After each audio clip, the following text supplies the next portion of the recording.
Well, good morning and welcome to Sicily. It's a lovely day here. It is Saturday. It is finals day.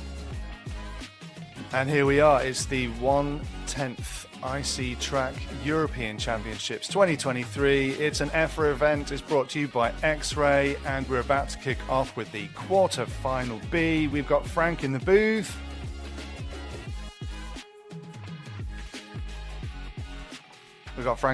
Hopefully at some point. And also we have our good friend James Stewart with us. James, how are you doing? I'm very good, thank you. Yourself? Yes, very good, thank you. It's been a very interesting event so far with the weather issues and the stop-start situations going on, but the organisers have dealt with it very well. Oh, already some chaos going off there in the pit lane. Yeah, I mean, this is somebody's going to lost be a wheel. This is going to be quite an interesting. There's no warm up this morning, so they've come straight onto effectively a green track. There's a line down on it, but always first thing in the morning, traction will be a little bit lower. They're straight out. They've got a couple of minutes warm up. And then straight into the quarter B. Aim for these guys is going to be to finish in the top three of this and get a bump up into the semis. So just heading round off down the main straight. Really, this warm up, it's just an opportunity. Make sure the car still feels okay. Bit late to do too much about it now. Get for 20 flat out driving, really. Absolutely. I think we can now hear some of the ambient sounds of the Nitro engine, so that must mean that Frank's there. Frank, how you doing? Hi, how you doing? Can you hear me okay now? Absolutely, yes. Okay. Sorry about that, yeah. We've got you. Yeah, well, yeah, like you say, the usual sort of chaos. There's been a lot of chaos this week with the weather, and obviously we had some electrical issues yesterday. You know, kind of par for the course sometimes, but these guys are out warming up and getting ready for their quarterfinal. Yeah, someone just seen someone heading back towards the pit lane the wrong way. They're not going to make themselves very popular if they get collected or they collect someone. Not what you want right at the start of a quarterfinal. The two of these quarterfinals coming up. This is the quarterfinal B that we're going to watch. Top three is going to move through into the semi-final. All they're really concerned about is getting themselves into the top three. Nice win, but in real terms, that's a couple of, it's a couple of metres on the grid. So you're not going to risk it massively. The driver's getting himself primed, predominantly steer wheel transmitters. But actually, quite a few of the Italians still using sticks as well. I know Dario Balestri, TQ man, bit of a spoiler for later. He's still a stick user. A stick driver.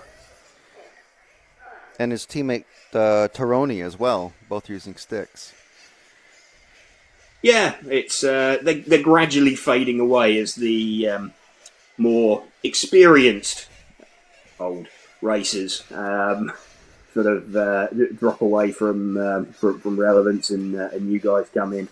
But it's still good to see. Still good to see out there and a little bit of history going on. So it looks like we've had everybody called in and everybody getting called out towards the start. So leading away, we're going to have Giuseppe Mussolino.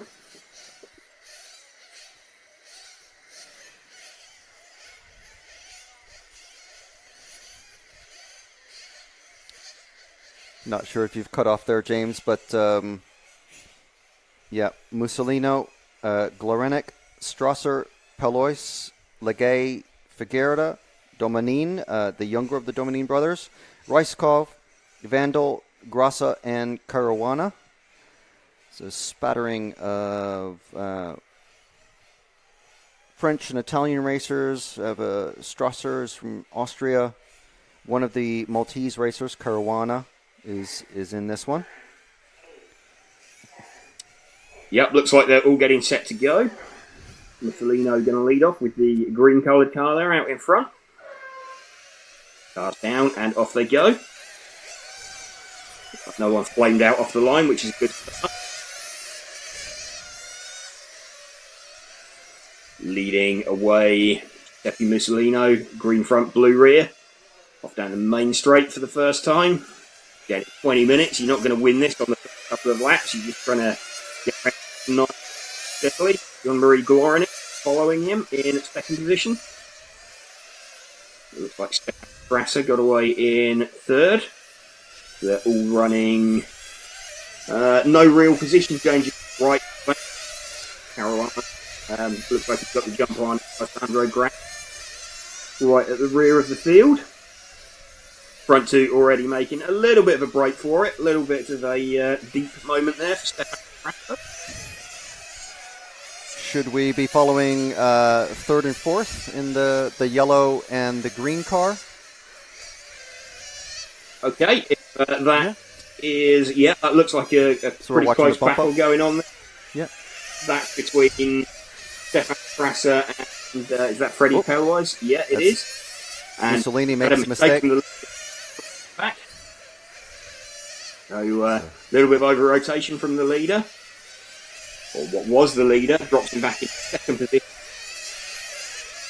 Again, front four have made a bit of a break for it. This one's going to be a little bit awkward there because Freddie Pelwise at the moment, the pink car at the rear of the shot, just entering the back of the shot.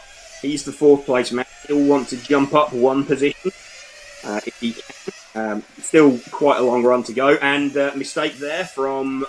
That was Mussolino who came off. So we're still on the third and fourth cars here. There's a dark-colored car who's ahead, 2 positions ahead of these. We're on the third and fourth cars. So just making sure that Zach has some direction because he cannot hear you, James. No, that's absolutely fine, Frank. It's, tell us what you need to, but believe at the moment we're looking at... so that pink-coloured car, is that that 5 car of Legay? Yes, the number 5, yes. Yes, okay, that's good. So we are watching the, as Frank said, the third and fourth position.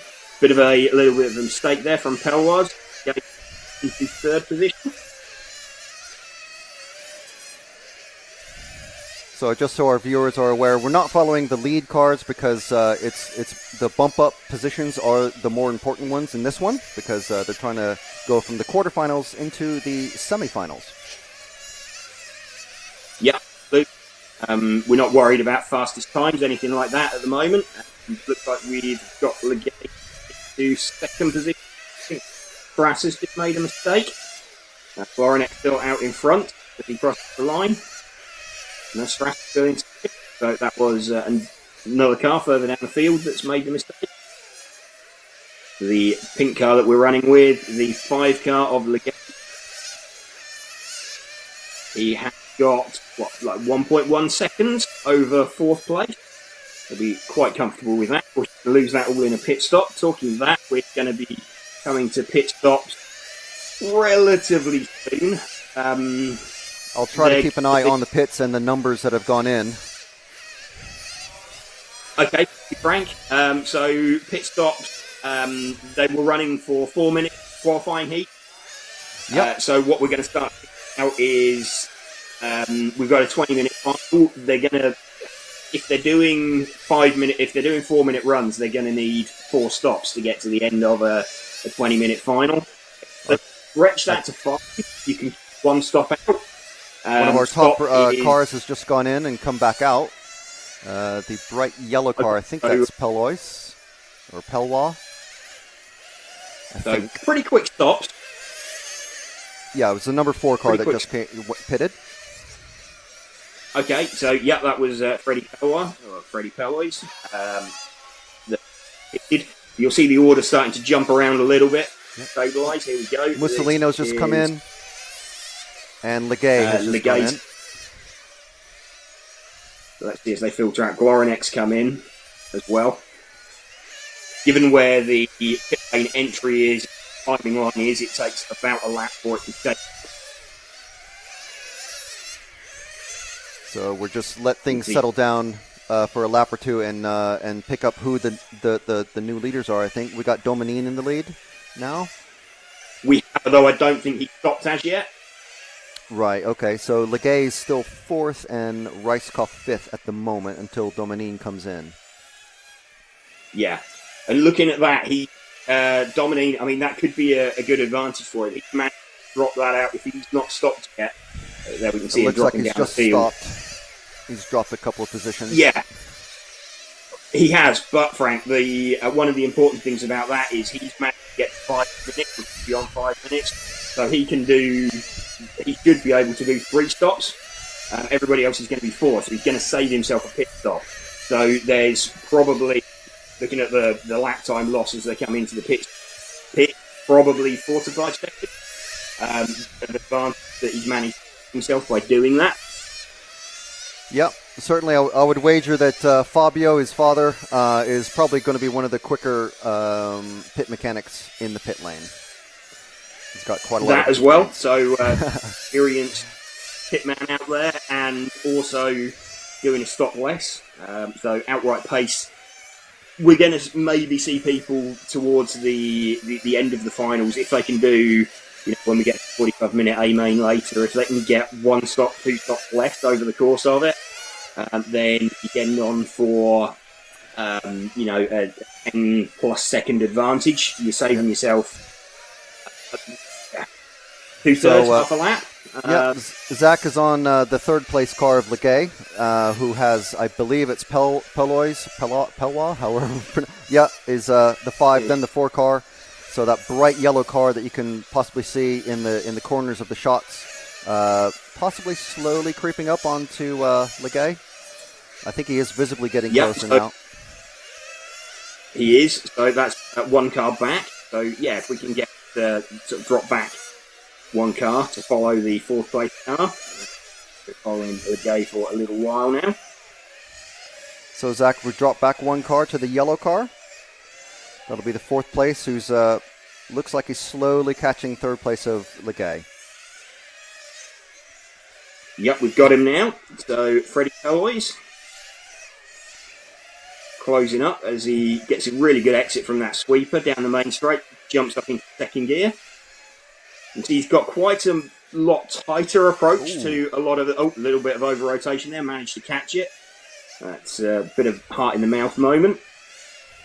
But edging forward, it's always easy to chase someone down as well when you've got a target in front lap of traffic. you.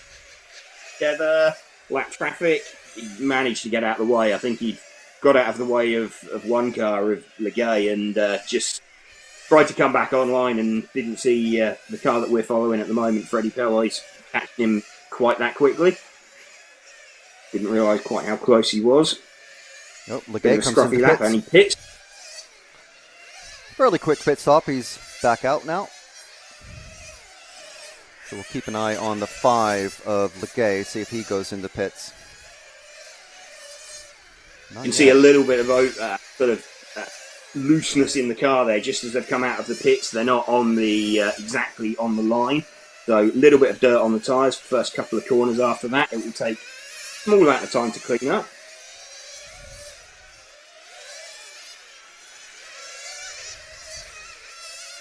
Everybody seemingly running fairly reliably at the moment. No one having dropped out of the final, we can see. Legay's pitting. Oh, sorry, I mean Pellois. No, Legay, out of 5th. Car number 5, out of 2nd, has pitted. He's just come out now through the kink. And he's come out behind Pellois. Going to start out over the next couple of laps. Of course, as a pitman, you don't want to be calling your driver in on the same lap if you can avoid it. As a bunch of other cars, you want a nice clean pit lane for them to come into. You don't want a really congested pit lane. So you're trying to spot a bit of a gap in traffic. Of course, it's much easier with the shorter on-road circuit. Pretty short lap time here that we're looking at as well. It's easier to spot that gap, not talking like a rallycross mixing where you've got a 45-50 second lap sometimes. And if you send someone around, you run the risk of them flaming out. You can keep them going.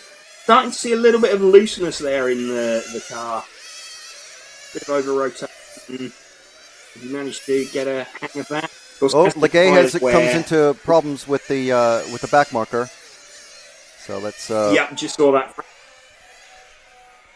But Legay still running in 4th position after the pit stops have shown themselves. You can see, I think that's 10 car of Caruana in front of him. What to do with him getting away. He comes off down the main straight once more. Well, the pink car 2 cars ahead is Legay. It is, yeah. It's the green car that he's following immediately is the latch traffic. And looks like actually that car's got some pretty good pace in it. Struggling to get past. He's having to hold himself off, but he's got out of the way now. What you don't want to do is, having made your way up and through the traffic, is to make a mistake immediately after that. Getting around a bit more traffic in front of him. That made a mistake. Cleared out his way. As no we were more saying, traffic between them now. Yeah. So see if he can start closing down the gap.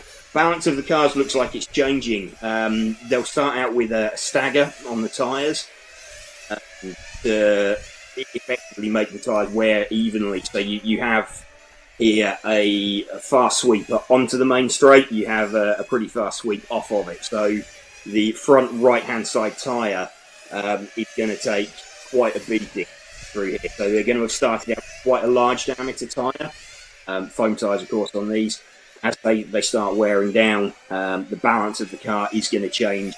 The tyre diameters equalise, and that's what they're looking for. We can see a little bit more lap traffic between the car of Freddie Pelloys, who's got out of the way. Now Pelloys can start checking down Legay again. Down the main straight once more. Just hearing someone in the pit. Heard the revs rising as the engine was cleared. What you don't want to do... That was the leader of... the lead car of Gloren had crashed directly underneath our ambient mic. Right, okay. That's been put down. When your car's going back down, the reason that you'll hear them flipping the throttle, they want to clear it, so you'll get fuel building up in the carburetor. If the engine is loaded at that point when you hit the throttle, you do run the risk of flooding the engine immediately and the engine stalling and cutting. So just trying to clear the throttle before it goes. Freddie that we're running with currently in 5th place, but he stopped. He might, looking at the time that he stopped there, he's going to need a splash and dash to get to the end of this one. So he's not going to run with like 7 minutes of this final remaining plus your closing lap. He's going to need an additional stop to the end of it. But the worst thing you can do is play right at the end. Legay's now got himself into the front from Glorinet. Freddie Pelloy now running in 3rd position. The Strat is dropping down the field. Having started somewhere near the front. But we've had a retirement from Mussolino as well. So 2 of the quick cars, the 1 and the 3, are running into problems. We've got 2, 4 and 5. And 6 and 7, 8, so kind of running line astern, showing that the qualifying pace was pretty genuine. This the 3rd place car we're running with at the moment. Let's see if we can find Fichera. Then that is the 6th car. I'll see if we can spot him on the track. He should be a little bit behind him. He's the white car, 2 cars behind these guys. He's battling with a green car going up into the kink. And coming out on the about sweeper 3.9 seconds. So 3.9 seconds back. 5.5 minutes left. So he knows what he's got to do. Keep on driving forward. Keep out of that traffic. Isn't being particularly helpful to him there. Got out of the way now.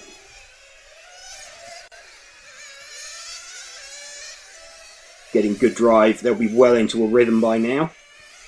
It's going to be the last track action of the week. Some of these guys have been on track since Tuesday, I believe. Since Frank? Monday. Monday was open practice. Oh, wow, okay. So, full week. Full week of practice. Yeah, unfortunately for some people, going to end pretty early in disappointment. In fact, I mean, for some people, the meeting finished yesterday, didn't it? They had a couple of finals yesterday, I believe. No, these were scheduled originally for yesterday, but right, they've got time. Yeah, they've moved them forward today due to the weather delay from Thursday. Got it. So, Glorinet still leading this one out in front, getting to the point where they're going to be having their last pit stops. Pitmen are always going to breathe a sigh of relief when everybody drops in from the pit. Glorinet leading from Peloise, Legay, Pichera, who we're running with at the moment. He's got that down to, let's have a look. Coming down. He's just coming to the pits. Pichera. Let's just look. Good pit stop, and he's back out now. Yep, steady pit stop from the pit. Fuel gun to dump the fuel straight in there. And Legay has just pitted. A little ball. Okay. Let's be happy. Pichera still running in fourth position. Legay.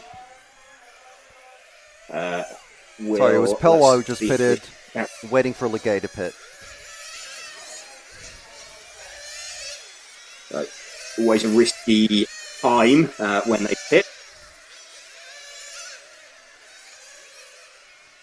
And here comes Legay now. Did have his pocket over Pichera. So Legay was showing in second position. It's been released. Legay and Peloise have they're together on the track now, going down the straight, but they're still second and third. Yeah, so Pichera is still in fourth. He has, but he's come out of that pretty well. He's he's directly behind Legay and Peloise. Yeah,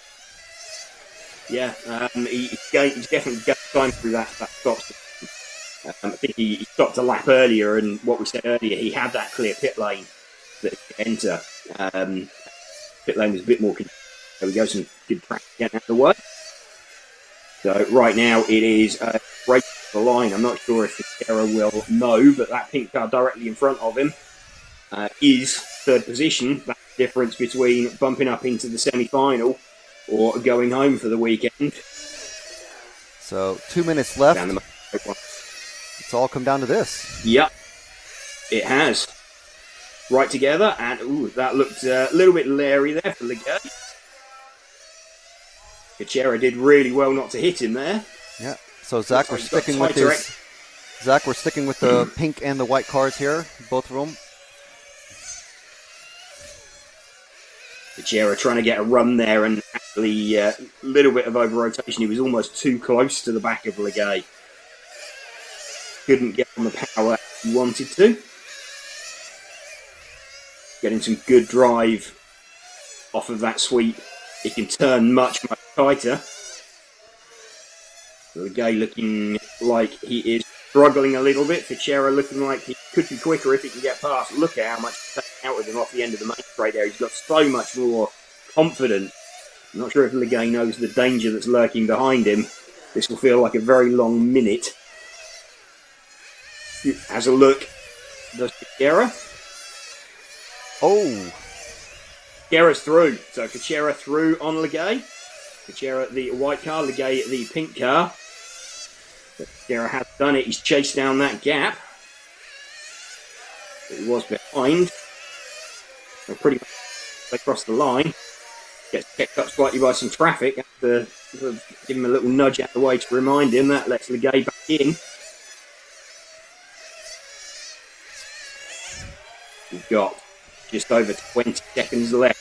Probably this lap and one more that they're going to have. Pichera now coming under pressure. Really follow. Oh, small mistake there from Legay. That might well be it. They crossed the line. So onto the final lap. Time has expired. Glorinet is through. Peloise is through, providing they finish these laps. And they're coming up on the yellow. Fichera. Yep. So Fichera has... They cross the line. Fichera gets the third place. So really unlucky there for Legay. Had it until about 40 seconds from the end. He had the third position he needed. And then right at the end, Crispino Fichera jumps up there. So a good race in the end. That was a pretty a nail biter, pretty much. It was last, that was right at the end. Naturally, it's pretty yeah. close. I mean, the top four by, you know, if you say to someone going into a quarter final that they're going to finish 4.5 seconds off the lead, then you know they'd have a pretty good chance of bumping up. And Legay really unlucky there to miss out on that. Well, what a great race, and we'll be back with the final B very shortly. We'll take a very short break, and we'll come back as the cars are coming out on the track for the final B.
And across the line, that is the wish, that is the win. Dominic Greiner has won already, he just needs to cross the line, so he does so. Dominic Greiner is our European champion.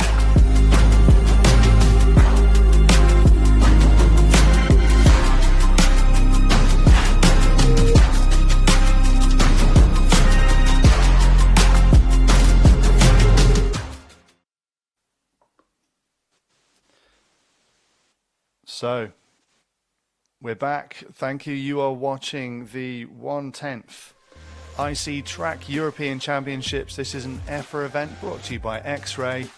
And thank you to everyone who's commenting on the stream. It's quite early in many parts of the world. But Torsten Muller is saying, good morning, everybody. Marco Hendricks is saying, morn.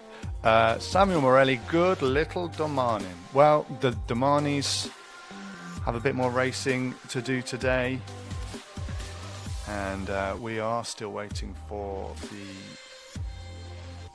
cars to come out. There's nothing. There's a bit of quiet there, Frank.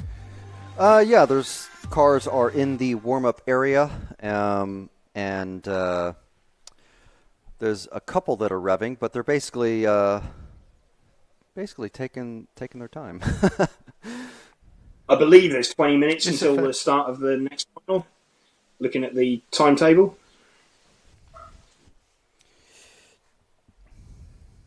Wow.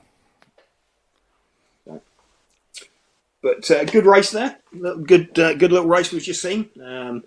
We've got 3 of them moving up on into the semi-finals. Just waiting now for the second of the quarters. And again, going to be looking for top 3 from these. Trying to make their way through. Absolutely. Traction on the rest of the finals or anything like that one, I think it will be a pretty exciting day. Yeah, for sure. That was that was a surprisingly good race, really. All came together in those last 2-3 minutes. All important pit stops. So while we have a minute, while we have a minute, shall we take a look at a couple of scenes from qualifying yesterday? Yes, please. Let's do that.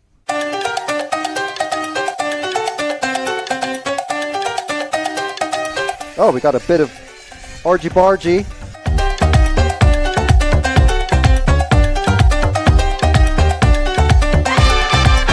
Oh, and that is a nasty hit.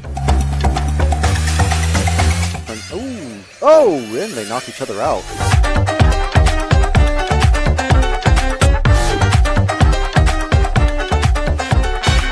If he just stays with these two, wow, there we go. Look at that. Oh, that's one way to get past.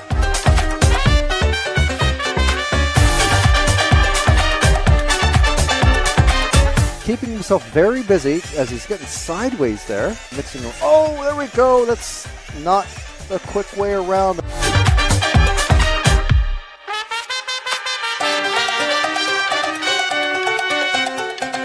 Get sideways? Yep. I'll stick my nose under your rear bumper. I think, whoa! Now that's a finish. It feels amazing. The car was flat, stable. The balance also was good. So I can drive my line. And also 15.2 the first lap, 15.0 then. So I feel there's room for more, but 15.0 was enough. And you didn't feel like you wanted to push it and see if you could try for to get into the 14s?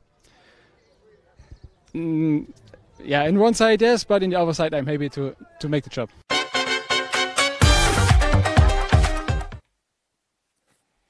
Frank, Tony Gruber quite liked that question. he liked where you were coming from. Yeah. let me just show Dario just a little bit.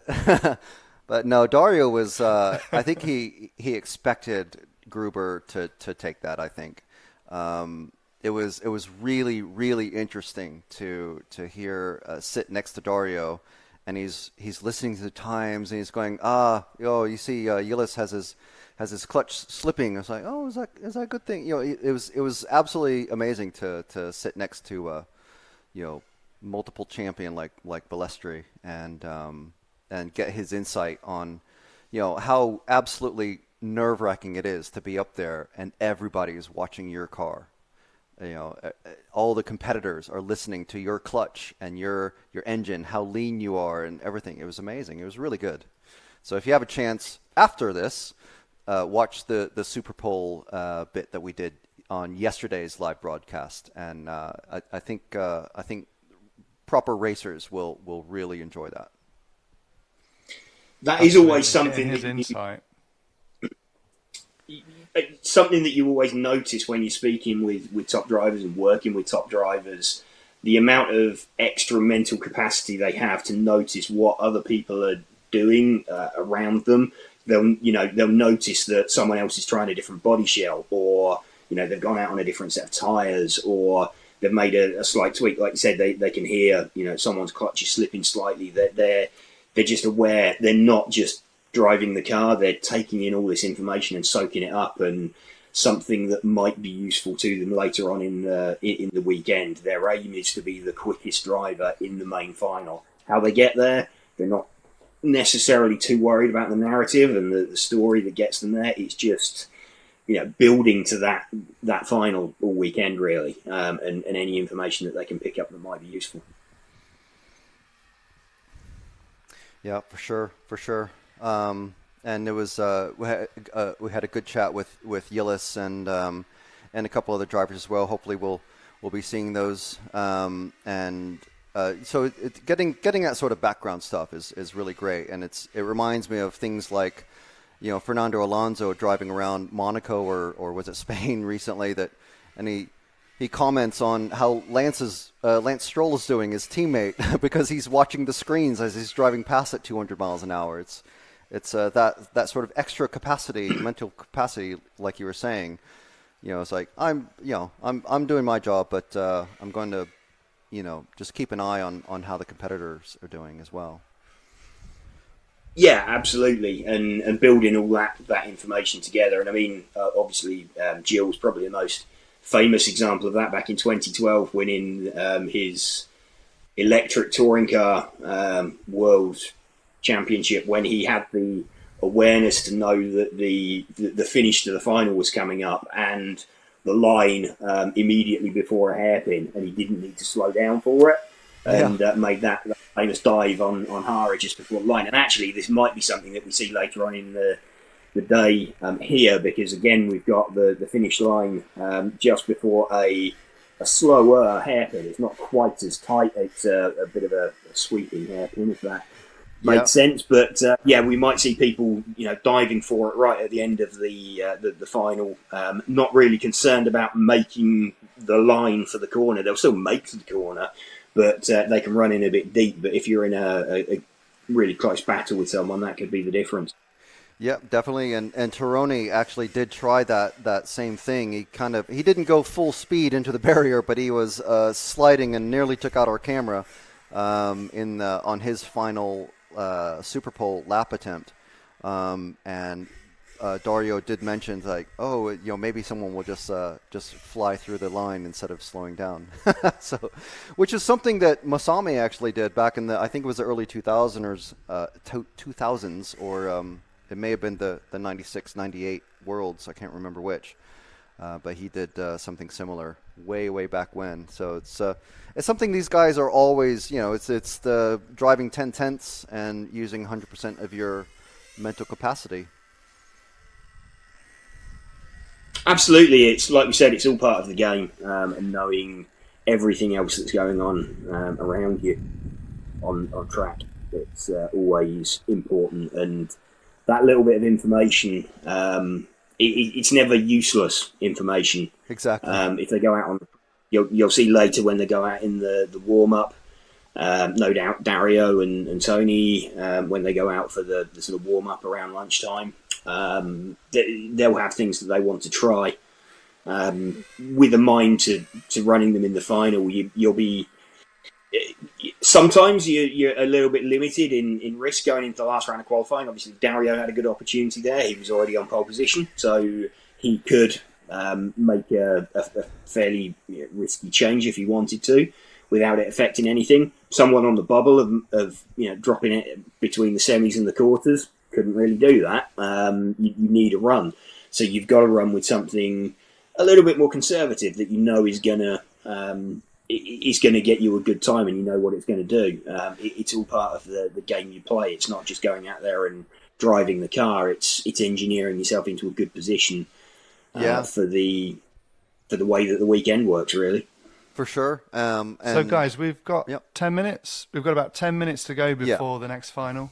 Yeah. Shall we check in with EFRA's president, Jackie Aby? Yeah, let's do, please. Let's do it.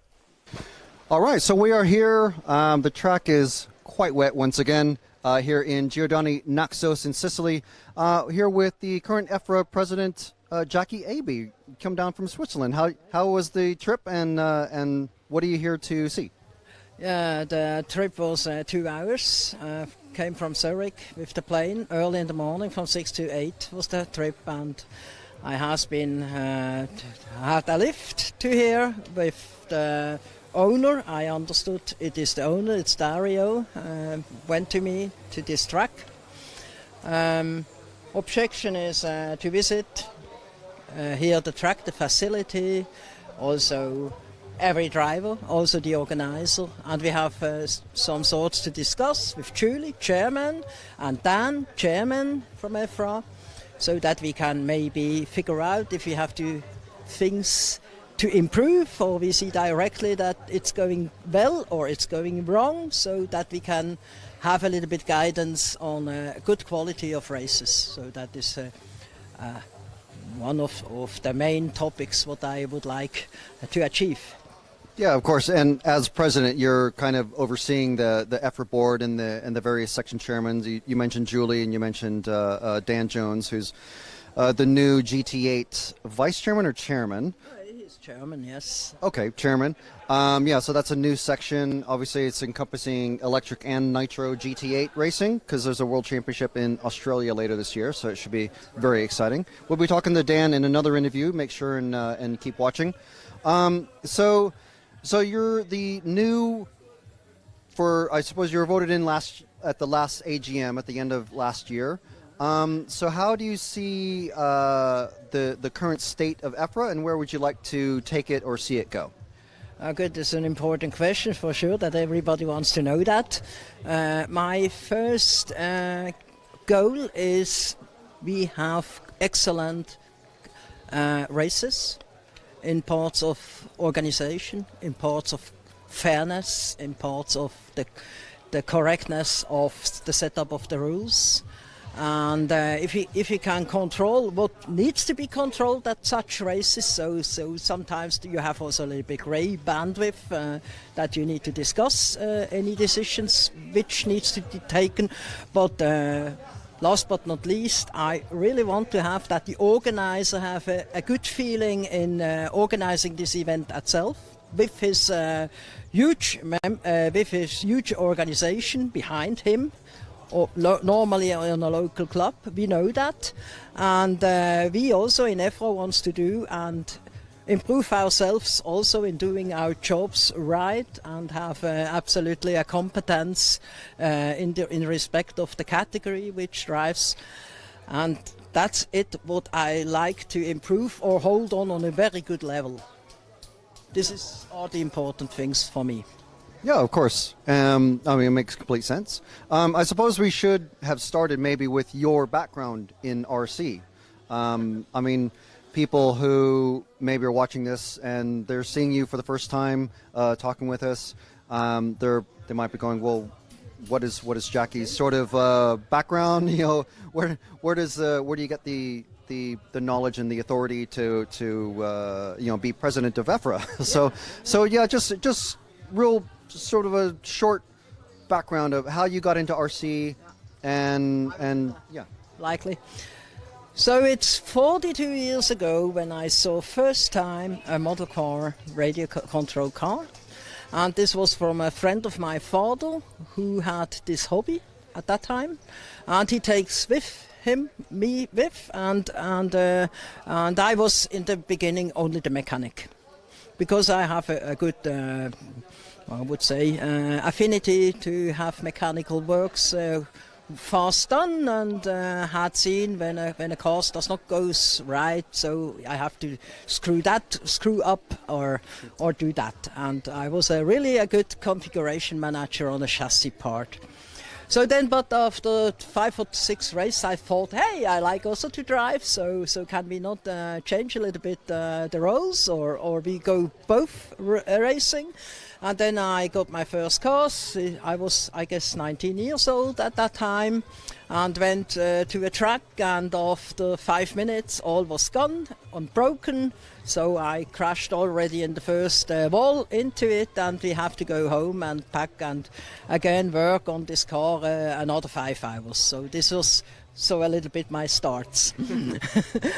Now I think it's so a fantastic hobby. So it's technique, it's you meet competitors working towards and against you, and you have a lot to repair, a lot to improve, so you have to share parts on the car and to distinguish between is that better or that, or it is also a cost thing. So I think all these parts are interesting, and it's also a huge fabric around it to have. We have manufacturers, we have tire providers, engines, bodies, and so on.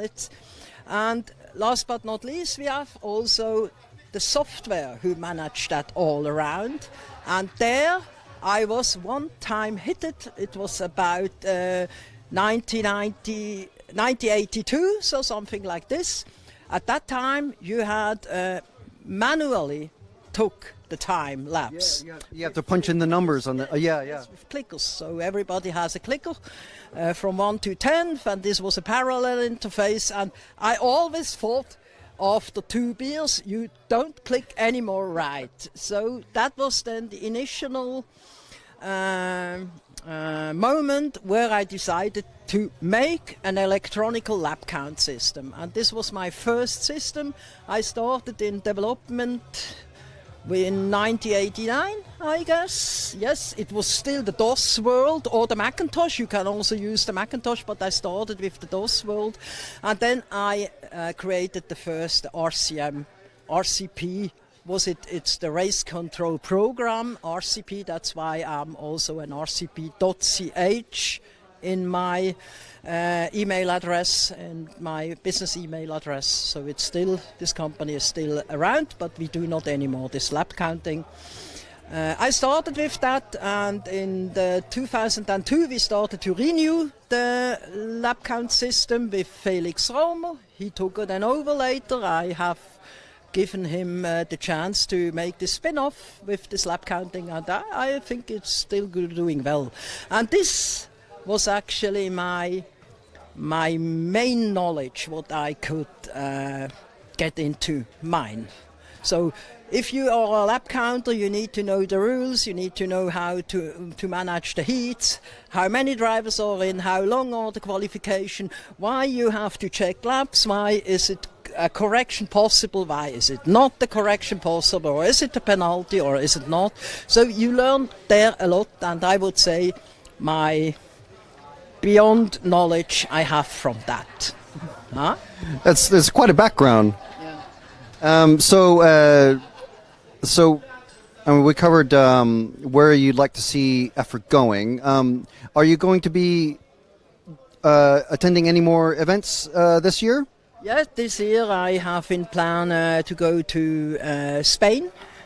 And also in Spain, EFRA is thinking about to onboard a new category. It's the crawler section, and this is particular a race in Spain where we go to visit, Willy and I, the General Secretary and I, we go to visit that to look if it's good, if we can onboard this, or if we have to change a little bit the mind. I don't know now, right, because it's absolutely new for me. That is one thing.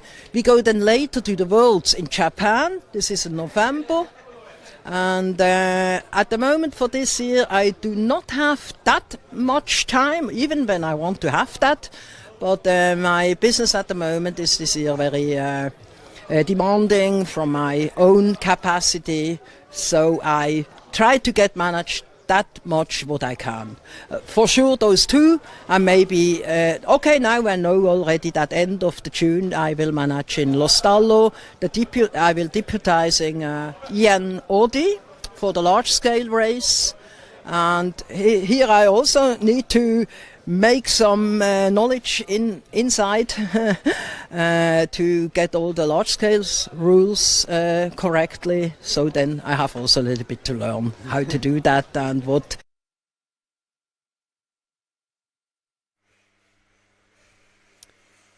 Right, okay. So unfortunately we have to cut that interview short because they're headed out to the starting grid for the quarterfinal A here at the EFRA 1/10th IC Track European Championships in Sicily.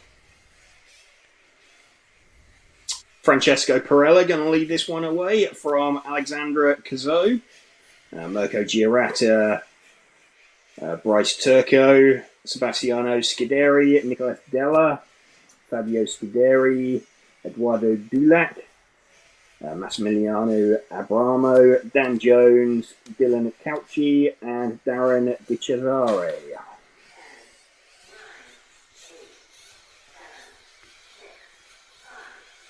Waiting for the call to put the cars down. In 3 seconds. There we go. Everybody away at the front. 2 red cars out at the front of the field. Oh, a little bit of a tag there. I think the second place man got tagged. Alexandra Cazot. He already made it across the line for the first time. He'll tumble down the order next time round. Perella leads from Turco. Great start there from Eduardo Dulac. Swiss driver up into 3rd position. If we can drop back 2 cars, find the 8 car, I believe that's the blue coloured car. Blue car's already gone into the pit, so we should be on the white and green cars now coming into the sweeper. Zach? It's our 3rd and 4th place cars.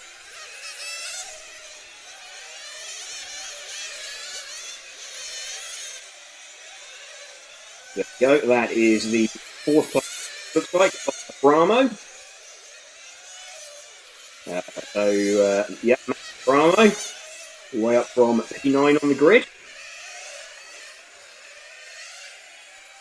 Recovering a red car of Alex Cazot. Looks like he's got some serious pace in that. Despite being bundled to the back of the field. Red car with the blue rear wing.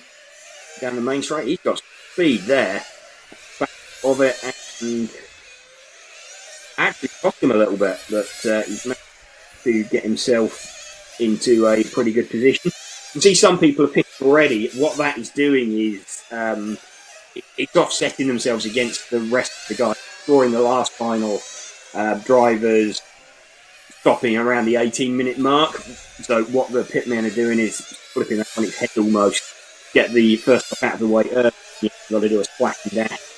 Right at the end, you can do your last stop around 15-16 minutes, and you are good to go with a clear track right at the end. Cazot's got himself back up into 3rd position. Running with him at the moment, the red car with the blue rear wing. He dropped down the field after door handling on the first corner. Looks like he's got some pretty good pace in his car, though. Streaking his way back through the field. Looks like he's about to take 2nd place off of Turco. There we go, straight through. Was that lap traffic? No, that was lap traffic. Look quite similar to Turco. This is the 3rd place battle we're watching. 4th place, sorry. 3rd place. They're heading out of the front of the shot.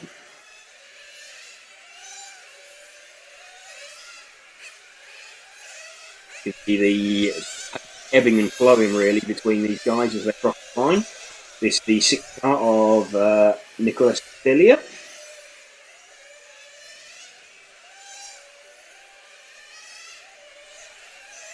See the divergence in lines there as they come out onto the main straight. Doing very similar lap times. What they've got to be careful is that they don't end up holding each other up. At the moment they're running in 4th and 5th position, neither of which are what they need to get themselves up into the semi-final going on later on. And of course, from the semi-final, top 3 from each semi will be looking to bump up into the main, and then we've got a last chance qualifier coming as well. So all of the losing semi-finalists, the ones that miss out, get put LQ, have an opportunity to go again. The 2 cars being lifted out over the pit lane there. That's one of the rules. Cars need to cross the pit wall before they're refueled.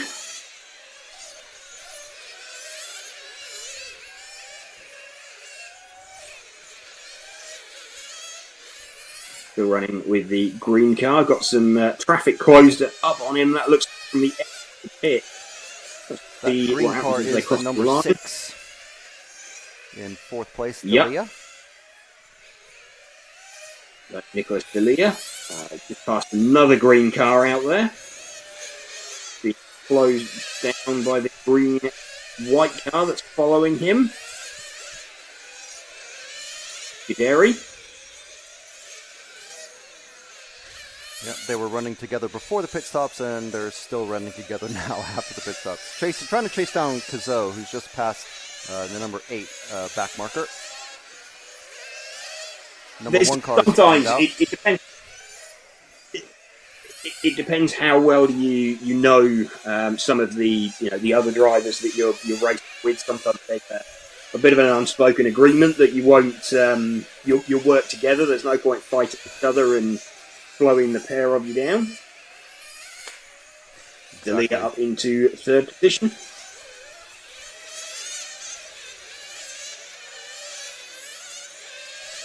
So this is the 6th car of Delia, still running in 3rd position. He's a little bit closer to Cazot now, I think. Yeah, he is. That's Cazot just in the front of the shot. So if we can get both of them together, Zach, the orange car and the coming into the kink now, and the green car just behind.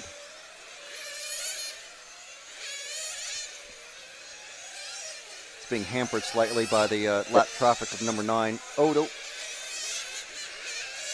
Now they're right together, the 2 and the 6.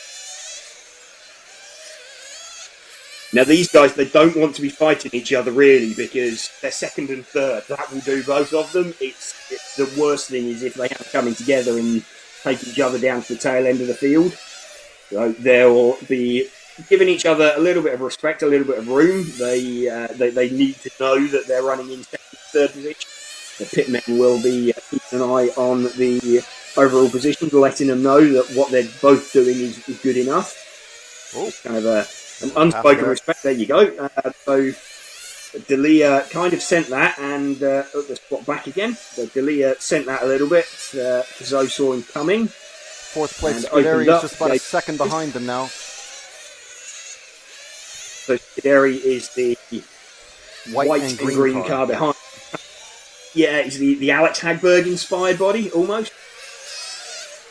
The very simplistic Alex Hagberg body, yeah. Kind of. Alex Hagberg from Edith.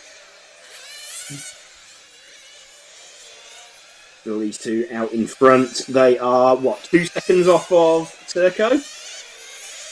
Coming into the time where we're going to start seeing the second round of pit stops, I would have thought.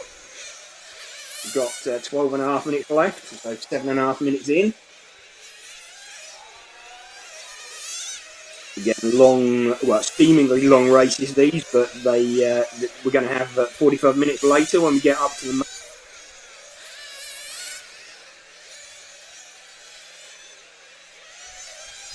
Gazzo still running in position.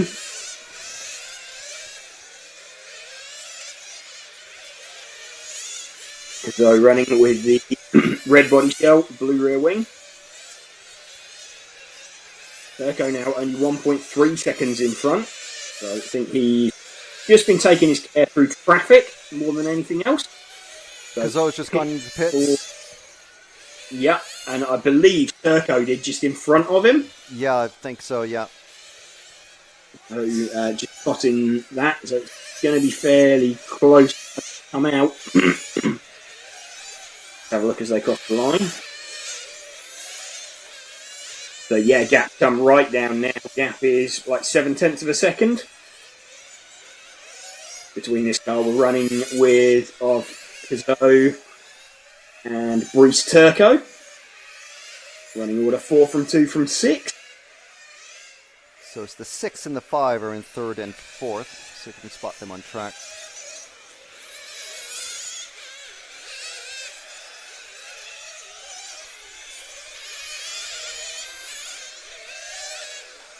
The 6 is just coming out of the pit complex now, going into the kink. The 2nd of the green cars coming onto the straight now, Zach. So a 3rd place racer.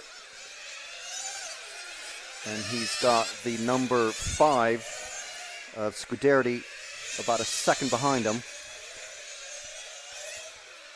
Yep, 1.2 seconds between the leader, between 3rd and 4th at the moment. So again, seeing super close finals. We saw sort of 4.5 seconds covering the top 4 in the earlier quarterfinal. And we're just at the halfway point now.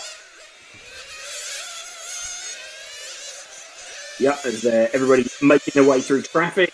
Pit stops are going to start shaking themselves out. They'll be pretty much all cycling, half cycle through their second run of pit stops pretty shortly.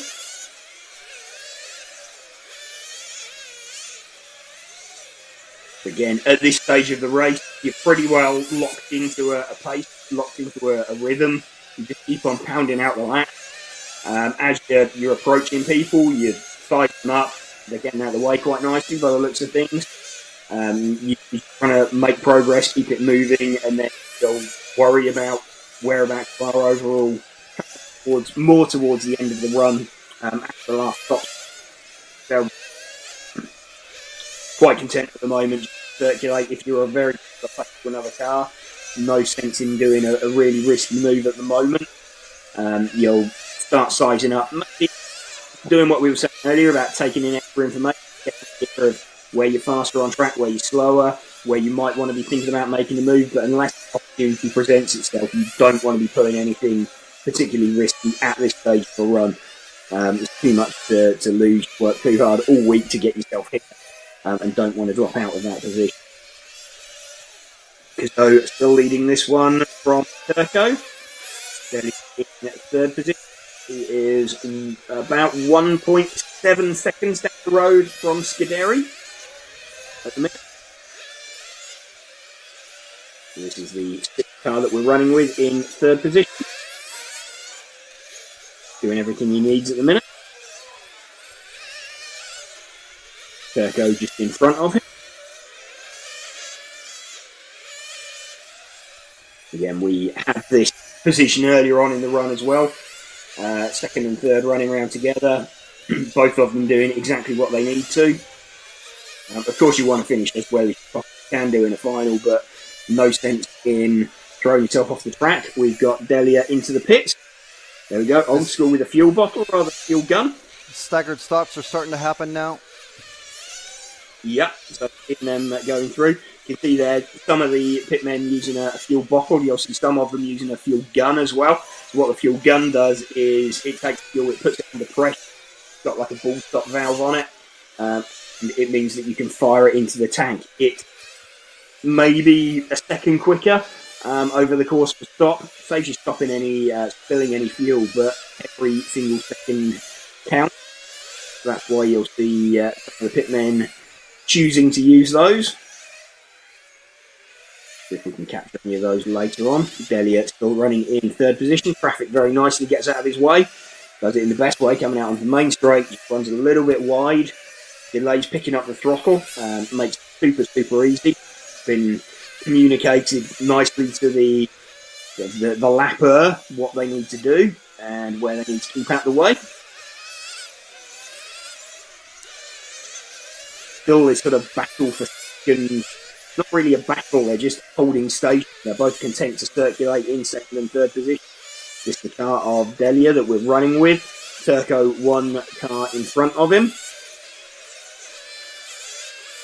Here, keep on circulating, grind out the lap. Because those a couple of seconds down the road. He's like, what, 1.7 seconds down the road? That's okay, they're happy with that. 9/10 between Turco and Delia. Scuderi is where he is like 2.7 seconds back. Relatively comfortable. Yeah, it certainly doesn't look like they're trying to put any pressure on anybody. These guys, obviously fairly experienced Nitro racers. Absolutely, like we said, the aim is to get yourself through, progressing to the next final. It's that would be the worst thing in the world if you're running third, you make a risky move for second and end up collecting both of you and knocking yourself and the guy in front of you out of the bump up positions. Not only are you going to be matched with yourself, but you're going to be hiding in the pits from an angry second place man that you just fired off the track as well. So we're approaching 5 minutes remaining. So in another minute or two, we're going to see the final round of pit stops for the leaders. Yep, they're going to start with their final rounds of pit stops. They've kind of been a little bit staggered over the course of the sort of a 30-second window over the course of like a 2 or 3 lap window. Again, you don't really want to pull your driver in on the same lap as everybody else if you can avoid it as a pit man. You're just trying to get yourself as work as clear of view of what's going on as possible. Looked kind of like he was going to head for the pits there, did Delia? Yeah, I think he could probably get out and possibly be right with Scuderi if Scuderi drove past the pits. Scuderi's dropped back several seconds now. He's a whole, almost like a sector of the track behind. Yeah, it's 3.4 seconds. Yeah, so the gap's doubled now. Looks to be like sort of 4 or 5 seconds slower for a pit stop.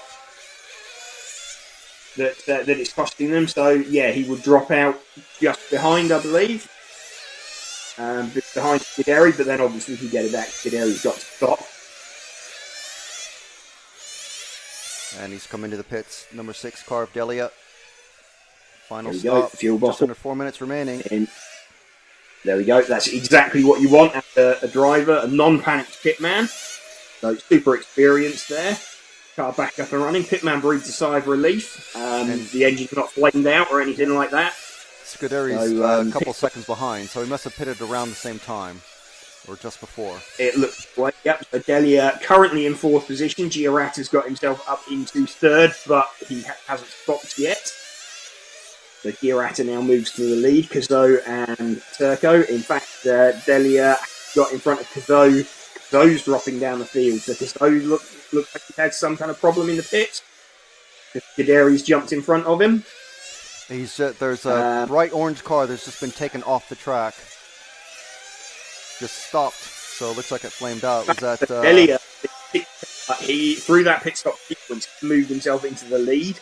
So it's now Turco who is in 3rd position with Giorata in 4th. Turco and Giorata very, very close together. They were like 3 tenths apart, so that's car 4 and car 3. I believe one might be a pink and white car. Turco, if we can pick that up. Number 4.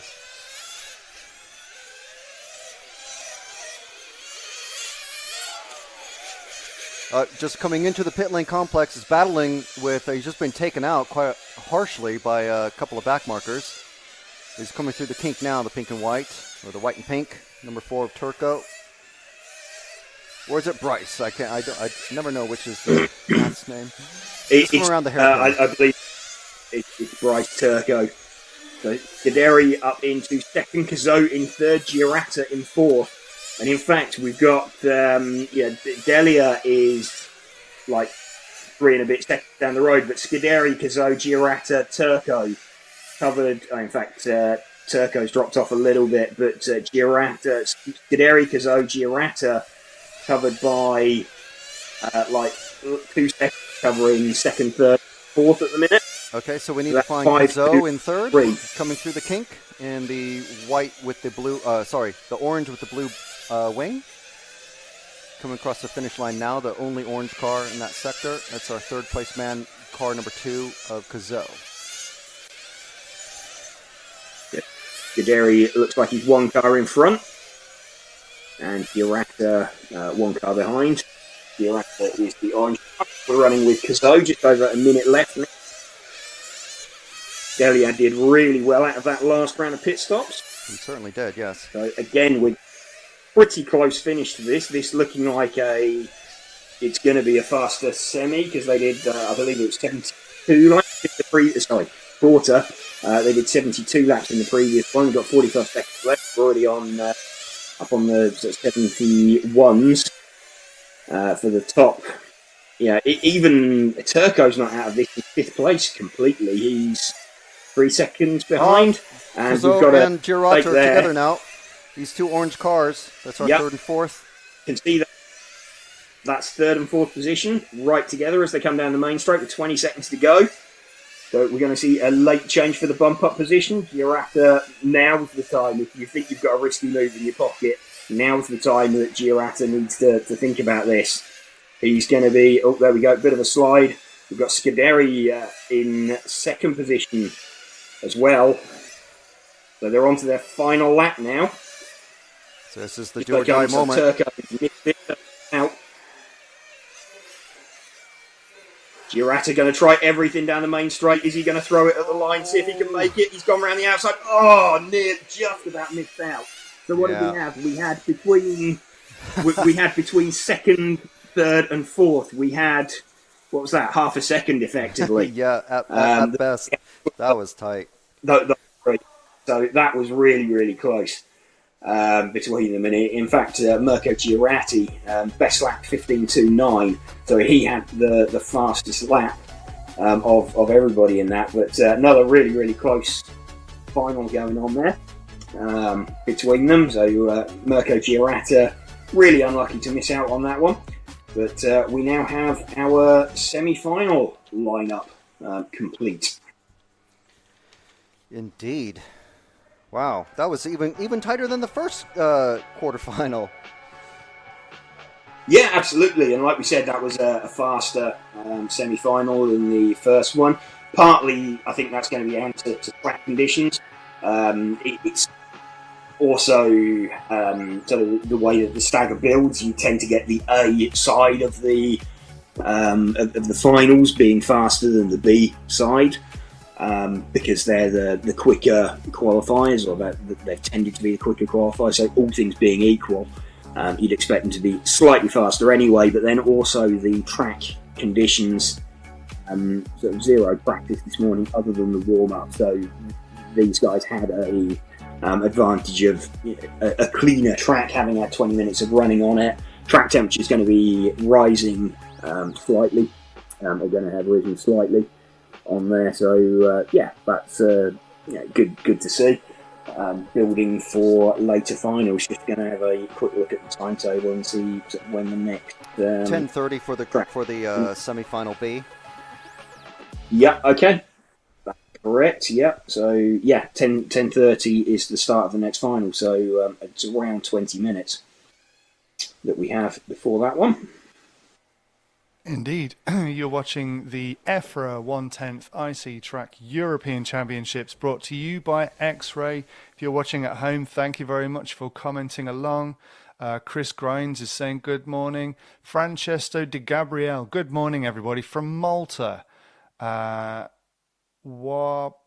name I can't pronounce, in the US, is watching in the US and says it's insane how fast these cars are today.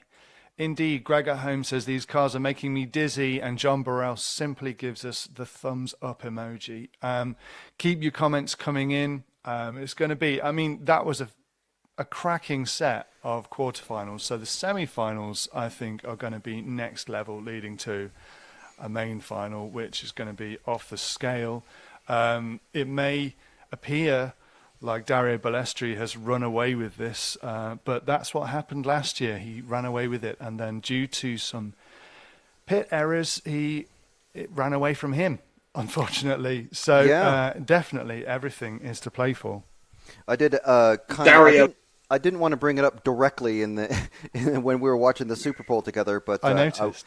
I was asking, well, because he was sat next to me, and he can be kind of intense, I think, and his very large pitman, who is about 3 times his size, was sat next to him. I was like, okay, I'm not going to mention anything and try to apportion any blame, but how are you thinking about what are you thinking about doing the tire changes? What's your thoughts on that? Who decides? Who's going to decide this time?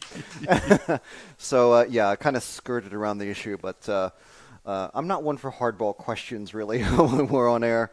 But it was very interesting to get his insights on that. So, but just on the grip of the track, though, everyone has said that this is a very high grip track. I should say it's a good track for traction, I should say, and the traction is coming up the more they run on it. And just a little bit of cool little info, it's actually paved with volcanic tarmac, believe it or not, because we're just a few miles from Etna. Wow. The track is lava. Yes. Exactly. So we have some big names. Yeah, we have some big names coming up in this quarterfinal B. We have Yilis Grosskamp on pole. We have Alessio Mazzeo, both former European champions. Yilis, obviously a world champion in an electric touring car. Milan Holtias, who's definitely a future star for the Infinity team. Spiniello, Guillermo Licaris is the only Grecian racer. Daniel Shepis, and then we have the bump up guys of Glorenic, Pelois or Pelois, we don't know which yet, and Fiqueira, who bumped up from the quarterfinal. So we are here at Giordani Naxos in Sicily. Again, the track is still quite wet, but we're filling in the time talking with Thilo Diekmann from Germany, representing Capricorn and the DMC German Federation. So Thilo, what is this car, and what's it doing here? That's the new 230mm class. This is like a promotion class here, so not an official title. And we're just here to gather some information about this new class. And so there's just a few racers running it, but it looks, obviously it's a whole new kit from Capricorn? No, actually it's like the normal kit. We're also running in 200mm with some parts to make it fit to the new bodies. Oh, okay, so new body shell. Can we see underneath it? Yeah, sure. Yeah, so if we can just talk us through it and just point at whatever you're talking about. So as I told you, like this is the normal CO4 car. Actually, this is my car from last season.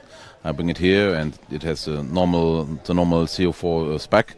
And we just have some new parts for the 230mm class, which of course has bigger tires in the front and the rear. And we have this optional brace in the rear that allows us to have independent suspension. So the body is not moving with the suspension like in 1.8. And actually that's also a new shock tower here in the rear and some new positions to make it better geometry for the wire tires. Okay, so I mean this used to be basically the companion class to the 1/8 scale Nitro on road. So what has brought it back? Is it just people who used to race these in the 90s and 2000s going, oh, remember that class? It was really fast and looked cool. I think there are two parties that racing 230mm now. It's either the old guys, like the guys that know it from the past, and also some racers that are looking for a class that is a little bit more easy to drive. Then, to be honest, 200mm class has become a little bit crazy in the last 3 years with the power, and also with the aerodynamic. The car's getting more and more difficult to adjust, and everything is very on the limit. And people are searching for a class which is just more more fun to enjoy. So these use basically the same drivetrain, same engine, everything, just a few different parts, and obviously a different size, a wider, obviously, body. Yeah, it's a wider body, which is also a little bit heavier, which makes them more resistant to crashes and stuff. And also some new parts to make it fit for the body. But you can also use it just a normal kit, which will also fit. But for drivability, it's better to use these parts. And for Capricorn, I can only speak for Capricorn. They make two kits, one is wide, which also have the parts already included. Okay, so you kind of get two cars in one kit if you get the wide version. Yeah, that's correct. Yeah. That's pretty cool. I mean, options are always great. So that rear downforce, explain how that is different to someone who's might only be familiar with touring cars and mounting the body mounts to the rear shock tower or something like that, or sticking straight out the back like a bumper nowadays. How is that different to how a touring car rear body mount is? Okay, so if the touring car is generating downforce, it's always pushing the shock tower, so every downforce we have is going through the shock tower into the car, through the suspension on the tires. And with this body mount, every downforce you get from the body, which is a lot because the body is quite big, it's pushing directly on the rear tires. So you have more traction in the rear, and together with the wider tires, you just have a more easy to drive car with more traction. And since the power is still the same with the same engines, the power compared to the downforce is less. So you have more like a GT style car. So you have more corner speed, everything is more easy because on power is there's no explosion, there's just real acceleration. Very cool. And in the old days, as I hesitate to say, I'm one of those old guys probably. I never actually raced these, but I started racing Nitro with touring cars. But in the old days, these were pan car chassis, weren't they? Like the Le Mans style, the Can-Am style body shells. And now they're touring car style? No, the class actually was about the same. There was a two-wheel drive and a four-wheel drive class. It has a conventional suspension setup like we see on the 200mm. And they had the different engines that those days had the same power that the small engines now have. So the power was compared it's actually the same. It just has was bigger engines, and since the evolution of the engines became bigger and bigger, the small engine now provides the same power than before. Yeah, I just remembered as you were talking. You may have seen me remember that they were 21 size and then 15 size, weren't they? Yes, exactly. 25 size, which was 2.5 cubic centimeters, and now it's 2.1 cubic centimeters. But the power is maybe even more than those days. It's amazing how the developments come on in just a couple decades, isn't it? That's racing, that's normal. But I think for the customers and for the more hobby drivers, it's maybe a good option to enjoy racing again. That's really cool. I love that this has been introduced as an invitational class, and even though there's only a few racers that are running it, hopefully this turns into something like F1 in the large-scale touring car, where it's kind of like a more seen as more of a fun class. They're still a European champion, but you know, it's a sort of a meant to be sort of feeder class into the more serious large, touring cars. This is also what we are missing in Nitro. Like in Nitro, we have the 1.8, which is the Formula 1 of Nitro Sport, and 200mm with all the pro guys here. And even me is like an amateur, but still a very ambitious driver. It's got a little bit too far for the guys that just want to enjoy. And we need some kind of entry class, like with the pole starter, what we have like 10 years before. We need a class like this where people can start with the hobby, learn, and then evolve and may change to the other classes. And so now a bit on to you. Are you racing touring car as well here? Yeah, I'm racing both class, 200mm and 230. Yeah, I guess I will race a lot, but doing to the weather, it's kind of relaxing still. Yeah. So so it's interesting. Are you maybe getting a little bit extra track knowledge, or is it, or the setups are just too different? No, the setups are completely different. Also, the driving style is different. Maybe you learn the layout, but we had 3 days full of practice, so there's nothing to learn from it. Just it's basically maybe it's even a disadvantage because you have to adapt to the driving style every time. But to be honest, I don't take this very serious. So for me, it's just fun. Well, I mean that's the whole idea, isn't it? It's model car racing. And so, are you going to be racing anything else, or do you do any electric, or is it just Nitro? I used to run auto electric, but since I start my own business in the RC industry, I don't find a lot of time, and I'm happy for the 1 or 2 months break I have. I also race a lot overseas, and so Nitro only for me. Okay. I'm a Nitro head. Very good, very good. And now just a little bit about Dominik Greiner. We chatted about him off camera, obviously, earlier. So what is the story? Why isn't the defending European champion here to defend his title, basically? I'm constantly chatting with him because he's a good friend of me, and I'm also his mechanic on the important races. And there's just no holiday left because he has a normal job, a regular 5-day job. And so there are more plans for the European Championship 1.8 later in the year in Portugal, and also for the 1.8 Worlds in Japan later this year. Then there is the ENS race series. This is also 2 more races, so that's just not enough holiday. That's easy holidays. That's real life, isn't it? We're still chatting a lot, and we hope for his help because even from the videos, he has some ideas to try, and he would love to be here. That's amazing. So you guys are actually videoing maybe your car's actions on the track, and then he's providing some tips, saying, "I noticed in this turn you're doing this," or maybe try that setup. Oh, it's more like we saw videos from other cars, and like we see our cars compared to the cars of the competition, and we see our car is not that good as them on that stages, and we have advantage there and there. So maybe try this and try this. So. And of course you have Alessio Maceo on your teams, who's this is his home track basically now. Yeah, that's his home track, and I chatted with him a few hours ago, and he told to me that normally they're used to a lot more traction, and because they also use the additive, and now he knows where to go, but I also don't think on this kind of level there's no real home advantage. All right, excellent. So will we be seeing you in Portugal? Yes, as a mechanic of Dominik, and also in Japan, but I don't race myself. Okay, all right. Well, I'm there as well, so we'll see you there. There we go. That's Thilo Diekmann from Germany.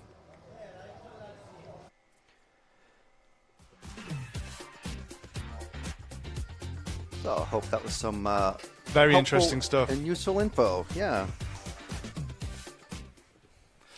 Very interesting stuff. Kosh Keatley is watching. Oh, Chris Grimes says, hi, Thilo. Kosh says, 15 was the 235mm cars, and the two-wheel drive ran the Group C body shells until the 200mm class took off and effectively killed the 235 off, as it was cheaper and better racing, especially for the club racer. So, there you go.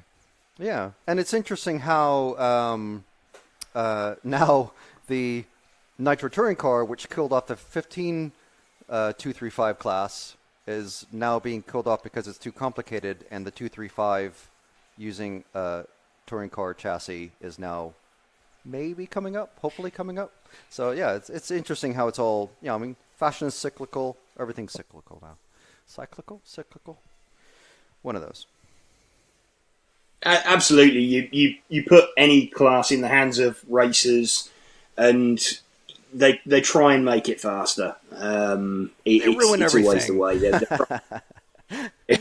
They'll try and make it faster. It becomes more complicated. The popularity drops. The class it superseded, there's nostalgia for it. It starts making a bit of a comeback. And it just continues cycling. Cycling through like that. At the moment, they're conversion kits for the 200mm cars. Someone, at some point in the next couple of years, no doubt, will do a dedicated 235mm car that optimizes the build of the car around that geometry rather than making compromises to suit the 200mm touring car stuff. And the cycle begins again. Yeah, well, it would depend on the rules, the federations, I suppose, to maybe keep it, keep the specific rules from Nitro Touring Car, the measurements and stuff like that, and say these are the measurements, and then add these tires or this body. I suppose it'll be the bodies and the tires that'll, I don't know, whatever's not regulated enough will become the thing that gets optimized, isn't it? So it's. Yeah, but bodies will be the big thing. We Thilo just mentioned bodies that the bodies are heavier at the moment. They've been pulled out of a standard, a fairly standard weight material. You'll start seeing people pulling light body shells. But that's what I mean though. If the rules organizers say, okay, no lightweight bodies, they must be pulled from thicker body, because that makes it more beginner friendly. You're not buying, 5 body shells every week, which is, it just makes it. Oh, but you are, because you're looking for a thin, thick body shell. The medium thick and the medium thin thick. Half a layer of paint. Then, but it's cool. I mean, if I were to get into nitro racing, that's what I would try, because nitro racing just got too complex for me, just like electric racing did. So it's, but that's me. It's I'm a casual racer, if anything, and that's the kind of nitro class I'd be. Oh, well, I mentioned yesterday on the stream that GT8 is the next event we're going to in a couple of weeks, and that's probably the ideal class for me until they optimize the hell out of that. So yeah, but absolutely. I mean, they started out as rallycross cars with body shells, and then you start short shocks, you start getting lowered shock towers. They realise they need the suspension travel, and before you know it, then the car it's developed into its own a standalone platform rather than a converted existing platform. It's always the way it happens. Yeah. And there's a World Championships for that happening later in the year, which is one of the reasons why we're doing the European Championships. So it remains to be seen whether we're going to have a lot of American racers coming from the ROAR, and I can't remember what the South American contingent is called, but FEMCA. It's like you say, maybe it'll get super optimized and lose popularity, but it's popular enough to have a European and World Championship. And here comes Dan Jones. He's walking past me now to go to his marshalling point. He's the chairman of the GT8 category for EFRA. So he's out here racing, doing some scouting potentially, because there's hope that this facility will be hosting the European Championship for GT8 next year. As the cars are warmed up, they're all started, and they're about to go out on track for their warm-up. Jules Groskamp gonna look to get his way into the main. Alessio Mazzio, Milan Holtwies. Spiniello, Giamo, Liakis, Chepis. Then we've got Glorinet, Polois, and Fichera. Potentially got a little bit of an advantage those last three that they've already run through the quarters this morning. They'll be, they'll go out there in for the first semi and feel that they know what they're doing. They know what they've got underneath them. Others have still got to feel that out. But, getting for release. Check over the car. That's the 8 car of Glorinek. Having already been out. Last minute adjustment from the pitman. Car's released out onto the circuit for a couple of minutes of warm up. So here's where we start to see the really professional racers. Got a mix of brands out there. Got Infinity. We have, I think there's one, Guillermo, I think is the Serpent racer. It's going to mostly be Infinity and Capricorn with a scattering of X-Ray and a few Serpents. If any of our viewers are curious about what brands are being run out on track, of course, if you follow a particular brand, you'll know who your favorite racer is already running. As far as engines, we've got Max Power, Tuned, which is, I think, a great name for an engine manufacturer. Is that Guimar, I think? OS, Max, Tuned. So there's a couple of Guimars out there. I only have manufacturer information from most of the Italian racers. So these might be skewed a bit for the Italian tuning houses like ELAC and stuff, but yeah, it's a decent mix, but we are missing some notable names. But I think all of the major Nitro chassis makers are represented here.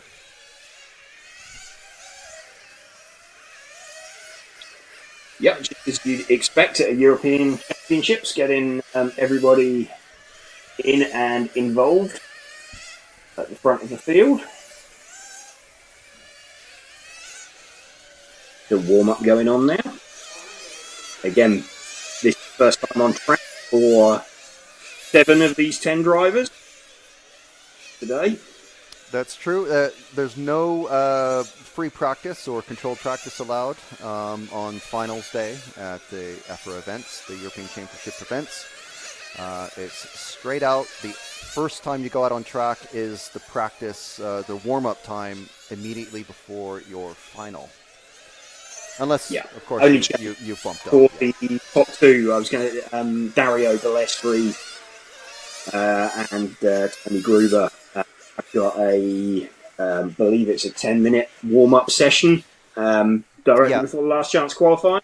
Yeah, and if I'd thought about it, I would have asked Tony or Dario both what they're going to be listening for when, what their mechanics are going to be watching for and listening for when they're, because it's just going to be them two out on track, isn't it? So if one of them's in the pit and the other one's out, you'll be listening. Oh, what's his clutch doing? How lean is he running? And but I think we got a lot of that info yesterday from the Super Pole. But it's still good. I love that sort of intriguey sort of stuff. Yeah, absolutely. There's always stuff going on, and then you're questioning it and looking at the validity of the information you see. Yeah. They'll be trying. They'll be wanting to try stuff, no doubt, and put themselves out there. And maybe wondering if the other guy's sandbagging or showing off a little bit, misinformation. I've seen that. Absolutely. Plenty of times. Yeah, definitely. It's all part of the game. Throw a bit of information, psychological warfare going out out there on track.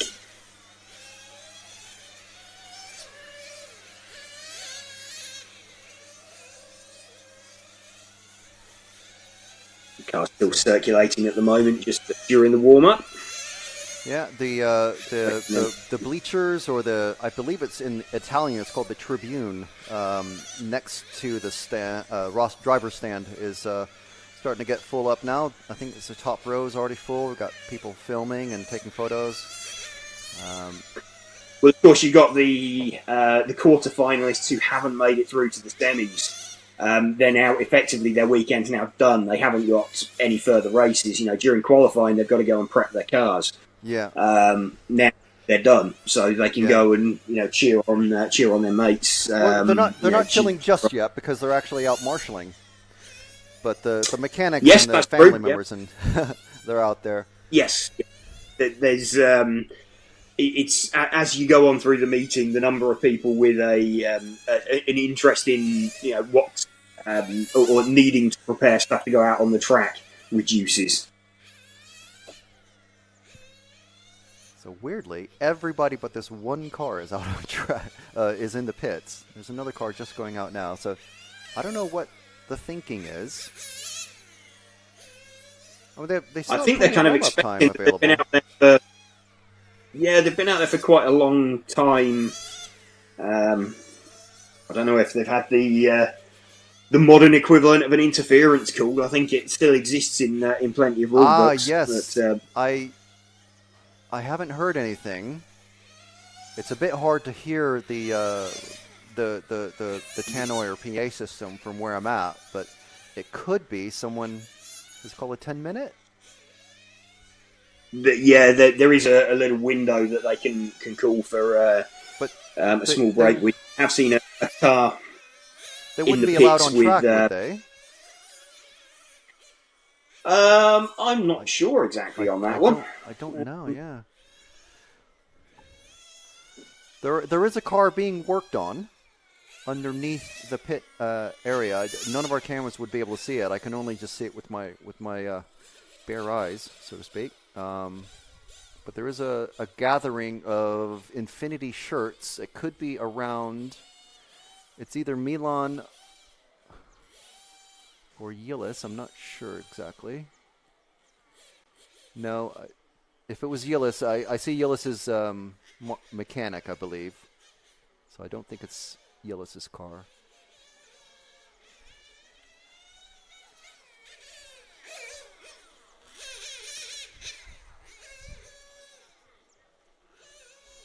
But the referee is not on the rostrum. Our referee, Fabio, I believe he's from France. He's not on the rostrum, so I think we've got a delay. And Yillis has stepped away from the rostrum. So, yeah. But of course, 10-minute delay may have been called, but of course they can. I believe they can just cancel it at any time. They can say, "Okay, my car is okay. I'm ready to go," or "That's it. I'm done, and I'm going back to the pits." And then. Yes, but I think they then have to have a warm-up period again because everybody else then has to. You have to let everybody else. There needs to be a couple of minutes warm. But that's what I mean. It's a bit strange because there's still a car. They're just coming in and going back out, sort of at their leisure. So if it is a 10-minute delay,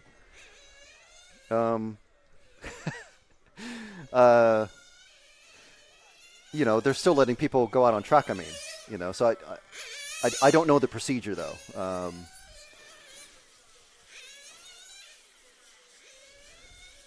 So our man Zach is checking out, seeing if there's anything he can't. He's gives the Gallic shrug. Don't know what's happening. Obviously, here one car circulating. Yeah. Yeah, that shift up as it goes down the back straight. You don't normally hear that because you've normally got a cacophony of cars going and hear all the noises together. But hearing one go round is it's quite interesting. Just picking out the engine note from it. Okay, we've just had an announcement. 4 minutes to start, I think. So. Okay. I'm not sure what happened. There's still a gaggle of black shirts underneath the rostrum on the mechanic area. So it's unfortunately, we're not we are not privy to exactly what is going on, to everything that's going on, I should say. The poor drivers from the semifinal are still they're just sat out there because there are cars running around. They have to remain out there, so they're basically staying out there for an extra 10 minutes longer than they expected to. But I think at this sort of level, you kind of expect at least one delay between every couple of races. But yeah, there's slots built into the timetable for it. There's additional gaps. There's 20 minutes after the timetabled ending of the B semi before the A semi would start. Yeah, I saw a mechanic. I believe it was one of the mechanics that was working on the car that's behind the pits. Okay, so there's a car. Well, I saw a mechanic putting his headset on, so I think whatever car was being worked on previously is nearly ready to return. And there's a driver returning to the pit area. I think it's Gayama because he's wearing a serpent shirt.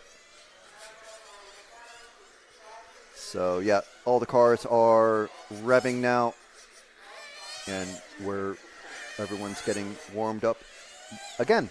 So that is, at least for this race, that is the final delay that we're going to see, because only one delay can be called per race. Yep, that's correct. So, effectively, the warm-up period begins again. And we can see several cars out there now. So once again, just running down the list of names. We've got Grosskamp, former world champion, 8th on-road European champion. Maseo, who's several years ago European champion in this class. Milan Holtius from the Netherlands. Mario Spiniello and Rosario Gayamo from Italy. Vasilis Lakaris from Greece. Daniel Shepis from Italy. And then the bump-ups are Glorenik in the 8th spot, Palois and Fiqueira.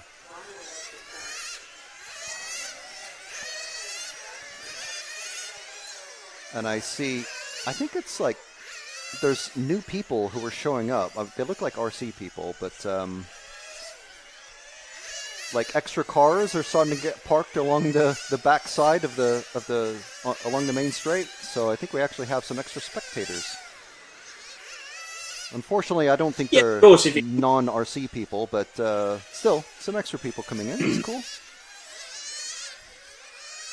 Absolutely. You always get people from sort of other classes when you have a Euros in your home country. You always go along and have a look if you're an interested racer. I know at the 12th Euros earlier in the year in Eastbourne, we had a bunch of sort of touring car drivers make their way along to have a look, sort of relatively local, but going a little bit out of their way. And obviously, quite often as well, they're putting something back into the hobby and helping to staff the event, like scrutineering and stuff like that as well. You'll get race from other classes helping out with little bits like that. So always much appreciated.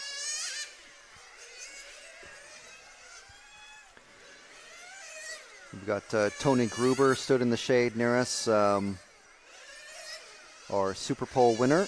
We saw his interview earlier on in the stream. Couple of interesting questions. Good chat with him yesterday, and also good chat with Dario as he was watching Tony Gruber take that Super Pole.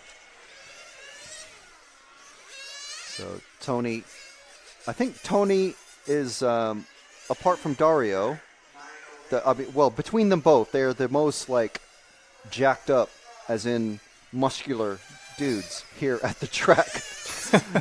I mean, Dario he's pretty stacked, but Tony is like he's wider, he's taller than Dario. He's a muscular dude.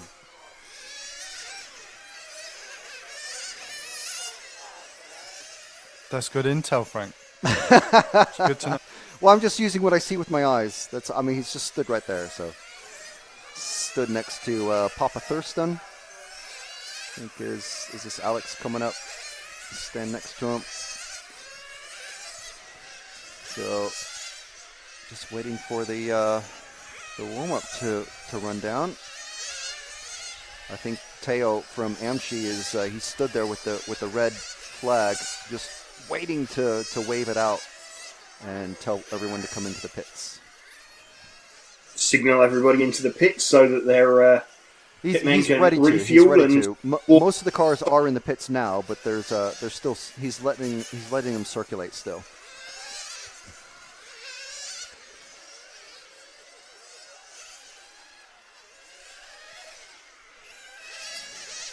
But with a single wave of his wrist, he'll have that red flag out and be telling everyone to he come will. in. There he goes. Long walk back around the circuit. There we go.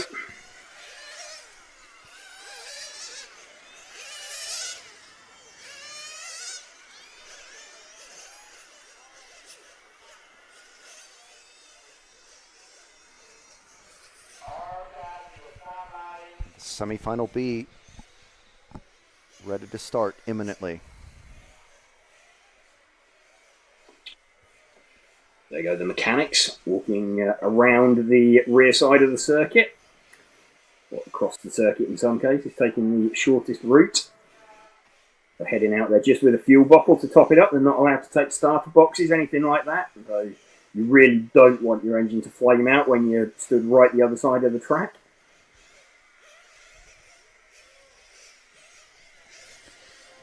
Being unable to do anything from over there. Just got a quick run back to start the engine if it cuts. Not a great feeling.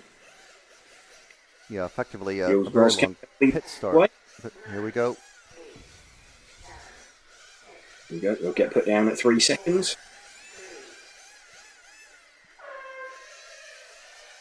Cars down and away. Jules nearly collects the flag at the front of this. Very experienced, exactly what he's doing, as does Alessio Mazzio. Milan running in 3rd position. Guillermo does look like he's running, and in fact he's got the jump on Spinello as well. Spinello dropping down the order. Yeah, he got tapped just before the finish line, coming into not even before the first lap finished. But everybody makes up, so no retirements. The 10-minute break being used to good effect. Get everyone running. Jules leading away at the front. He's already got about 8 seconds per second. This battle for 2nd and 3rd, Alessio Mazzio and Holtwist.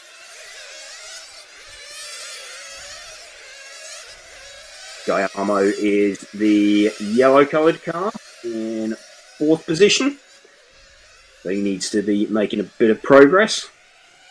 Jules looks like he's starting to break away. He's now like 1.2 seconds ahead. So he's looking like he's got a little bit of pace in his pocket at this stage.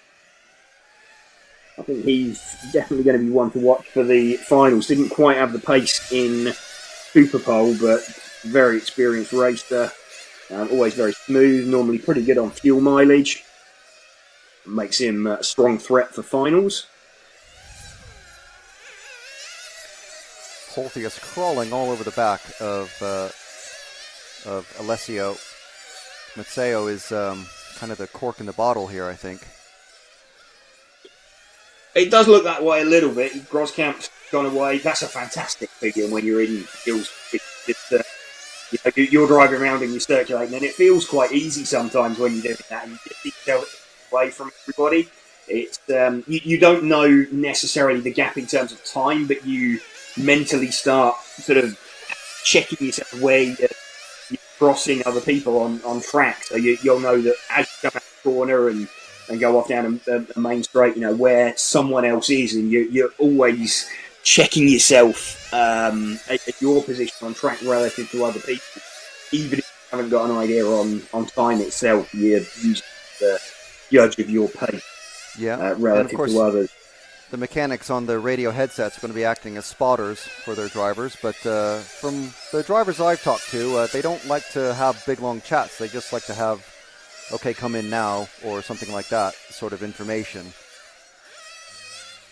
They don't necessarily need to... Yes, it depends. I think as you get further up the...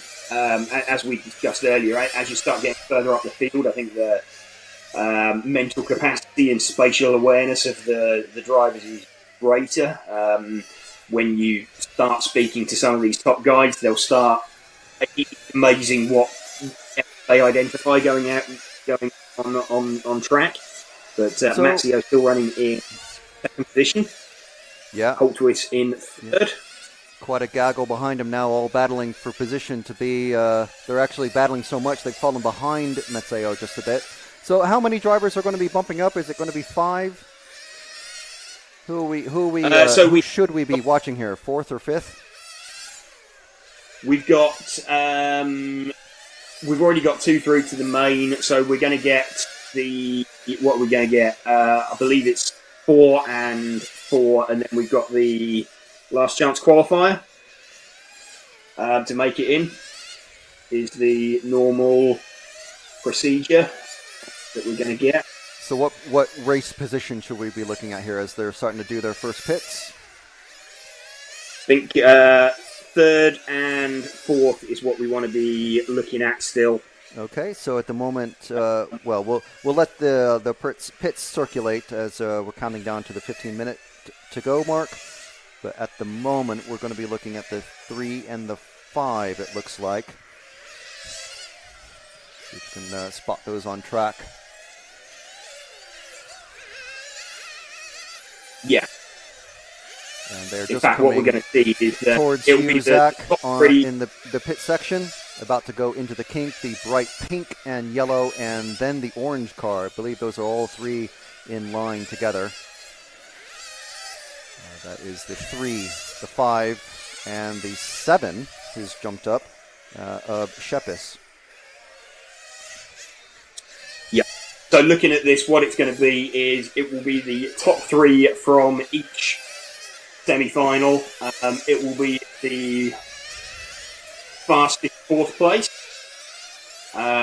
We'll get ourselves into the main. Then the last one will be the last chance qualifier. So you need to be in the top 3 of semis to definitely be. You need a quick time if you're in 4th place, and then hope that the other semi-final isn't faster. Obviously, the A side of the semis got that advantage. They know what the Bs have done. The B, the B side of the semis is flying a bit blind at the moment. Yeah.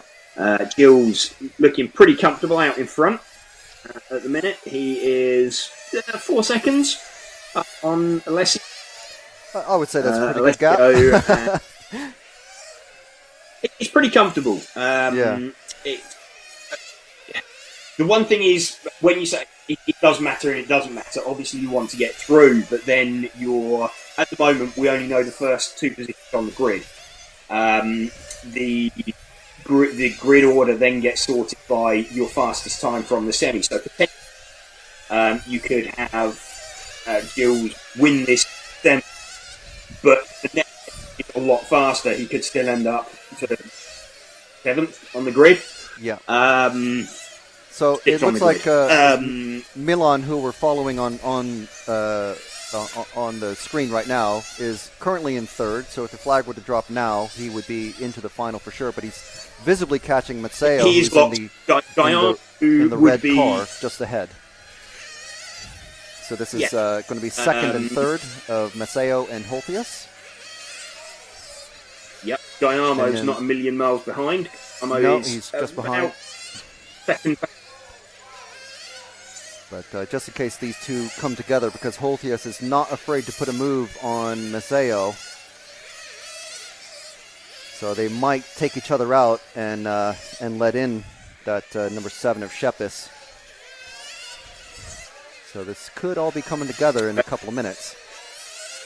Well, Shepis has stopped. Shepis looks like he's stopped. It's his timing has is it dropped to the Guillermo, I think. Guillermo is the 4th place. Guillermo is going to be, if he finishes 4th, he's got a possibility of making it in. He needs a quick time, though. So yeah, but he's immediately behind Holthius, is what I mean. And it looks like Maceo has come in for a pit, so now he's dropped behind them now. So it's Holthius has just flamed out at the finish line. That's Holthius on screen now. So he's being run back to the pit. I believe his dad is his mechanic. So this will upset the cart. There we go. And there's Yillis coming in for a pit, as we can see. Yillis is back out. Holthius, is he able to get started again? He can certainly make his way back up, I think, but he's dropped down to 5th already. Is getting passed by cars that are out on the track. And there he goes. Of course, the back up and running. Okay. So what you saw there, we're putting the picture. Holthius has a job ahead of him now. He does. Let's see where he's dropped to. Okay, he's in 6th position at the moment. He will have a chance later on. If he still finishes there, he'll have a chance in the last chance qualifier. Everybody else would kind of have their head in their hands a little bit, because what you don't want when you go into a last qualifier is someone who's got massive pace. Because there's only one position in that last chance qualifier. You don't really want someone in there with you that's got huge pace. You want to be around other cars that are similar speed to you, but that's what he can do there. Guillermo is up into 3rd position. The next yellow car to come across the finish line now, coming towards you, that is our 3rd place car, number 5 of Guillermo. And he's about to go on the straight. So we've picked him up. That's our number 5 of Rosario Guillermo. It is. Spiniello running in the 4th position at the moment. And is, what is he, 4.8 seconds back? Yeah, he's a whole from second Guillermo. behind. Yeah. And Spiniello looking... He's no threat, but also he's under no threat himself, really. Lycaris is another 5 seconds behind, 5-6 seconds behind him. And Milan's about a lap down on him. Milan Holtwitz is about a lap down on him. So this is kind of settling down. We've gone past half distance now. But as we've already seen with Milan Holtwitz, it's so easy. Just flamed out there. And I mean, it's never fortunate to flame out, but he was pretty fortunate that it was right by the pit entry when he did it. And yeah, very. And Mark could get him and retrieve him. He is battling very hard with Tony Spiniello, so they're either pushing themselves or going to take themselves out of contention completely. Flat down. So yeah, Spiniello's best actually to drop in behind him and try and pick up a bit of a toe. He knows Milan's got the pace in his car. Spiniello's running in 4th position at the moment. I'm not necessarily sure he'll have that information to get sort of target fixation when you're out there driving. Yeah. But his absolute bet would be to let him pass, sit in behind him, just take the toe off of him, try and get himself pulled up into towards the back of Guillermo, who's 6 seconds down the road. Both of them have Yillis coming up on them as well as they're coming down the straight. But we're going to stay on the 3rd place man of Guillermo for now, because that's the important position. Guillermo holding on to it at the minute. What is it? Guillermo is just over 2 off the back of Alessio Maschio. Yeah, Spiniello from Guillermo somewhere around the 6 second mark. You can see there what we said about wanting a clear pit lane. That was a quick stop.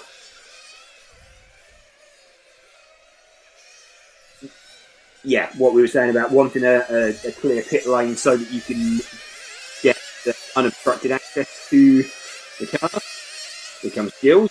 I think Guillermo is running just behind Holthius at the moment now, so Holthius not where he wants to be in relation to Guillermo, but Well, there's a lap between them on track, but like we said, I think Guillermo maybe realised that he doesn't need to, if someone's a lap down on you and they're quick, you're better off almost sitting in behind them. If you're occupying one of the top three, keep them within reach. We're coming up to, what are we, just under 7 minutes of this semi-B remaining. Yeah. Jules Grosskamp looking pretty comfortable out in front at the moment. Guillermo running in second position, about 8 seconds back. Mazzio running in third position. And in fact, Mazzio and Spiniello are pretty close now. We can find 2 and 4. So Guillermo's got past Mazzio in all of that. Stops. Mazzio's just about to come through the kink in the red car. Spiniello, I believe, is in the white car just behind as they're coming down the straight, about to cross the finish line. That is Mazzio in the number 2. Yeah, it's about 0.8 of a second between them.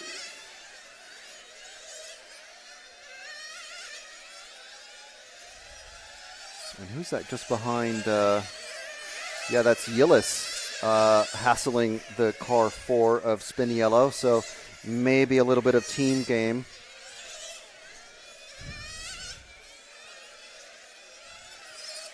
Yeah, that looks pretty comfortable. His lead now is, 7.9 seconds over Guillermo, so he's half a lap down the road. That's a nice thing as a driver to have in your pocket. You know people are obliged to get out of your way, but you don't feel the need to dive past at the very first opportunity. When you get there, you can sit back for a corner, take information around you, not do anything risky, and just, when the opportunity presents itself, you don't have to make a risky move. You can see there, Jules just backs out. Avoiding that. Yeah, he's got that in his pocket. His pace earlier in the run that earned him that. He can afford to just, hold off getting on the gas, just to, stay out of someone's way. There we go. He's a little opportunity, poked his nose in there, got through that gap. So let's see how quickly Yillis can get past Mazzio here. Mazzio is the red car in third, just ahead, Zach. This is a good opportunity as well for Spiniello, because Mazzio has to get out of the way for Gilles, and Spiniello, he can stick on the back of him now. He's let him through, and use that as an opportunity to head through.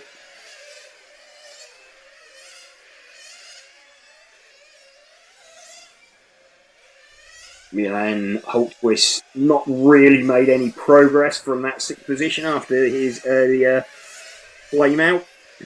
No, that's true, but it's one of these situations where, as I'm sure you know, and probably were about to mention it yourself, but if someone else flames out ahead of him, that's another position or 2 that he can get back, and just hope. You don't stop until whilst you've still got 4 wheels on your car, you keep going. Yeah. The race isn't over until the final flag. Absolutely. So just keep it moving, keep it circulating. And having said that, he's now just moved up, got himself past Licaris.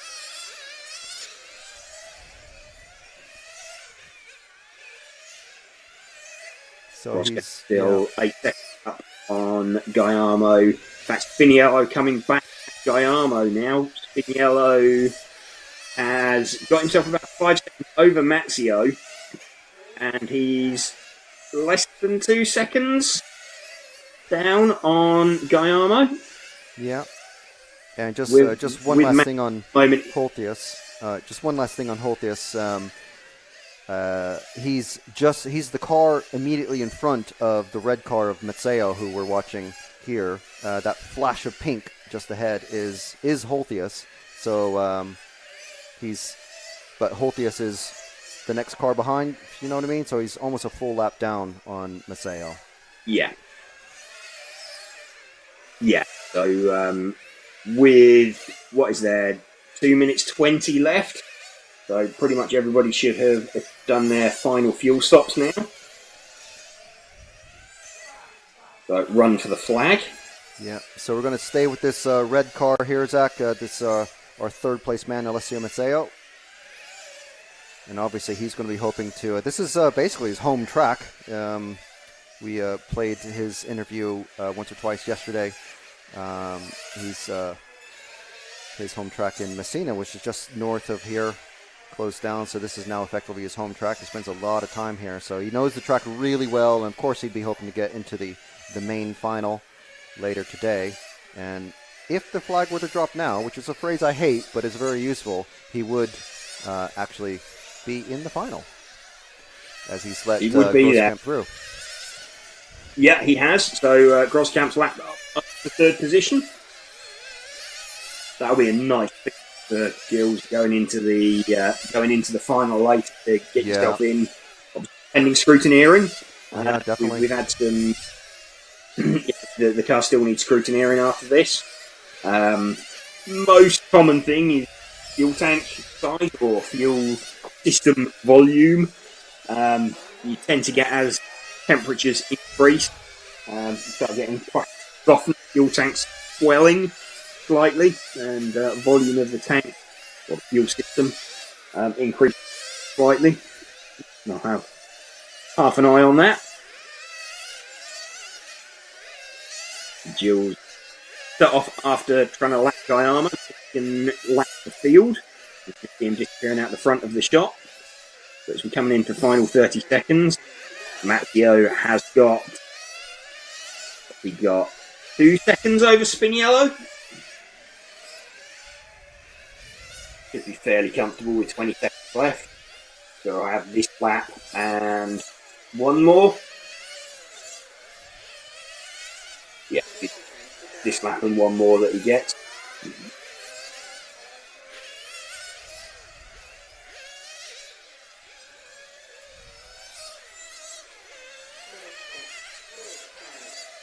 So the car's starting to finish now.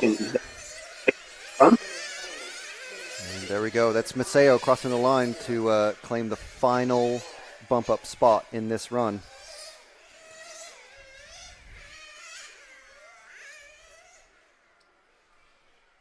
Spiniello's done a 77 in 2:12.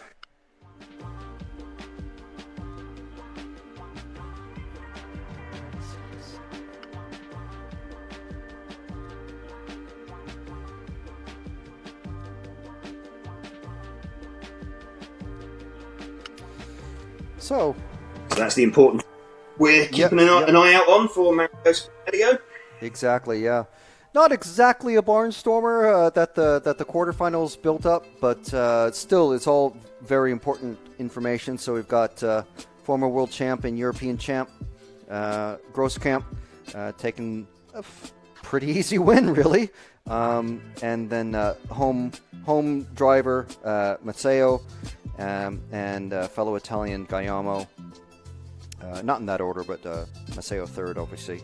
And then Spiniello hoping to get into that into the main final with what I mean, it sounds like a fast time, 77 laps in 22:12.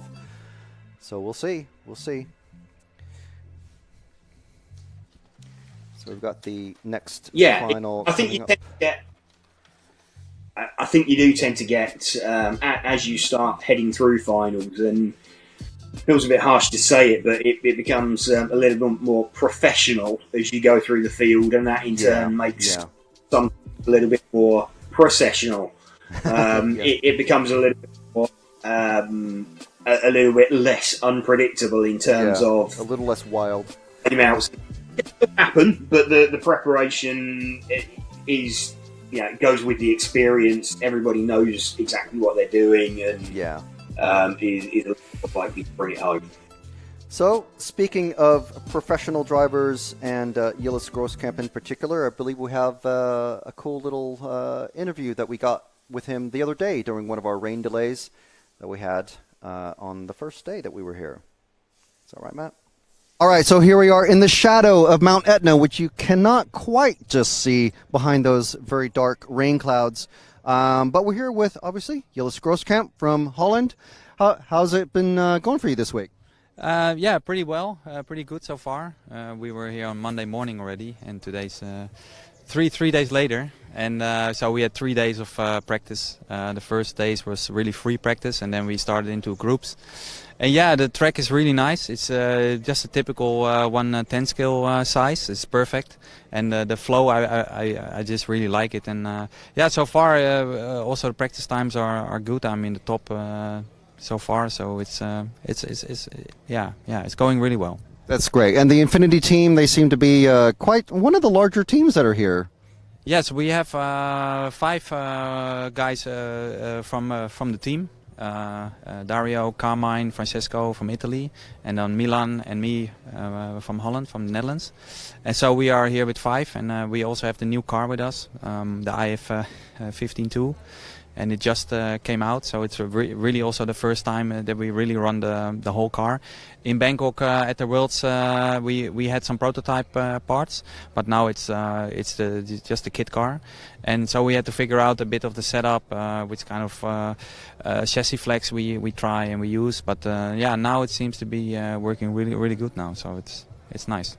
That's great. So what do you think of the prospects of the car and the team against all the other competition that are here, from Capricorn and X-Ray especially, and all the other teams? Yeah, well, of course, the race itself is it's not very big. I think around 40 driver at this moment. Of course, the top 10 is still the good guys. It's only Greiner that we are missing now from the top guys from last year. But yeah, I think it's Infinity versus the Capricorn team at the moment.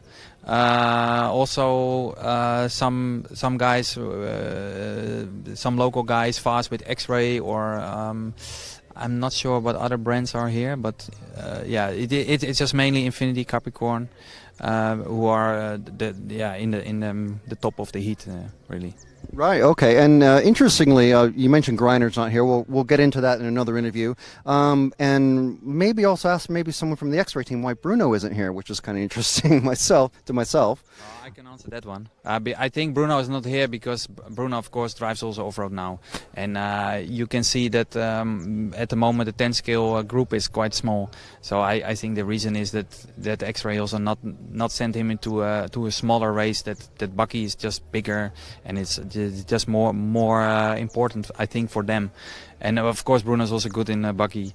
So I think his focus more on the EP and buggy, and not so much now on the Nitro cars, the on-road I mean. So, but it's a shame because Bruno is of course a super good driver. It makes the race even better if a guy like Bruno is here too. Yeah, and especially the defending European champion and former world champion Greiner from Germany. Like I said, he's not here. He actually has run out of vacation time. Believe it or not, he has just a normal day job, and he's off. Also, his sister's getting married, and some other things going on. So I don't know if we're meant to share that or not, but whatever. It's there. But yeah, Greiner and Coelho both kind of missing, and like you say, it would have elevated the competition, obviously. But interestingly, Bruno did really well last week. Not to make this about Bruno, obviously, but he did well at the EP 1/8 Buggy European Championships last week. If you're watching, hopefully. And this used to be an off-road track. Can you believe it? Not really, because what I said before, the track is really awesome. It's super smooth, very flat. And you can ride the curbs here and there, so I think it's gonna be really awesome race, and the final gonna be interesting because it's really tight, very, very close. You know, with the control tire also, you can't really gain so much, so it's all within tenths, and it's really about the driving and the strategy for sure for Saturday. And we saw last year Dario took, I suppose, I mean, to us at the time, it was a controversial decision to only change. I think he changed tires on one side of the car in Gubbio. Actually, it was. Or did he change twice? And that's was Greiner it. Changed Greiner changed one time 4 tires, and I believe that Dario's team decided to change one the first time only half, and then a full set. So he had a half more tire change, which cost him the win. So.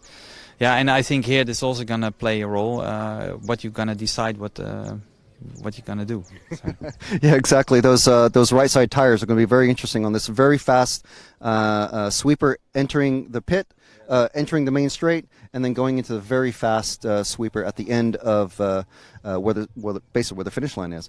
So anyway, that's Yiel's gross count from Team Infinity here with the new IF15-2, and with several other racers on the team. They're looking pretty hot. So we'll catch up with Yillis later in the weekend. Yeah, thank you very much.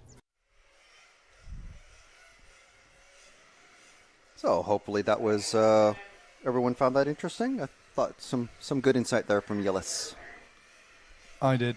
I found it interesting. Good. Yeah, absolutely. Always good to hear what's going on. The mindsets of the drivers and doing what they need to do. You see the track open now for the Semi A. Armin Raiola, Francesco, Alex Thurston, Melvin Diekman, heard from him earlier.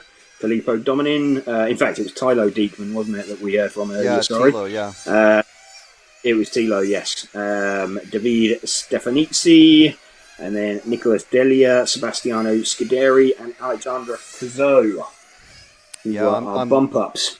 I'm quite excited to see what young Filippo Dominin can do, because he was arguably, possibly one of the standout racers of last year, just from his wild driving and just blistering speed, and then just throwing it all away with a wild drive.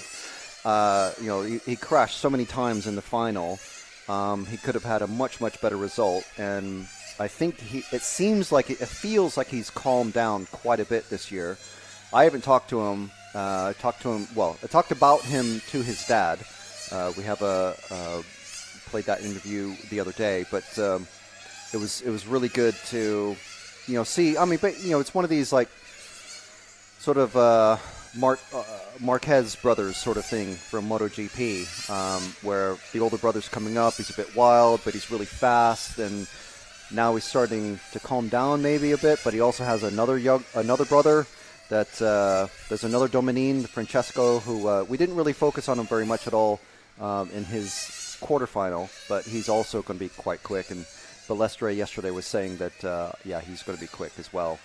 But so anyway, Filippo is going to be one to watch in this one, as well as the rest of the field.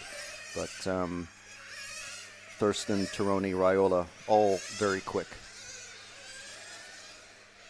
Absolutely, it's always easier to make a fast driver crash less than it is to take a slow, steady plodder and give them extra speed. Having been in the plotter position many times myself, I can certainly attest to that. Yeah, absolutely. You can always tell. The list of people that you used to be able to beat grows every year. You see all these kids coming up, and you can, for a while, you can beat them with experience and guile, and then it's just their pace becomes too much, and they're just off down the road, and their experience builds, and it's good to be part of that experience and part of their learning process exactly, as well. Yeah. Sort of more experienced drivers, and it's always good that you start seeing them get the better of you in a battle a few times. Initially you start running on track with them, and you're kind of fairly confident that they're going to throw it off, and then the next meeting you go to, all of a sudden you start, you might just, you're having to try very, very hard to beat them, and then you're thinking, I've thrown it off yet, and then eventually they're a final ahead of you, 2 finals ahead of you, etc. And it's inevitable. It's the way of. It's called getting old. Still, it is. Yes, it's good to see. Yeah, I remember one of the best races I ever had as a touring car racer, electric touring car, was with a young kid named Raymond. We're racing at SoCal RC, and I swear it was. I think it was the C final.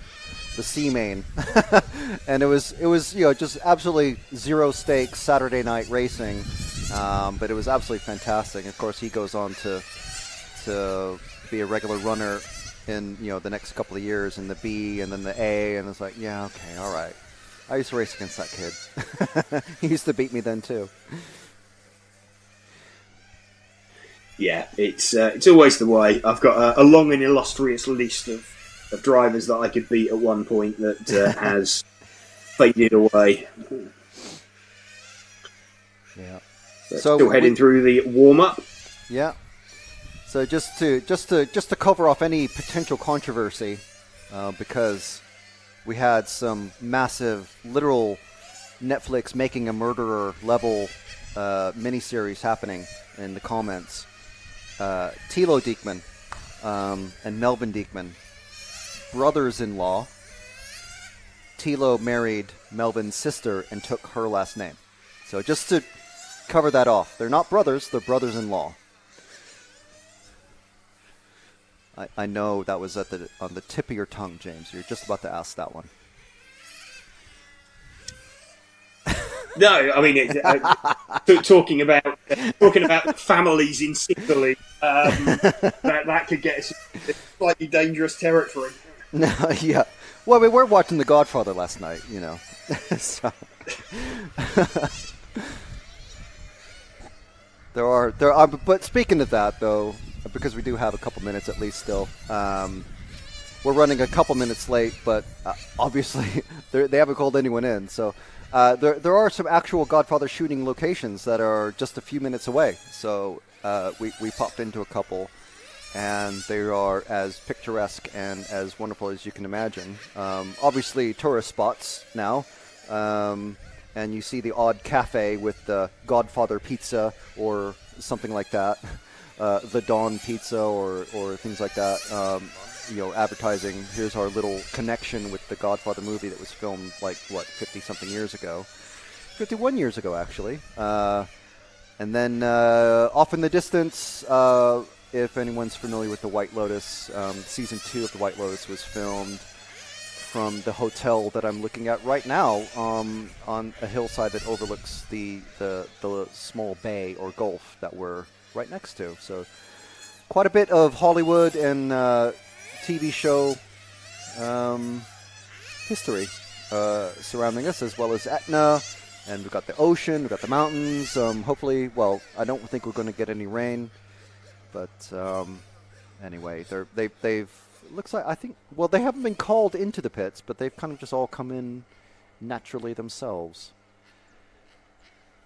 So that's handy.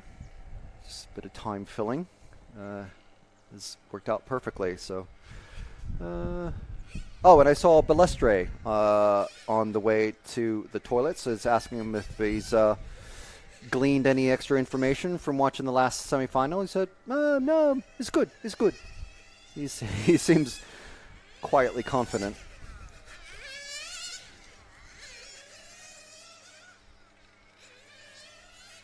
We're just watching another couple of cars out on track.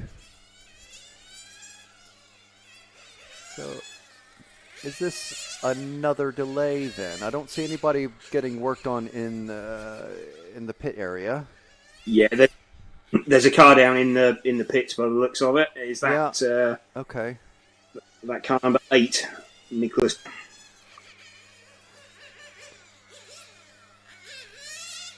There's 10 drivers on the stand, but the referee Fabio is in the mechanic area. I just don't see it usually there's a group of mechanics around a car that's stricken. I'm just not seeing that. No, we can see some work going on down there, Frank. That is in the pit lane. Okay. Rear shock's just been bolted onto a car. I don't know if that's had a change of rear shock tower, possibly.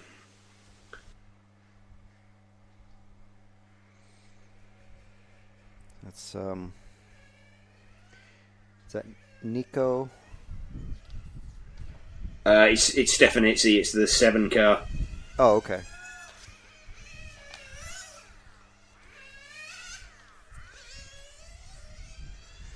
So, unfortunately for the marshals, who were in the last race, once again, got to sit out in the sun. A lot less cloud cover today, so the track's going to get it's going to get pretty hot, I think, compared to yesterday. Not necessarily going to be that pleasant for the marshals. Yeah, sat out there at midday sun when you get to the 45-minute mains. I don't know if there's any plans to have substitute marshals. not that I'm sort of aware halfway of. through. Yeah, this is the first day that we've seen the high-vis vests on the marshals, by the way. So, they just appeared this morning. Maybe last minute or a late delivery job from a local printer. I'm not sure, but normally at these events, all the marshals are required to wear the high-vis vests because you don't want to be running across the track and get your foot taken out by a driver who's unsighted. Of course, most of the sponsor shirts are black, very conveniently. It's great to sit in the sun wearing black. If you've ever tried going to a race meeting with Nitro cars or anything running foam tyres in a white shirt, you will understand it. Yeah. So it looks like the 7-car Stefanitsky has now made his way out onto the track. Yeah, we just heard. I don't know what the announcement was, but there was just an announcement over the radio, so maybe that was like the 5-minute call. So they're all. The pit lane is now empty of cars.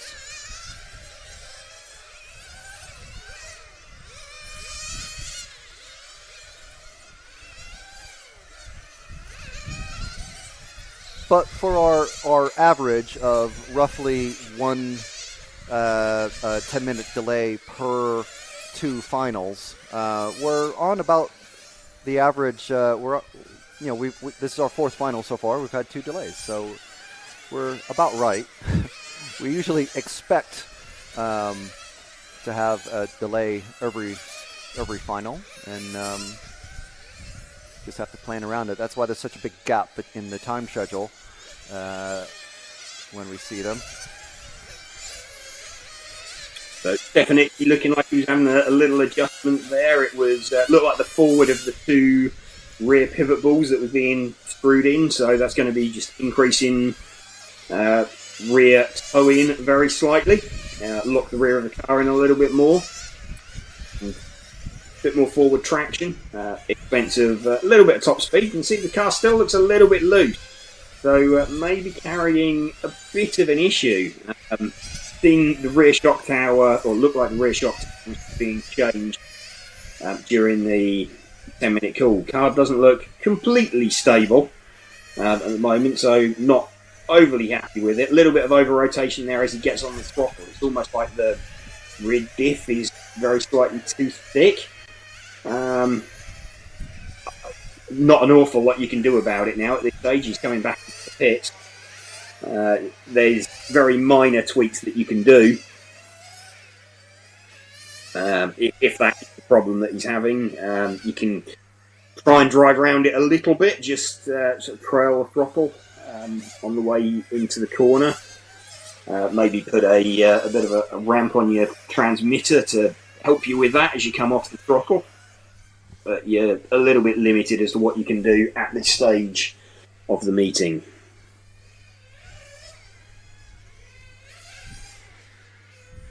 No sign of the red flag yet. Car's being released from the pits. Yeah, the wind has certainly picked up. It's blowing pretty much directly in the drivers' faces, and we can see the flags around the. If you can see the flags around the track, you can tell the direction and strength of the wind fairly easily. There we go. You see it's blowing directly at us on the rostrum, and I asked Balestri about that yesterday. He said, yeah, it does really affect the cars, and it does affect he said his mechanic will tell him the direction of the wind, and he says he'll take an actual different line coming into the final corner just before the finish line, because if it's blowing really hard, from left to right rather than right to left, it affects the line of the car. So I found that very interesting, really. Yeah, I mean, looking at the direction that the wind's blowing at the moment, that would be to under the rear wing of the car. The rear of the car would be quite loose as you come in into that final hairpin. So you'll have it blowing across the front of the body shell as you come out sweep onto the main straight, and the car will sit down quite nicely, be quite planted through there, and a little bit loose on the way off of the main straight and through that sweep. Yeah, so we have less than a minute. Teo from Amchi is out there with his red flag, itching to call them into the pit lane. 30 seconds call just now. So all cars to the pits. So we're about 45 seconds away from the start of the semifinal A here in Sicily at the EFRA 110th IC Touring Car European Championships at the Giardini Naxos Mini Autodromo Club. I can't remember what the full name of the track is, but Naxos World, that's it.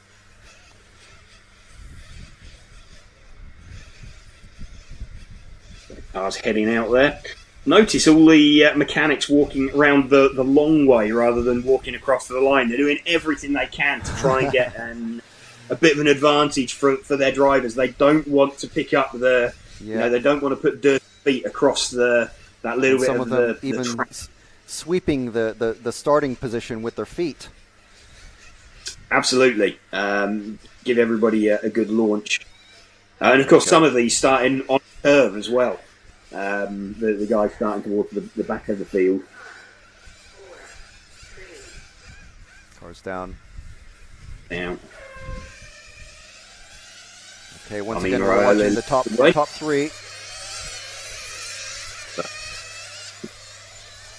Alex Thurston, his usual one can pink car, is running in third position. Having said one can, of course, it's two cans. It's got the white stripe down the side of it. Pretty familiar to UK racers. Alex running in third position at the moment, doing what he needs to. Yeah, so we're going to stay on the white and pink car in third, Zach.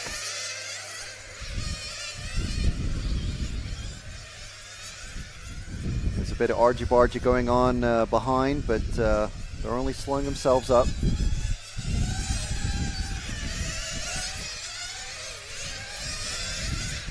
Yep, looks like Francesco find his way past Raiola, and in fact he's done it, I think. That's let Alex close in on the pair of them.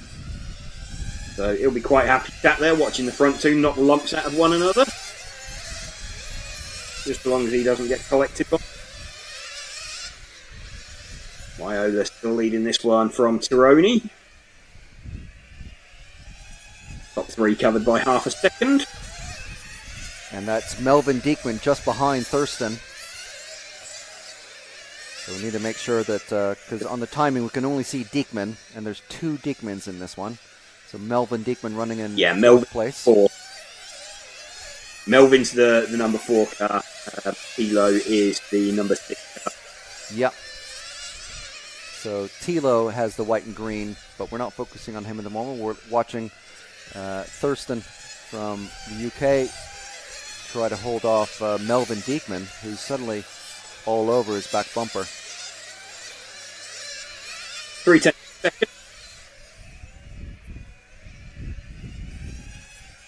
But Alex will be kind of trying to get out of that sandwich. If he can find a way past Francesco in front of him.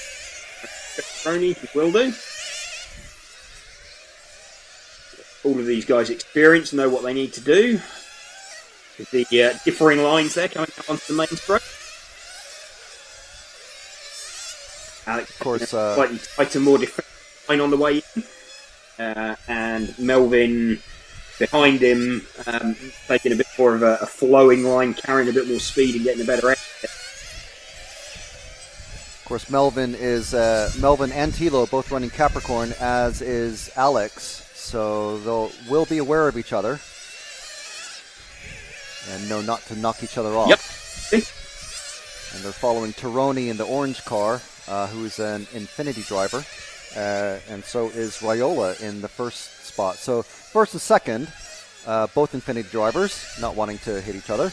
And third and fourth, Capricorn drivers not wanting to hit each other. So it'll be a bit of a team game, maybe, coming up. A little bit. So Raiola is about 7/10 of a second in front in the lead. Tironi gets sideways there. He did. That's dropped him back behind Alex. No, that's okay. Alex into second position. We're on the orange car, Zach. Orange car, followed by the yellow and white car. So these are two different brands of cars, both Italians. One Italian and a German, but both in different brands of cars, so different teams. So I think this is going to be a bit more of an intense, let's not follow the leader sort of thing, as Thurston pulls into the pits, and so does Diekman. Okay, so there goes that. All right. Kind of a build-up there, guys. I think that's the way, though, as much as we want it. The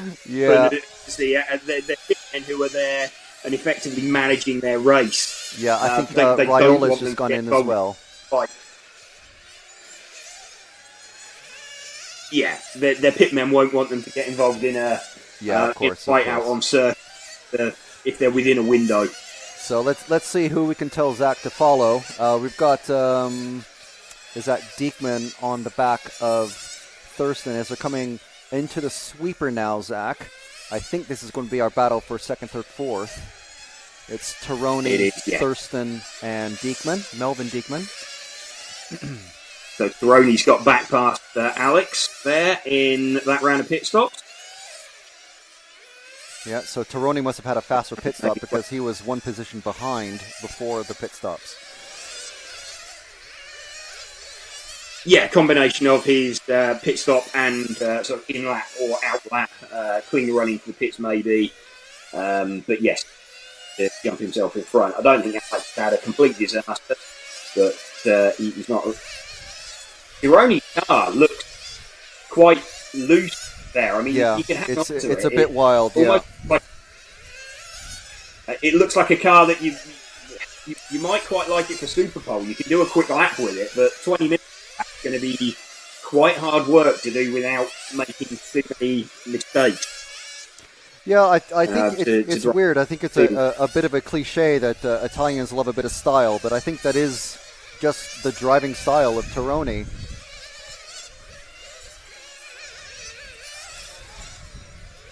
As long as you can drive it, it's quick.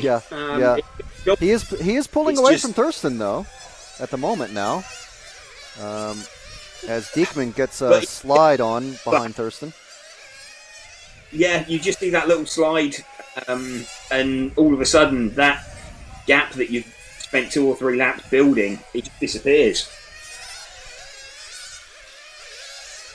I think Diekman is a little eager now to get past Thurston.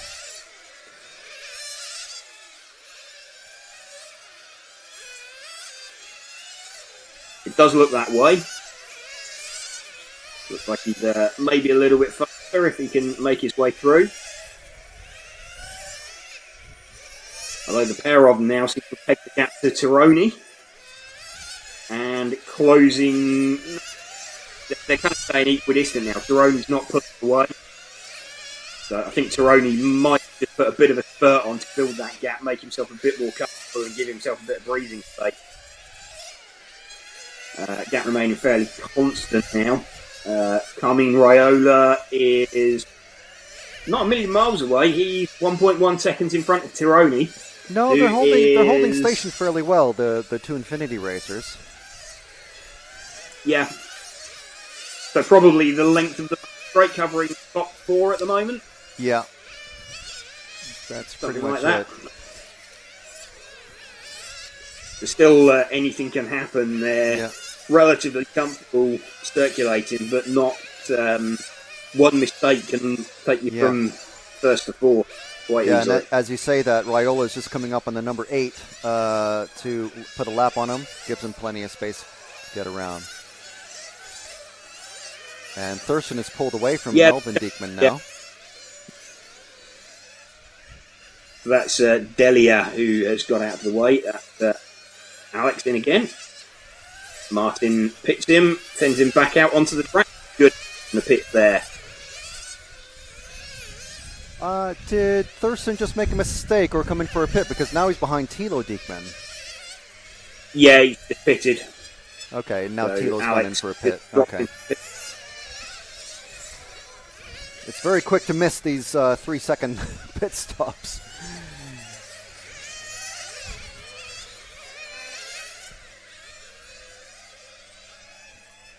So we're just about 11 minutes and 15 seconds left in this one. So second round pit stops going. Yeah, so everybody pretty much forced stopping by the looks of it. They don't want to risk having a flame out. If you save one stop, that's great. That's 2 seconds. But you do run do flame out, you're going to lose way more than that. So unless you're very, very confident, you don't want to be doing that. So Alex now popped out in second, and Tironi drops down to 4th position. So Diekman is up into 3rd. A couple of seconds in front. I think Tironi just had a stop and go, and that may have been. I think something happened in the pit. Maybe his mechanic fueled him on the driving line or something. He just did a stop and go in one of the sweepers. I don't think. Well, Diekman also has had a bit of an issue because they're now 6 seconds behind Alex. So we're running with Alex, but actually the close battle is between the 6 car and the 2 car. Yeah, so let's go to the Tironi. Let's go to Zach. Let's pick up the orange car about to go through the hairpin. He's coming towards you now. The bright orange car, the number 2 of Tironi, who's got 4th place man of Melvin Diekman following him just about less than a second behind him, it looks like. As they're coming across the finish line now. No, Diekman's 1 car in front of this car that we're following. This is Tironi we're running with. But Melvin is 1 in front of the 6 car. No, the number 6 car is Thilo Diekman. Melvin Diekman is 2 cars behind Tironi. Yeah. That's right, so Thilo is up into... They've just passed Thilo on track. Thilo crashed, made a mistake. Ooh. Melvin just getting sideways coming out of the Pepe's 90-degree corner at the end of the straight.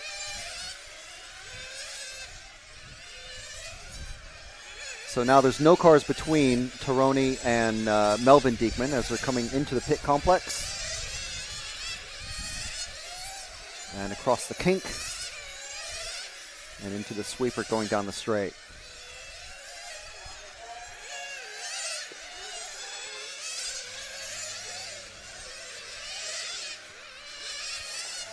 So also need to be keeping an eye on the 4th place. There was a massive crash. I think Thurston was involved with that. The number 5 car has been hit broadside, T-boned on the straight by one of the other cars. But Thurston was involved with that. I don't know if he's got any damage. I'll try to have a look as he goes past. Nothing on the body. Seems okay. But the other car he was involved with was hit broadside. He's come in for a pit to have a quick look. No, his dad just refuels him and lets him go out. So Thurston's okay, but he's dropped down a bit because he had to slow for that. So just letting you know That's what's right, happening he was off fairly camera. He had like 3 seconds in his pocket, or he still has 3 seconds in his pocket in 2nd position at the moment. Carmine Raiola pretty comfortable out in front.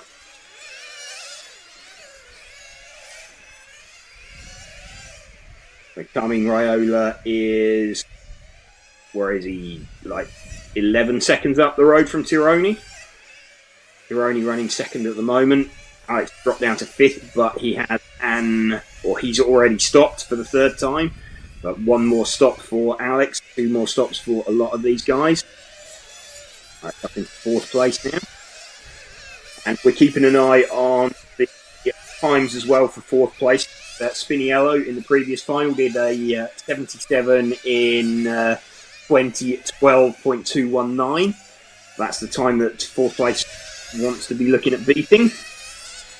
So we should be on Alex Thurston, who's currently in 3rd, I believe. Is that right? We're not with Alex at the moment, I believe. No, but I mean, we should. I just need to let Zach know that we need to find Alex. He's in the sweeper. He's about to go on the main straight. He'll be the only car on the straight. The bright pink and white car crossing the finish line. Coming towards you now, Zach, into the pit complex. There we go. There's Alex. I believe Alex he's running a net second. I think Baroni's just pitted from in front of him. Okay. So this time round, I believe Alex will cross the line in 2nd position. There he goes. There we go. Baroni back in 3rd. So it was he was running 3rd. It was a bit of a false 3rd. I think what Martin did was pulled him into the pits a little bit early because he'd caught that gaggle of traffic and, like you said, was starting to get involved with them. He's pulled them in a little bit early, still within the beginning of the window that he can comfortably get to the end on 2 stops. Yeah. Or 2 stops from the point, but he just avoided him having to work his way through the traffic. So a bit of cunning pit work from Martin Thurston there. I mean, Raiola pretty comfortable out in front. Alex, who we're running with, is 8 seconds back from it. Stefanitzi is up into 3rd position with the 7 car. Yeah.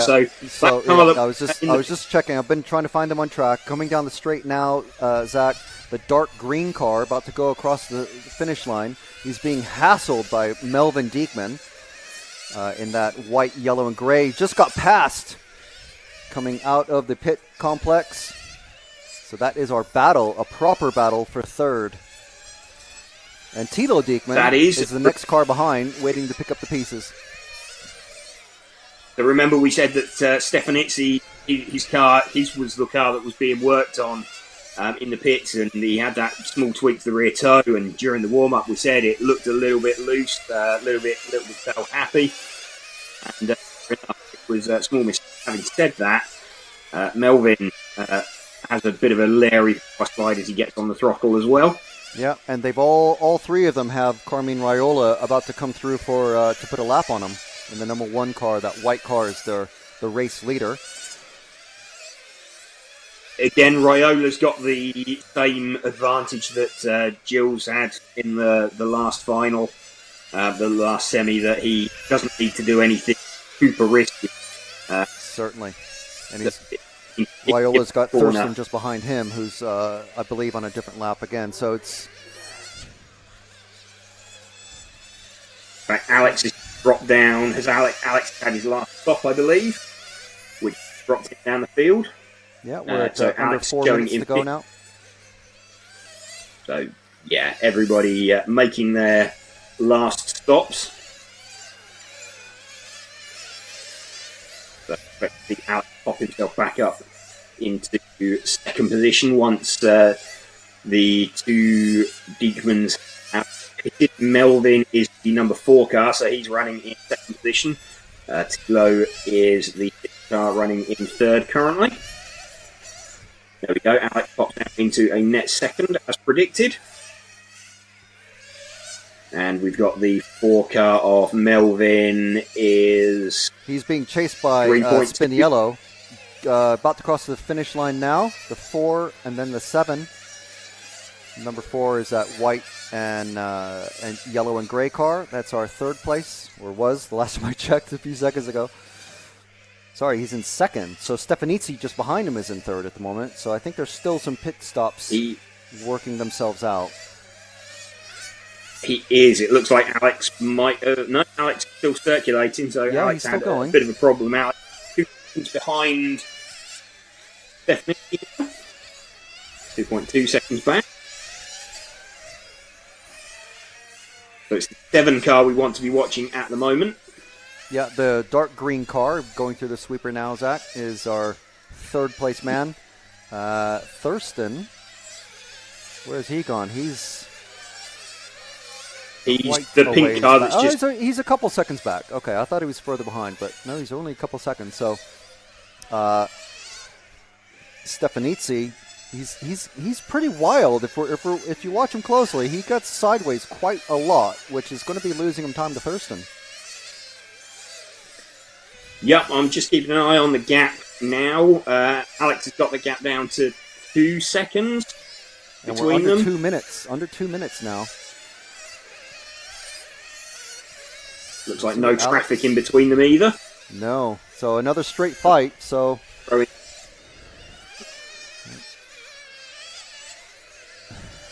What do we got? 1.8 seconds now.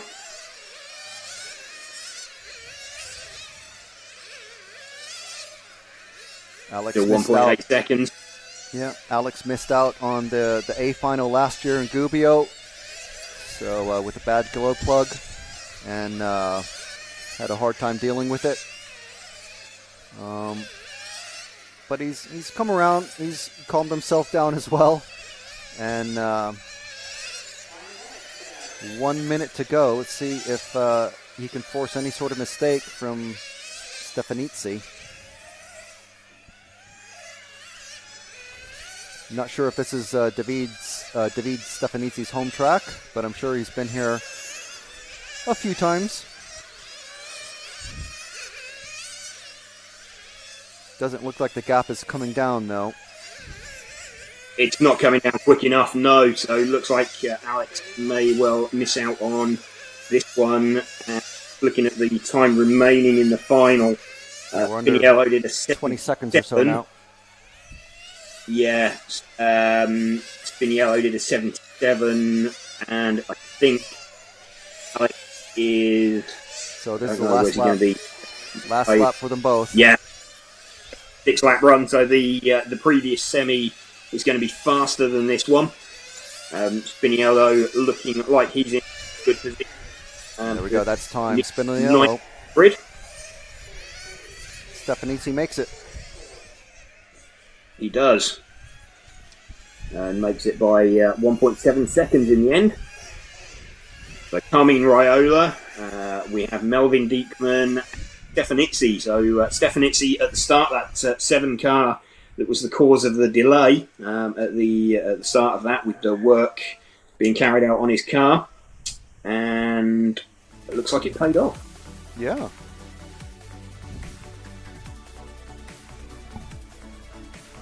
Sorry, 76-1950. Yeah, Yillis just asking me what time Carmine made. So sorry about that. Just randomly shouting out numbers. 77 in 2005. It did pick up the last lap. So. And in fact, Spiniello's time that got him 4th in the previous semi would actually have got him 2nd in that one, and he would have been like 7 seconds off the lead. Yeah. So I think now we're cutting to effectively an open track warm up for Balestri and Gruber. That is just so that they've had an opportunity when it comes around to time for the main final. They're going to have an opportunity to get out on the circuit. So we've got a bit of a gap coming up now, haven't we? Yeah. We do. Free practice starting at noon local time or Central European time, and then we're going to have a last chance qualifier after that at 12:15, and then it'll be a lunch break, and then the 2 finals.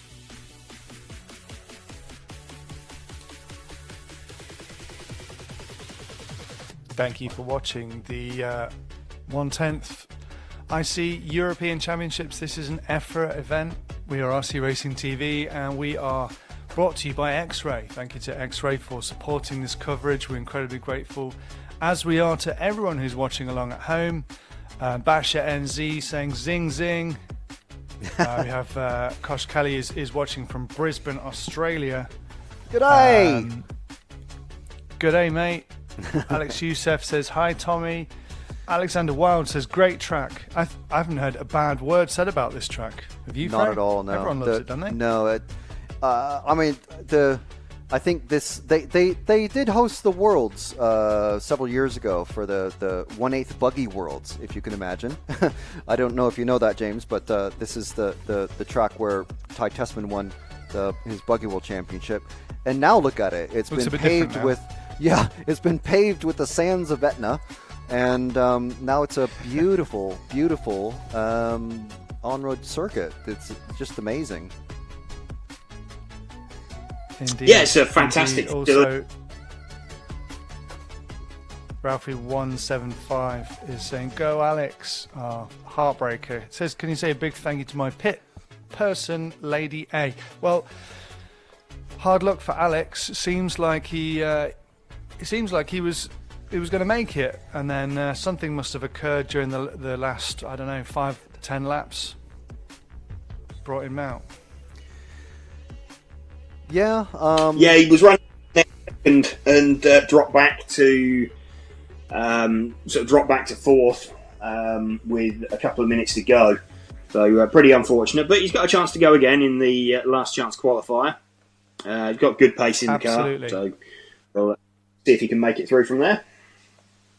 Absolutely. Oscar Bonacino saying, what time is the final? Well, you've got your 110 wide final at 3 p.m. CET, local time, and you have the main final, that's the 110th IC track final, at 15:45 local time. Right now it's free practice on track for the two top qualifying races. That's the TQ Mandaro Balestri and the Superpole winner, Tony Gruber, because they haven't been out on track today, so they get some free practice.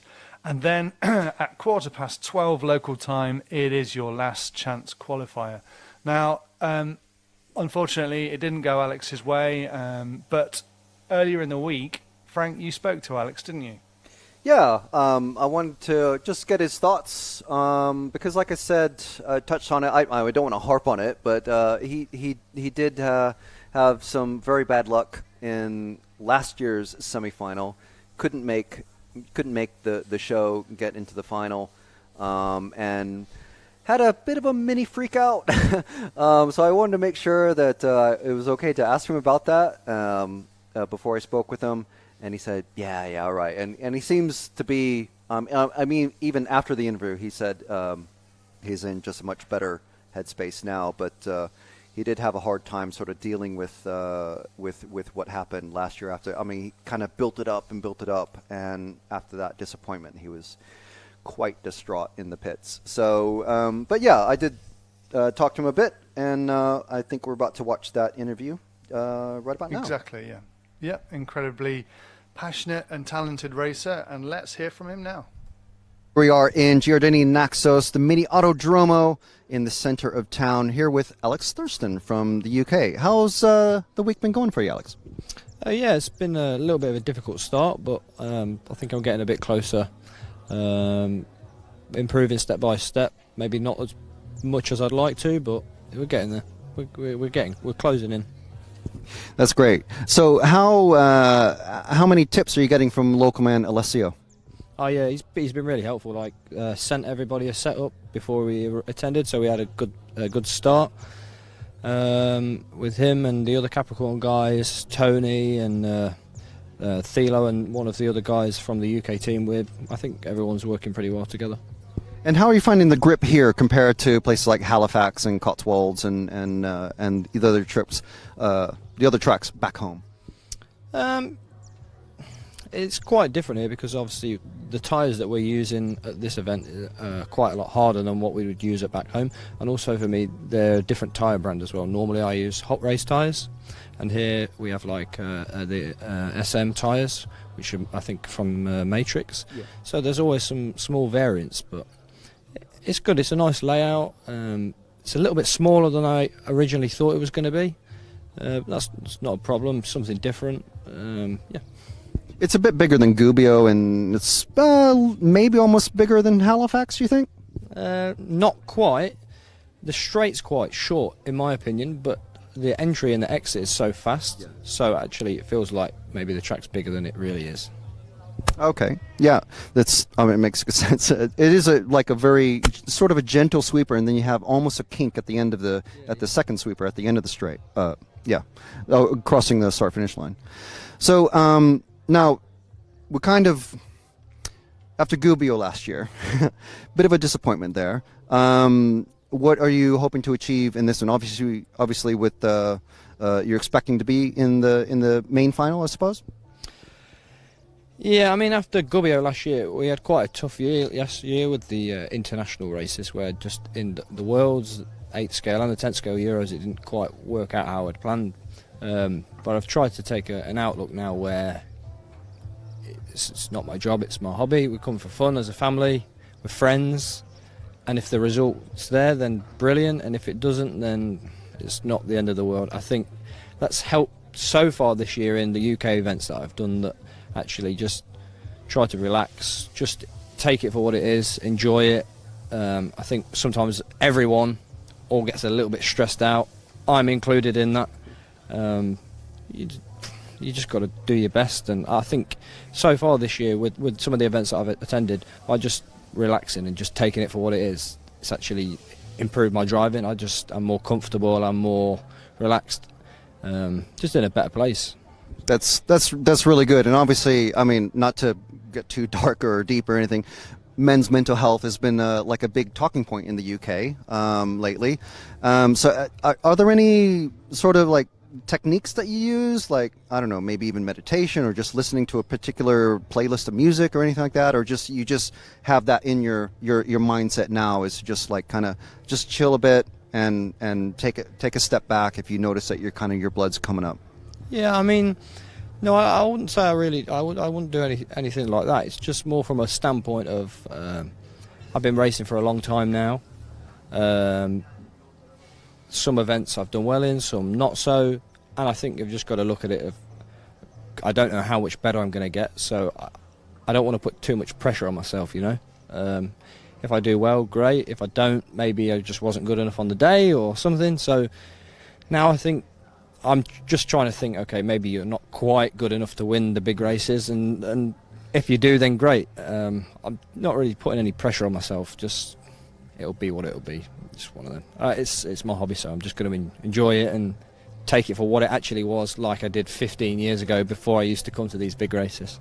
That's an excellent point of view to take, and obviously, you know, it is a hobby for 99% of the people that are here, and you know, like we mentioned in one of the other interviews, actually the defending European champion Dominic Greiner isn't here because it's not his day job. He ran out of holiday time, and he can't be here to defend his European title.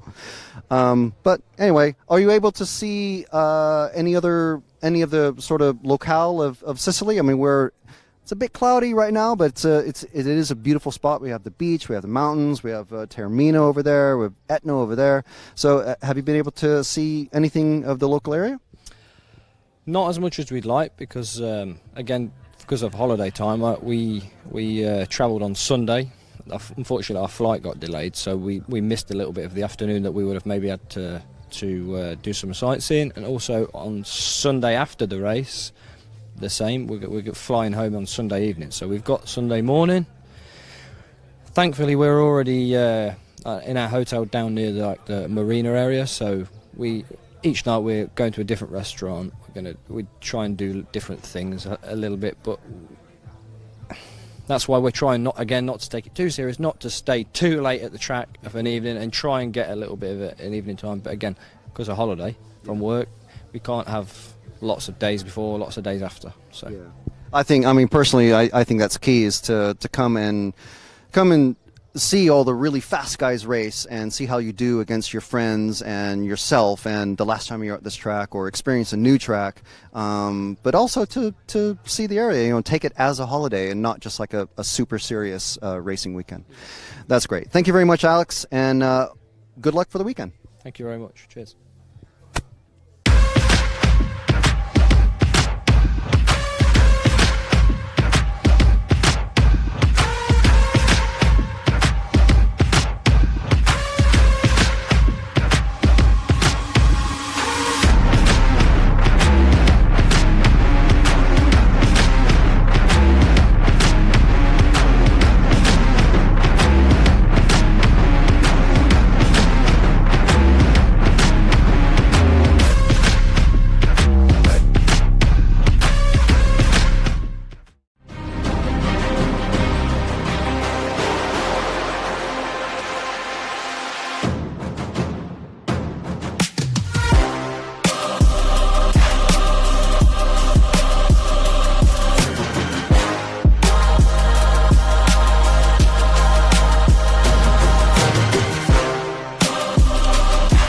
straight and across the line. That is the wish. That is the win. Dominic Greiner has won already. He just needs to cross the line. So he does so. Dominic Greiner is our European champion.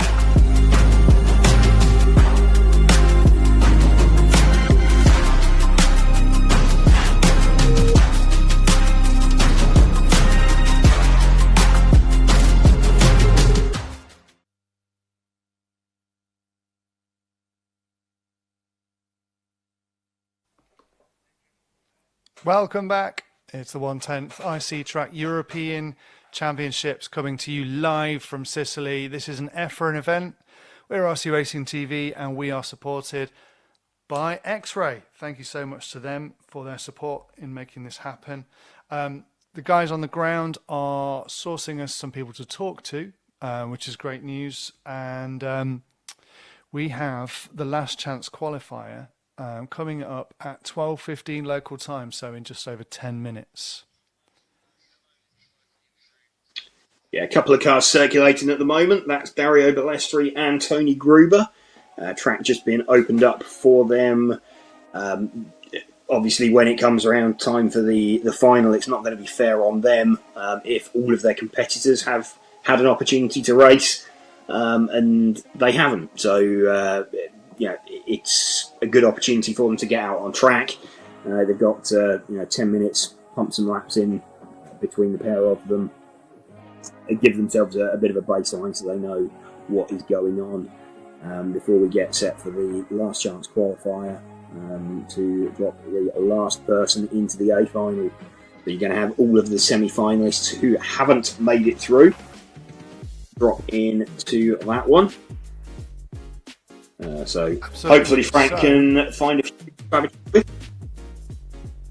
Yes, indeed. So just to recap, so the first two spots on the final are filled. Dario Balestri will lead us out on pole, followed by Tony Gruber. And then we have the top three drivers from each of the semi-finals, followed by the fastest fourth place driver, followed by the winner of the last chance qualifier. That's right, isn't it, James? That is correct, Matt, yes. Although they'll drop in, you can finish, they'll effectively drop in after the front two. So I think Gilles will be third on the grid, looking at the time that he's done. But then it will go down sort of on the times that you've done. So third through ninth they won't necessarily relate to the finishing order. You might have the semi B all in front of the guys from the semi A because it was a faster final. So need to see exactly how that plays out from the results. Absolutely, yes. We do have the results now from semi-final A and B. So this isn't necessarily the order of the drivers, but as we've said, Dario Balestri, Tony Gruber, and then Yildiz Grosskamp, Rosario Giamo, Alessio Mazzeo. So they're the top three drivers from semi-final B. Semi-final A, top three drivers would be Carmine Raiola, Melvin Diekman, and David Stefanzi. I think we may have Frank joining us. Let's see if we can get Frank in. Frank, are you there?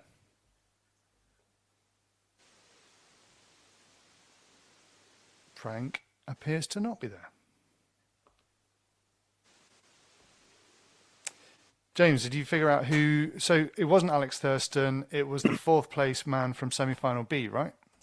It was, Spiniello had the quickest fourth place time. He was about a lap up in the end, actually. And his time that got him fourth, I mean, super unlucky. His time that got him fourth in the sort of first of the two semi-finals would have got him second in the other semi, in the A semi that we've just seen.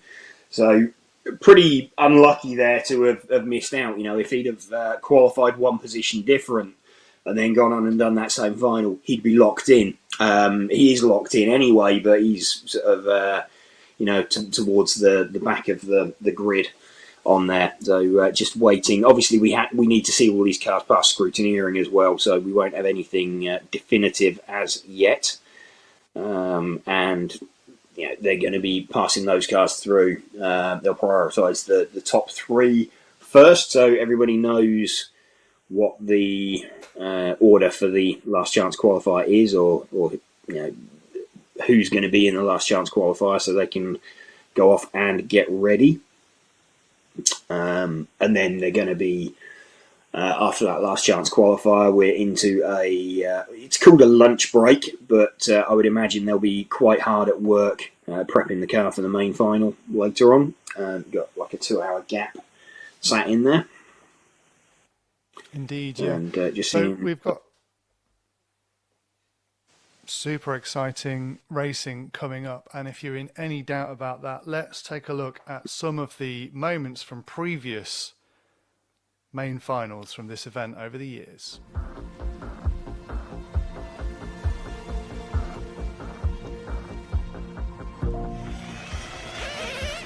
And the man who would become 2010 European champion is Martin Christensen.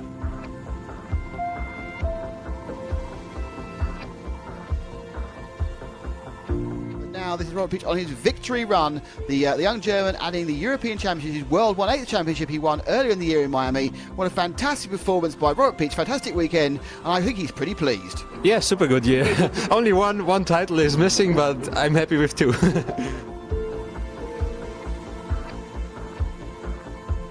He's going round one more time. Manuel Huber will have to do one more lap. As the four-car spinner finished in second place, Manuel Huber has won the European Championship. He is on the last lap by himself. Groskamp across the line, finished third after those problems early on. But out of the last corner, here he comes. Huber wins the European Championship 2012. Into the pit lane he goes.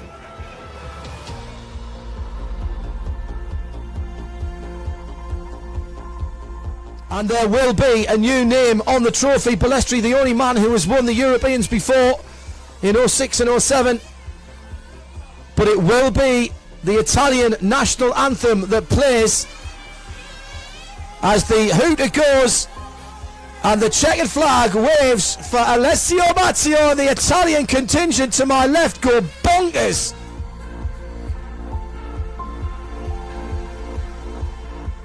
Just looks like he's losing traction on this last lap. Last couple I think of corners. the tires are just going. They've said it's a very high wear circuit. So here we are, Robert Peach. See if we can And grab there him we for a go. chat. There we go. That's Peach taking the championship. How's that feel, Robert? Oh, it's so great. One more lap for Coelho. One more lap. This will be his final lap. You think 10 seconds to go then. This is it. The final denouement in what has been a spectacular tournament for the EFRA 1/10 IC Track European Championships.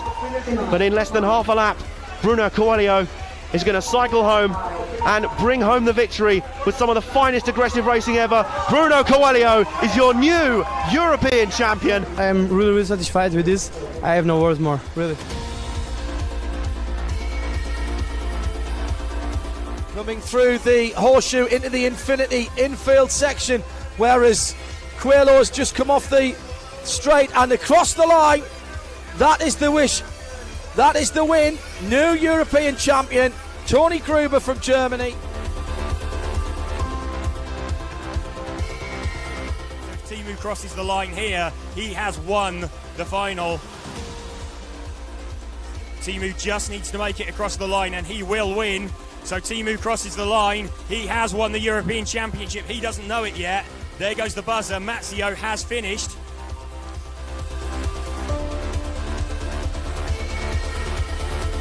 Dominic Greiner has won already. He just needs to cross the line.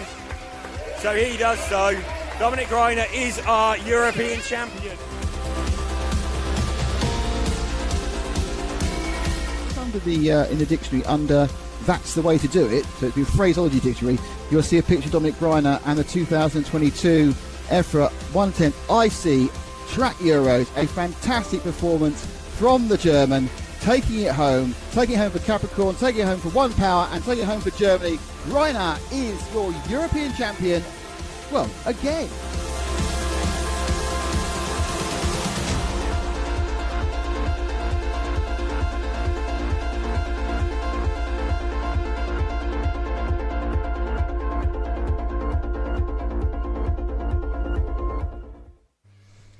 Okay, so here we are. We're just a minute away from starting the. This is basically just a free practice for the two finalists, pole position man Dario Balestri, and the Super Pole winner from yesterday, Tony Gruber.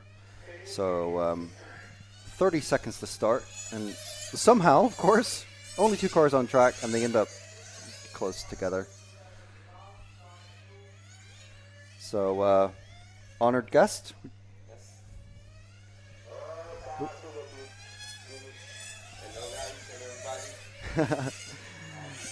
All right, sorry, say that again. We are spy. We are spies, indeed. So, Alessio Maceo, our special guest. Yeah. Okay, hello. once again, we played your interview a couple times yesterday during our breaks. So, so that's it for the free practice for Dario and Tony. Obviously, you were just timing. Whose laps were you timing? Were you timing both of them? Yes, but I think the track is super slow now. Yeah, because it's hot. Because it's the temperature. Yes, the temperature. Also, I think they used the super tires, and both of these things. Lap time was super slow, but we saw also the two semi-final, the B and A final. Yes, the big difference in time. Mine was super fast. Yeah. Compared the A main. So will be a strange final for sure. You think? Yes. A strange final. Yes. Okay. Yes. Right. Okay.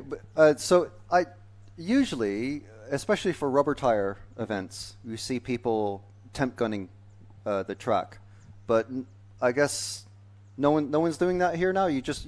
I mean, obviously this is your home track, so you know how hot what the traction will be like. What sort of temperature are we looking at out on the track, or? I think we are close to 40, 38. Yeah. Yes. It's a good amount of wind coming through now.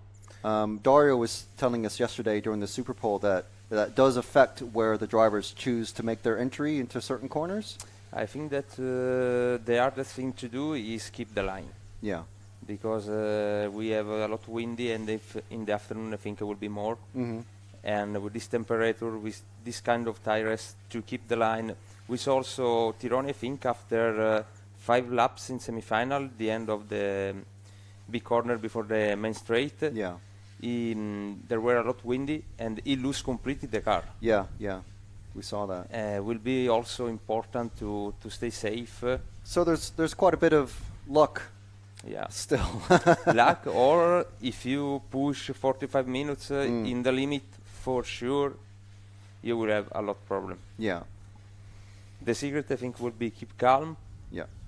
Follow your pace, and I think that during the race there will be a lot of fight between the drivers, also in the middle of the group. Mm-hmm.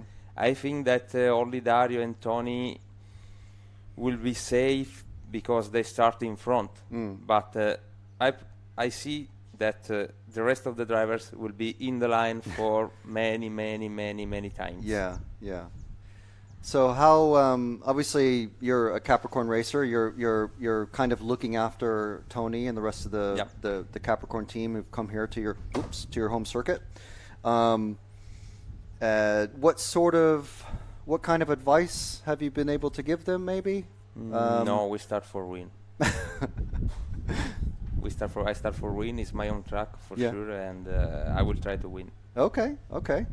So if the chance comes, the final pit stops have happened, you're running maybe just behind Tirone in second or third or whatever, you're gonna go for it to get on the podium and get ahead of them. Of course. Okay. Sure.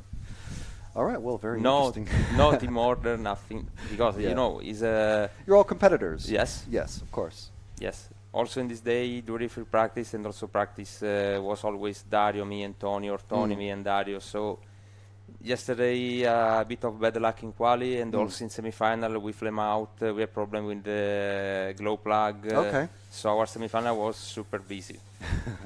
and we just keep the calm, arrive in the final. But now we have the pace to fight for something important, I think. Excellent. That's very good. I hope we see you on the podium. Yeah, for sure. That's our goal. Yeah, so always. If not to win, at least podium. Yeah. Yes. No, I hope to do a good final, to do my best, and everything. I hope that will be good. Mm-hmm. Well, very good. I mean, in our highlights reel, we have a couple of shots of you actually winning your European Championship. What track was that at? Do you remember? Kirchberg. I won 2 European Championships. Okay. One in 2007, the first European Championship. That was before we started covering it, so we don't actually have the video of it. And then was Kirchberg in Austria. Right. Okay. 2013. Okay. Wiener Schnitzel. Yes. Super nice. Yeah. Very good. Nice. I've fallen in love with arancini. Yeah. Love it. Very, very good. I found out from Wikipedia, it tells me they do the cone shape because it's Etna. Yes, on the east side of the island. Exactly. Love an arancini. Well, an arancino, but ideally arancini, which is plural. There is a big fight because in the East Coast, they call it arancina. Ah, okay. In West Coast, we call it arancino. Okay. But arancino is born in Messina, my city. Yes. Arancina is born in Palermo. Right. And there is this fight from, I think, 200 years, something similar. Well, what better thing to have a fight over than the name of a food? Yes. A very but tasty it's a food. big fight. Yeah, I can imagine. It's a big fight. All right, well, we'll let you finish prepping your car and helping the rest of the Capricorn team, but not too much because you want to win. Yeah, for sure. All right, thank you very much, Alessio. Thank you to you, and I hope for everybody that will watch a good show for the final. Yeah, we had some really good quarterfinals. I don't know if you watched them. Yes. Very good quarterfinals. The first semifinal, maybe a little bit, action-wise, maybe, the second was better. The second was great. Super nice. It was really good. So, yes, unfortunate. Obviously, it's racing. There's unfortunate for some drivers. Some drivers made it through, and some. But now the last chance will be. Yes. Extremely hard. Will be like a war. Oh my gosh, it'll be crazy. I hope there's plenty of very good racing, but not too many crashing and braking. No, but for sure a lot of fight. Yeah, it'll be good though. All right, well, we'll let you go. Thank you very much. Thank you to you. I can't remember how to say. I know bonne chance is French. How do you say? Buona fortuna. Buona fortuna. Of course, I should know that. All right. Thank you very much, Alessio. Ciao, ciao. Ciao, Goodbye. ciao. Okay. Thank you.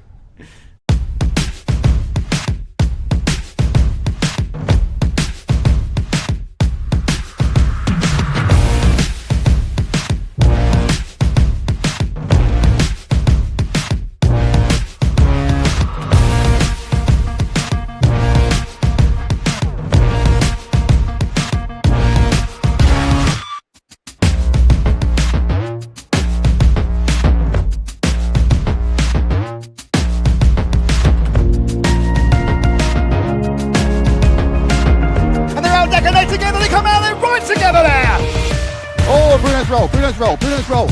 Oh, and there's contact. Pecco. Oh! Mark Wright puts a pass on Alex. But he's right on, but he's going to always push him on! Taking the inside line. Bruno's going to be pushing all that he can to catch. Oh, and a mistake from Carrot puts them right back together. It's insane. No, what's happened? Pecco losing fuel on the very last lap. Patrick Schweitzer taking the win. Reiner has won it from last to first. Three-time winner David Ronnefout takes the Euros. Reiner is your European champion, well, again.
Well, you are watching the 1/10th IC Track European Championships. As you've seen there, of course, it's an EFRA event, and it is brought to you by X-Ray. We're RC Racing TV, and we are very glad to be coming to you live from Sicily. What a great chat with Alessio. What a great representative for the sport. And great information about arancini there as well, Frank. Oh, love an arancino. Or arancino. But I'm going to stick with arancino. But yeah, no, it's really good talking with Alessio. He's obviously his English is quite good, and his home track. You know, you can't beat talking to someone who knows the ins and outs of the club, and you know what's gone into getting all of this rolling. Absolutely, yeah. It's the time is 24 minutes past 12 locally here in Sicily, and we have a slight delay, don't we? Because we should have a last chance qualifier on your screen right now, but we don't. Yeah, I mean, there's nothing obviously forcing a delay. There's no one on the rostrum at the moment, so it's not like there's. It's not like there's a 10-minute delay or anything. There's literally no one out. So I think the practice for the two for Tironi and Ballestri was delayed slightly. So now this is delayed slightly. We're just eating into the lunch break a bit, but it's the final day. It generally does usually run slightly late anyway, and yeah, so it's we have a bit of time to fill, I think. I think that will be related to the 2 10-minute delays, one for each of the semis, just so that it gives everybody the same amount of prep time on their cars. Of course, they can't release the cars from scrutineering for the B semis until the A semi is complete. And then you need to give the guys a chance to prep their cars for last chance qualifier as well. So it's just a bit of a knock-on from that and giving the drivers time to prep there. Every delay just kind of adds on, which is fine. That's the time's built into the schedule, and obviously it's kind of a quote unquote early finish for us today. I put air quotes around that because it's I think 3 o'clock is the kickoff time for the main final, but obviously there's going to be all the trophy ceremony and podium and all that stuff. Usually, it's always meant to be within half an hour or so, but it always takes an hour and a half. So, yeah, there's plenty. I think the final day is always a bit more lax, especially towards the end of the day. But it's 3 o'clock all right. is your kickoff time for 1/10 wide, and then 3:45 for the main event. Very good. Looking forward to it. Absolutely, yes. Lots of you commenting in the stream. Plenty of Italian discussion going on, which is great to see. Dr. Trick saying Alex made it to the final, correct? That's not. He has, yes. Unfortunately. No, he. Looking at the, it looks like they're going to run 11 cars in there. So they've taken the top 4 from each semi, and then the last chance will be everybody else. So they've tweaked it around slightly by the looks of things. And yeah, so Alex is in the final. All right. Okay. Fantastic. Good for Alex. Yes. That's got to be something that's already in the rules. I mean, they wouldn't tweak that on the fly, I don't think, would they?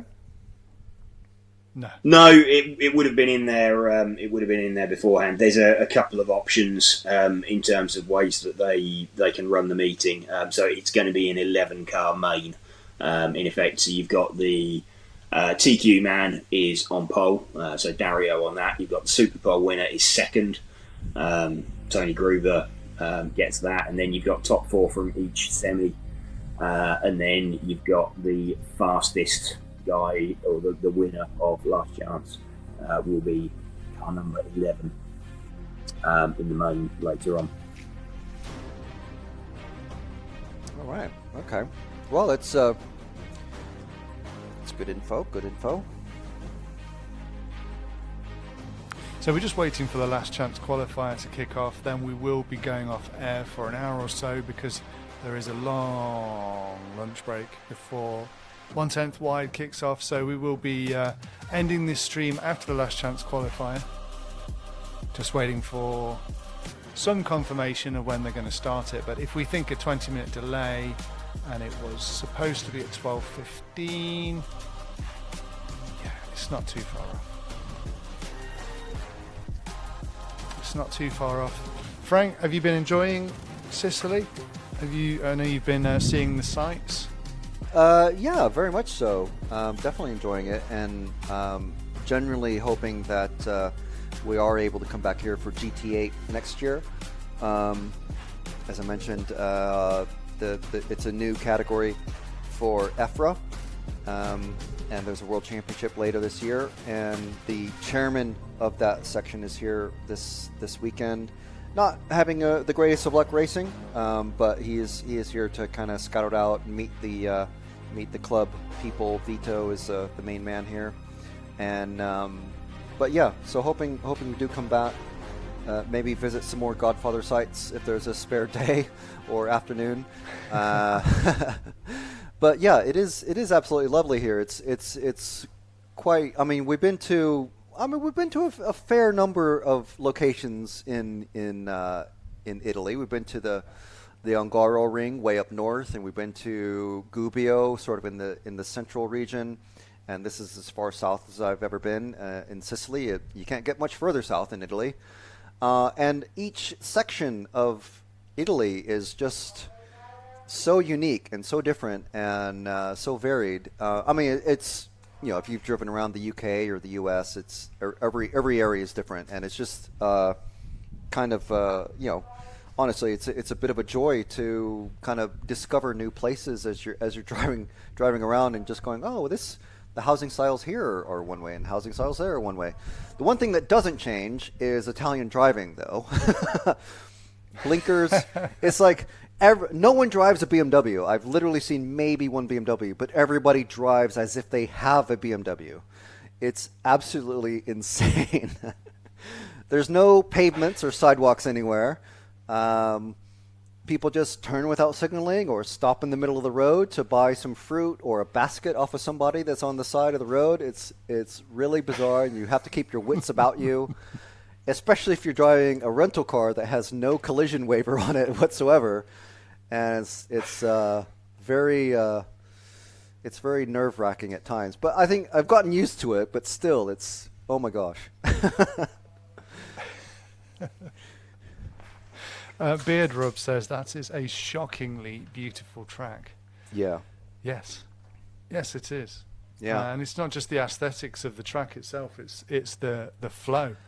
Like it's a thing of beauty to see the cars go around. The flow is so beautiful.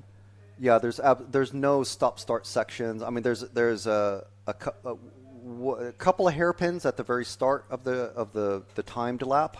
But there's no like herky-jerky Mickey Mouse sections, and I love that there's even an option line that they can cut out the sweeper that comes onto the straight. I suppose that they might do that for club racing or something like that. So there's like an international circuit sort of. I mean, I don't think Gubbio even has a track cut out like that. So it's one of those things. It's just a thing of beauty. And it's obviously surrounded by natural beauty in itself, and then you have the food, obviously the track people are doing everything they can to make sure everything works as well as it can for us within their possibilities, and it's really, really good. So I'm really looking forward to the possibility of coming back again next year. Yeah. You mentioned GT8. The next European Championship we'll be bringing to you is the GT8, which you're going to, Frank. Yeah. Again, looking forward to that. It's in it's in Croatia, in Zagreb. I don't think there's a large-scale track that's in the center of Zagreb. I think it's the same track, or is it a different one? Yeah, it's pretty central. Yeah. Okay. Yeah, I mean, but yeah, so looking forward to that. Obviously, we're going to see Julie Thurston. I think Alex Thurston may be racing there as well. Dan Jones is going to be racing there and not running the meeting. Julie's going to be doing that, but a few of these racers are going to be there, I'm sure, to help promote their sponsor brand cars. We have drivers getting onto the rostrum now, so we're about ready to get going. Vito is motioning mechanics to come into the pit lane. But yeah, GT8 will be quite good. Yes. Just to let you know, I had an email from Ryanair yesterday to say that your flight home from Croatia has been cancelled. So at least we'll be bringing you coverage of GT8 with no problem. We'll be doing that in partnership with Polestart TV, so that's going to be fun. Nice. Yes. But Frank won't be coming home. Yeah, so, I'm just going to be moving to Croatia, apparently. Yeah, maybe you'll like it. You never know. Yeah. That's the nice thing about photos being taken. Yeah, that is I believe that is Melvin's sister and Tilo's wife. She's out there. She was getting a lot of photos of the opening ceremony as well. Right. So as Alessia was saying, this should be a fairly quote unquote active race. It'll be pretty crazy. I think absolutely 15 minutes. Yeah, 15 minutes. You answered my question. Yeah, 15 minutes. Okay. 15 minutes, and all that matters is winning. So it goes a little bit crazy, a little bit mental. Particularly after the last stops. Right, yeah. You see, I think they should do it with no marshals because then it will be crazy, but also people will drive very carefully. We've got Filippo Dominine in there, so that will alone make things fairly interesting. Although, like I said, I always start with he's a crazy driver, and then I say, but he's calmed down. But I see I see Tilo up there. I see Milan. The referee will be active. There are marshals going on the track now. The referee's on the track. On the rostrum. So it's not going to get utterly insane where people are going to be taking people out.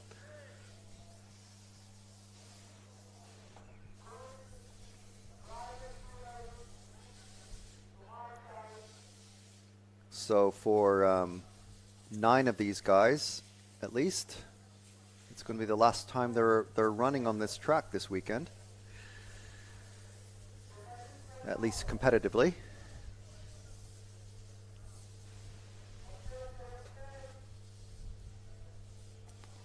So 12 drivers. You watch, some of them will be all right. Open practice. Open practice on the track tomorrow. They'll be there. Yeah. Yeah. They'll probably be here straight after the prize ceremony. Oh yeah. They'll be running. But yeah, that's why I had to qualify my what I was saying. At least in a competitive sense, this is the last time all but one of them is going to be racing.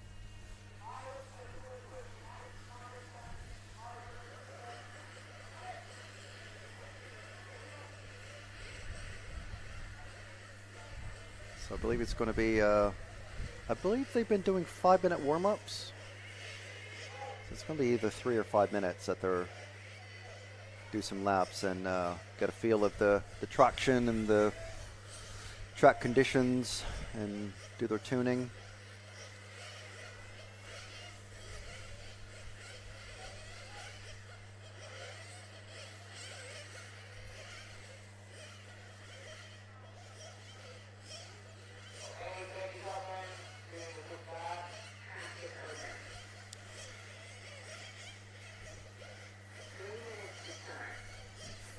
Minutes, it says.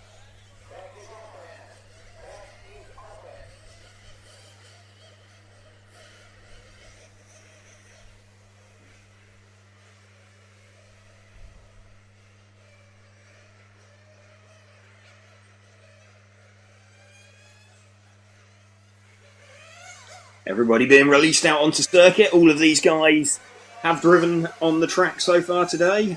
These are everybody who didn't make it through from the semi-finals.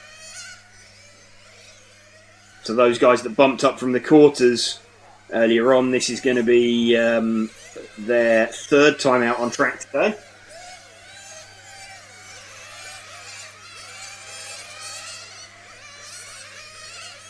So just for Zach's benefit, once we start going, we're going to stay strictly on the leader.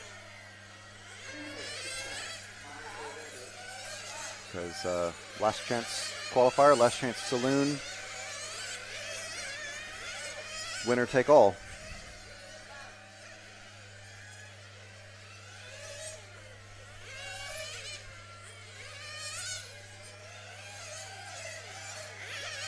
$15, 3 fuel stops going off of what everybody's managed so far. So somewhere around 4 minutes, 8 minutes, 12 minutes. Somewhere around that mark's going to be the window. You've got a little bit of time before and after. As a pit man, you've got sort of 20, 30 seconds either side of that you can use to get your driver out of traffic.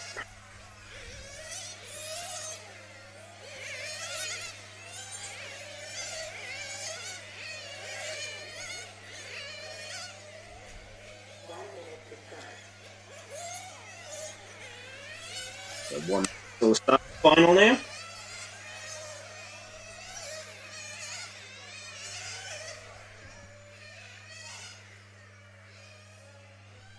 Francesco Tironi going to lead this one away from Milan Holtwis, Thilo Diekman, Vasilis Lakaris, Nicholas Delia, Alexander Cazot, Bichera, Freddie Pelwaz, Jean-Marie Voronek, Sebastiano Scuderi, Filippo Dominin, and Daniel Shepis.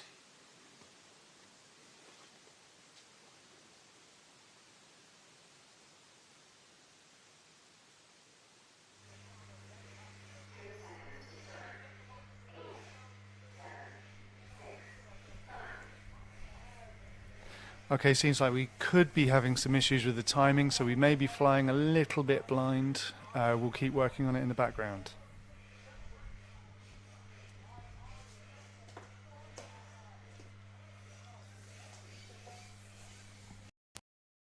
On Francesco Tironi from the start, try and keep you. Hopefully we can get that sorted before the pit stop. Should be relatively easy to keep track of who's leading up until that point.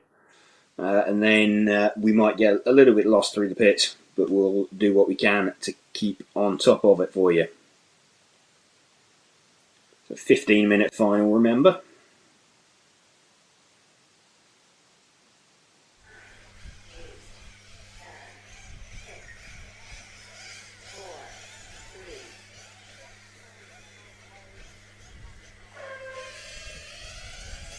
Off. Cars down and away. Tironi leads away. I think that's a really good start from Diekman. Yeah, that was Thilo Diekman. Well, it looked like got himself turned around now. Tironi and Holtius. Yep, they're 1 and 2 at the moment. Tironi leading from Holtwist. One, the orange coloured car, the other a more reddy pink coloured car as they come out onto the main straight. Holtwist having a look as they came through onto that sweeper. And they wouldn't have taken that risk. Tidy driving. It was, and they wouldn't have taken that risk in the semi. They might need to here. Yeah. This is winner takes all for 15 minutes.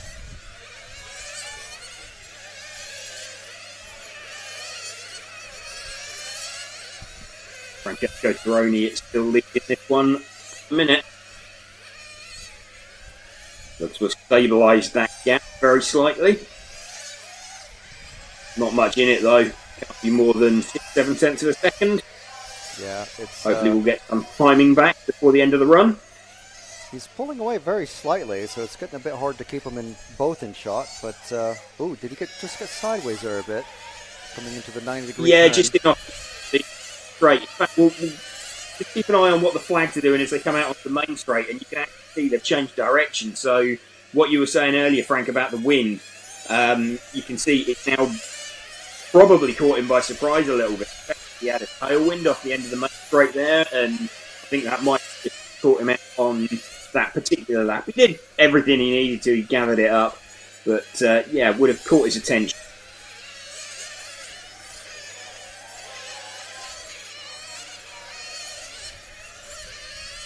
So looking quite clean out front. Milan pushing towards the back of him. I think the front two look to have made a bit of a break for it. There's no cars immediately behind them.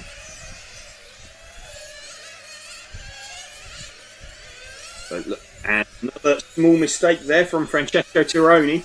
That's going to give some hope to Milan Holtwist. Tironi completely sideways. Tironi's got a problem.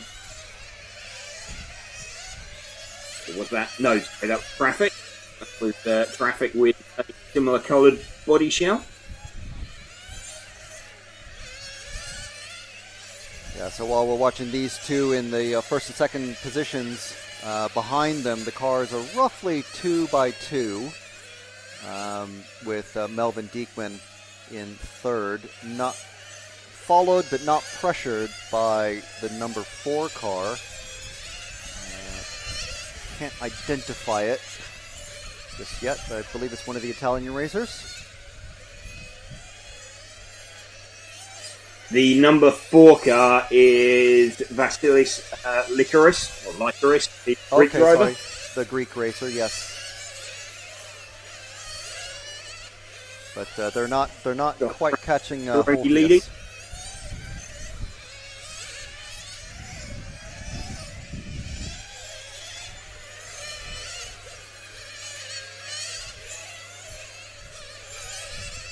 Yeah, front two look like they've got a fairly comfortable gap and edging away in front.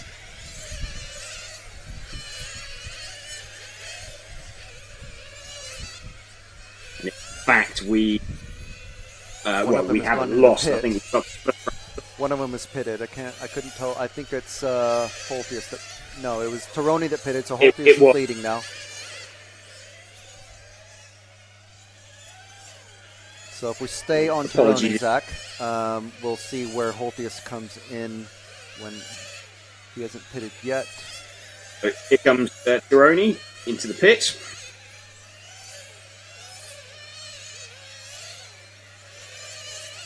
Nice quick stop and retains his lead over Holtwist. Tironi still leading, and we have got timing back now. Okay, so good. We can see. We can see what's going on. Yeah. So Tironi is still after the first round of stops from Milan Holtwist. And in third place, we've got the 12 car of Daniel Shepis. Wow, that's a good jump. Giant leap forward from him. And in fact, he is, he's 1.5 seconds off of Milan. And he is less than 2 seconds off the lead. Having said that, we've only just gone past the 5-minute mark. Perhaps he fitted yet, which would have launched him up the order. Yeah, there we go. He's just dropping down the order a little bit. So he's still in 6th place, but he's artificially high by dint of not having pitted. Still good mileage though, getting just over 5 minutes. It means he can do a 2-stop with everybody else on a 3, provided he doesn't flame out on the left. That might be his plan. Keep an eye on him, see if he pops up the order later on. Francesco Tironi still leading this one. We're running with him at the moment. Here's some traffic.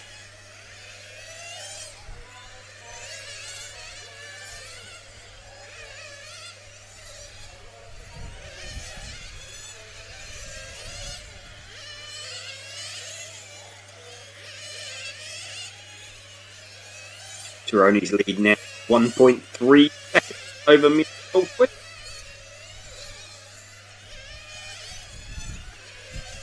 Milan was in last year's main final, so I'm sure he's going to be pushing hard to get past his teammate. Sat I think immediately next to him at the Infinity pits. Does look like he's closed in on the last lap. Well, let's keep an eye on what the gap is as they cross the line. It was 1.2 last time round. Ooh, and Elon getting loose. 9/10 gap that time. Yeah, it's going to be larger now. He got loose on a couple of corners. Yeah. Thought he was getting closer and probably overdrove it. All too easy to do.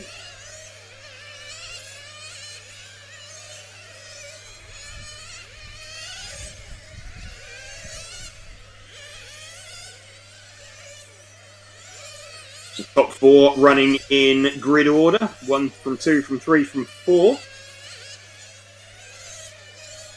And then looks like we've got Dominin has retired. Yeah, it's unfortunate. I did notice that. Yeah, it's really unfortunate for the young racer, but I'm sure he'll come back even stronger and calmer next year. Not sure what happened to him. I didn't see him come off the track, but yeah, both of the Dominin brothers out of the competition now.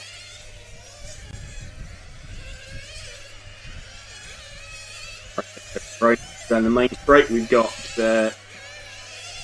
Diekman into second position now, in front of Milan. Yeah, Milan is pitted, I believe, so just waiting for Tironi to pit. Yeah, Milan got back into second position. Get this back up into third, although remember he was late in the first round of stops.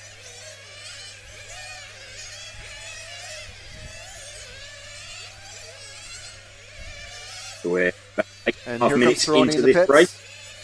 Let's see where Holthius is. In, over the pit wall. There we go. Yeah, maintaining roughly nice, the same comfortable gap.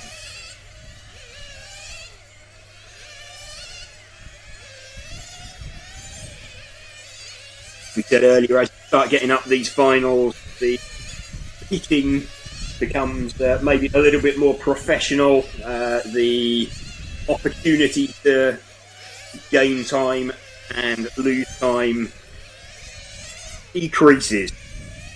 Doesn't completely disappear. Traffic gets out of his way very nicely. Francesco Tironi just wanting to keep this moving. Knows he's got one more stop left to do. The wind has really picked up now. My torta al chocolato has fallen on the floor, but which tells me the wind's picked up. You can see Tironi was a little bit loose there as they come down the main straight. See what way the wind is blowing. It's pretty much into the driver's face. It's on the driver's rostrum by the looks of things. Yeah, the flags are pointing straight at the drivers pretty much. Yeah, so that could mean that the cars will be a little bit loose just as we come off here.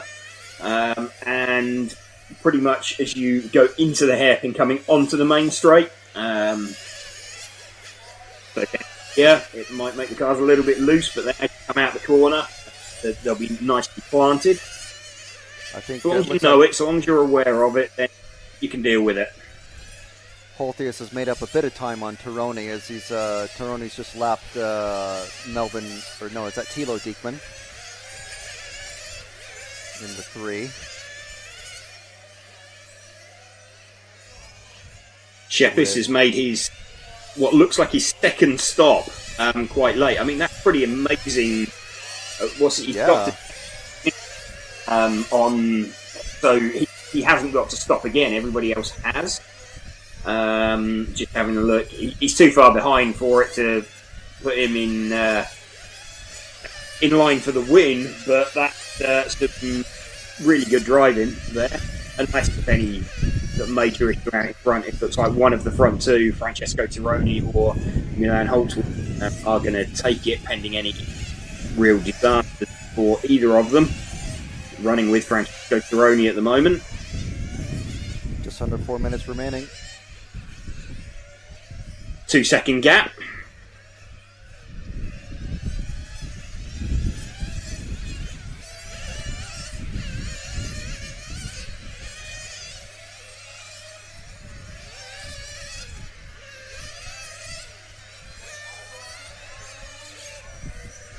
3.5 minutes left. Traffic gets away. Oh, there he goes. Shows his nose. Pironi, that yellow card didn't really want to get out there for him particularly. No. Francesco would have breathed quite heavily there as he went past. Don't want to be risking that. He is in for his final stop. That was the car 12 of Shepis that he was passing. Well, Shepis is running in third place himself. Yeah. So no wonder he didn't particularly want to get out of the way, but it gives you an idea the front two have. Tironi leading this one by 3 seconds now from Milan after their final stops.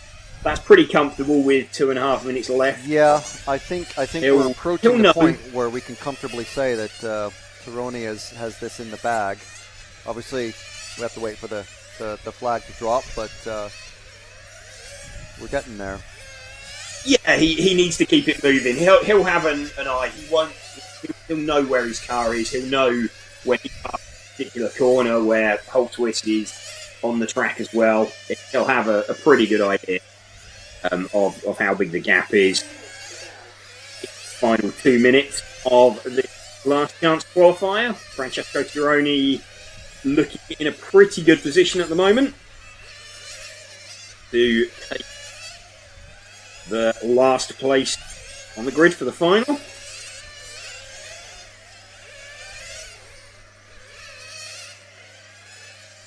Just really easy at this point to throw it off the circuit when the thing is in your hands.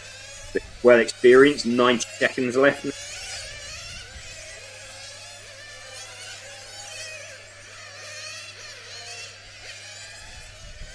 Closing in on the back of Shepis again, that car that he had a little bit of difficulty lapping before.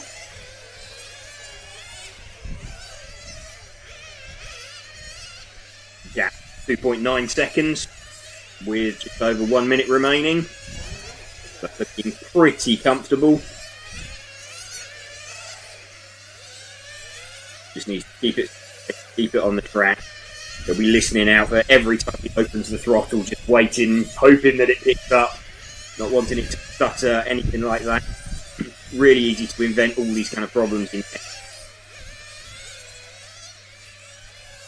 Looking pretty good as we come into 30 seconds. So Tironi doing everything to do at the minute.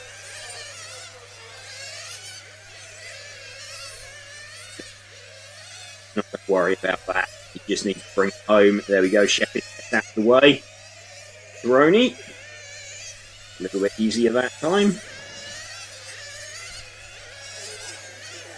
With the final 10 seconds, so they're on to the last lap. Francesco Tironi just needs to keep it rolling around here to take that final spot in the main from Milan Holtwist. There we go, crosses the line. Francesco Tironi makes it into the main. Subject to scrutineering, but Francesco Tironi taking the last spot in the final. Milan Holtwist gave him a good run for his money. Shout out to Shepis as well, Daniel Shepis. That's good going from P12 to make it up to third in that last chance qualifier.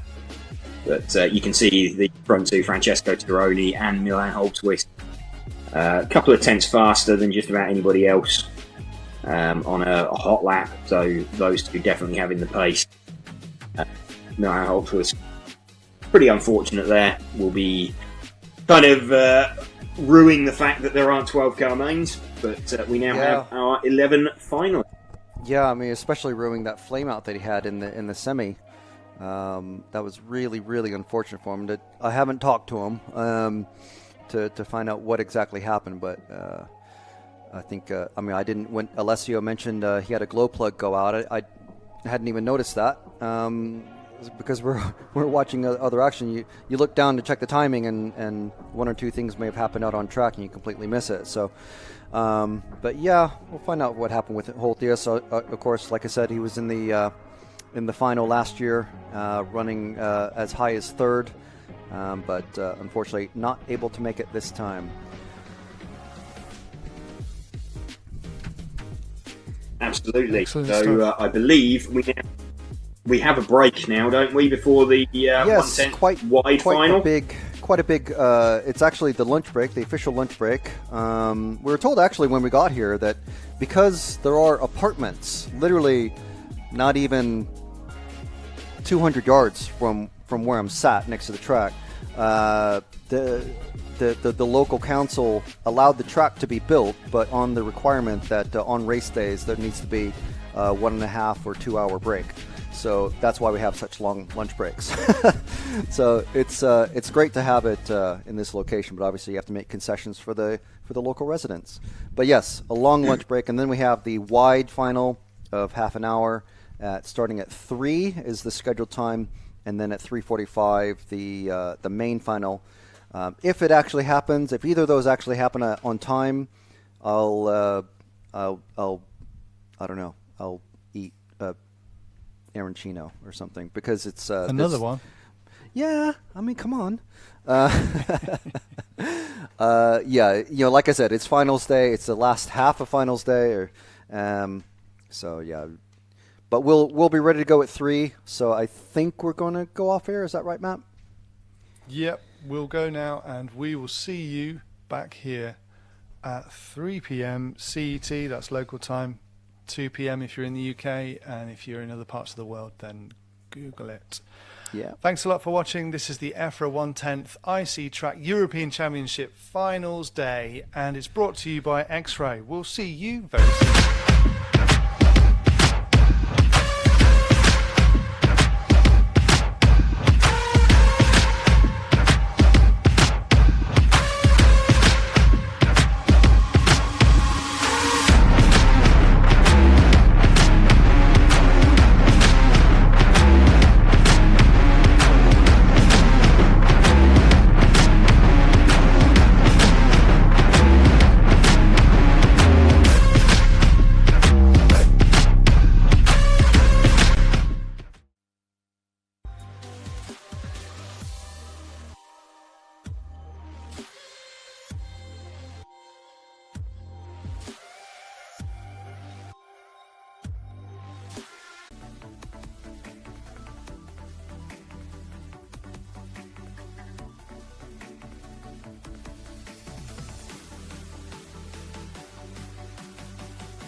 And across the line, that is the wish, that is the win. Dominic Greiner has won already, he just needs to cross the line, so he does so. Dominic Greiner is our European champion.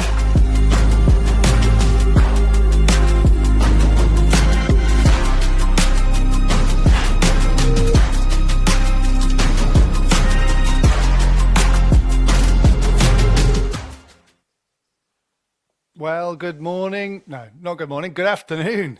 We're live from Sicily. Well, it's good morning somewhere, I suppose. We're live from Sicily. It's the EFRA 110th IC Track European Championships.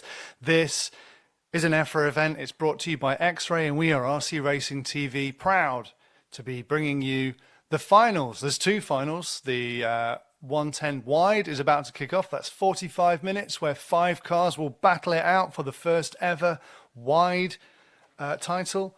And then we will have the main event, which is the 110th IC track, which is another 45 minutes of sheer excitement.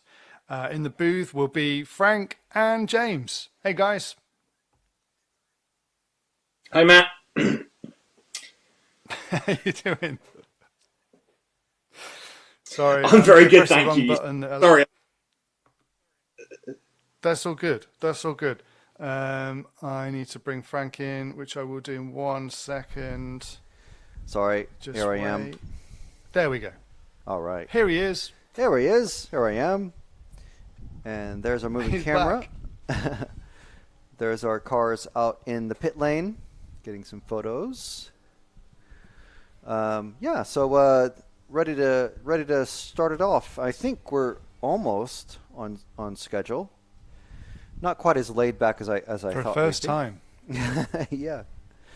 It's been rare that we've been on schedule. The schedule's changed that many times. We don't even look at the schedule anymore. Exactly. We just put our heads out the commentary box and just look to see if we can see any cars approaching the pit lane. Yeah, and so there's the cars with the mechanics sat next to them. It doesn't look like they're in a great rush to get out there. But you can see Julie Thurston, the section chairman of this section. That's what the category, the racing category, the class is called. In EFRA terms, it's a section. So that's she's the chairman, taking photos of the first. Well, it's not a European Championship, but it's I believe they're kind of calling it a international cup or international race or something like that. So it's not officially. It's normally the way when the. Go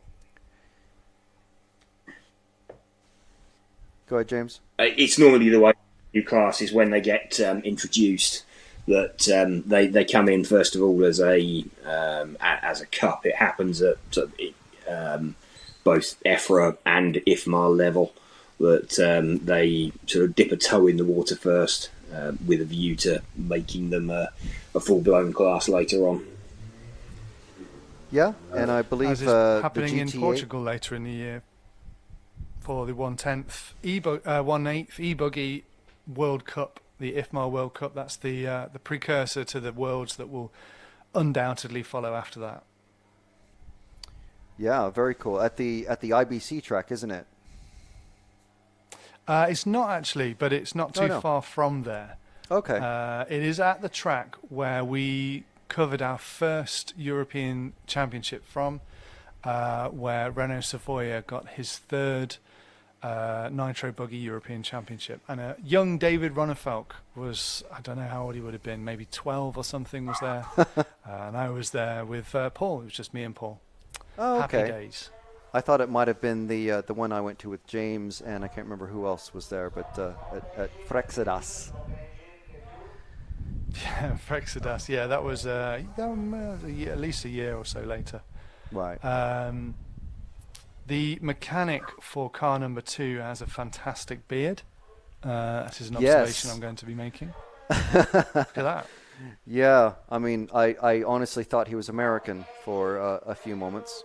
The first time I saw him. Quite a popular look over there. Can hear in the background some kind of announcement being barked out of the PA system. It's because there's hardly any mechanic. There's hardly any marshals on the track. We're missing about 7 marshals. Oh dear. So they're calling out the marshals who were supposed to be out here. Who were supposed to be the 1/12th, the semifinal A racers. Some of them less happy to be out there than others. Yeah. Thank you to you if you're watching from home. This event is brought to you by X-Ray. Thank you so much to X-Ray. Daniel Liu01 says hello RCTV from California. Hello Daniel Liu. Mumfasa says, what is 110 wide? Old school pan cars? Good question. Very good question. It's one that everyone's been asking. It's been answered a few times. But what's the elevator pitch for this class, Frank? The elevator pitch is that this is a sort of a feeder class to get people who want to dip their toe in the water of Nitro racing but don't want to go completely into Nitro touring car racing, which is quite dedicated and very, very quick and difficult to drive. So these cars are based on the same chassis but have wider bodies, a little bit more aero, and wider tires than the Nitro touring cars, basically. So they're very, very, very close. And in fact, some manufacturers you can buy the wide chassis, and you basically have all the bits to make a Nitro touring car plus the wide chassis part. And all you need, the only difference then is the body and the tires. And that's basically what it is, because Nitro touring cars have gotten very, very complex, just the same as electric four-wheel drive touring cars have gotten very, very complex. So there's the fronties, or the front-wheel drives, have been introduced in recent years, and so it's a similar sort of thing.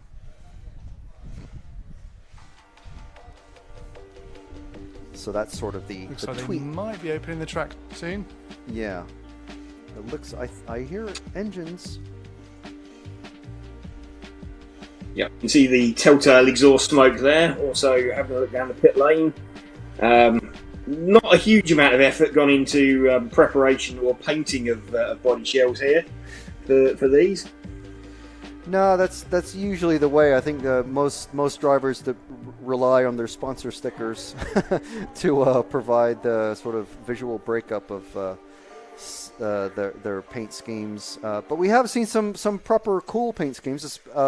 Notable one being Dario Balestri, our pole man in the touring car category. He's running a full paint scheme on at least 2 or 3 of his bodies that he's got. He's got a few different optional sort of aerodynamic downforce choices for his bodies. But we've got cars out on track. We've got Tilo Diekman, who's also running in the 10th Nitro. Silvio Peperato, Melvin Diekman, who's Tilo's brother-in-law, Nigel Philpott, and Bob Harley.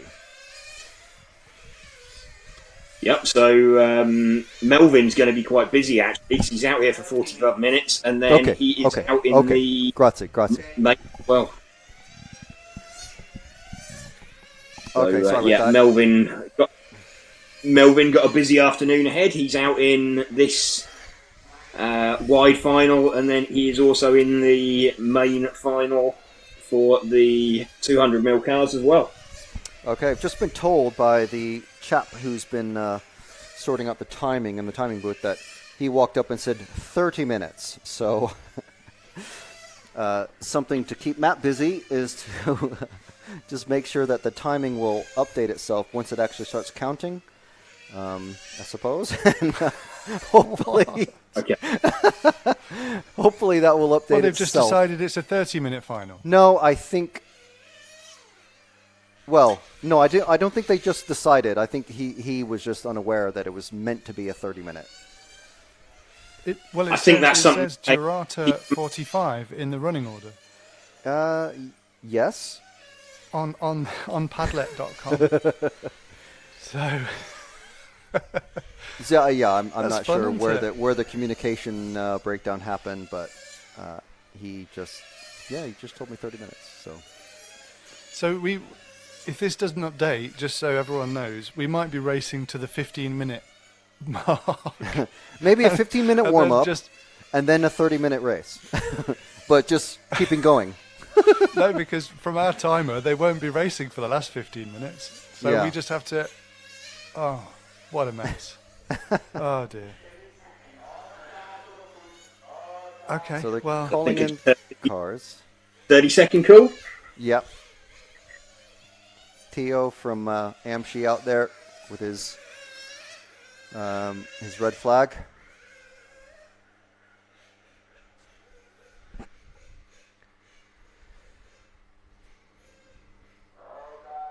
So I'm as curious as everyone else is to see if the clock will automatically update itself.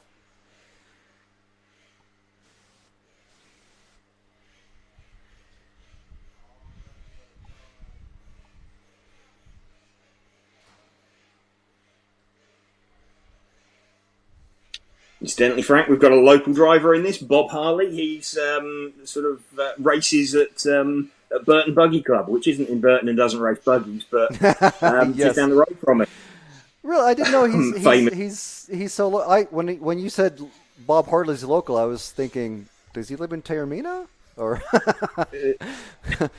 but no, I've actually that's a very the location of that is very, very close to me. I need to chat with him about that. But here we go for either 30 or 45 minutes.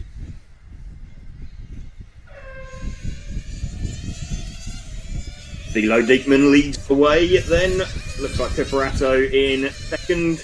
Melvin Diekman in third position. Nigel Philpott and Bob Harley. None of the times have updated yet as they cross the line. Stick with the leader for now. Starting their first full lap now. So I am curious to see if this is going to be a all-out battle.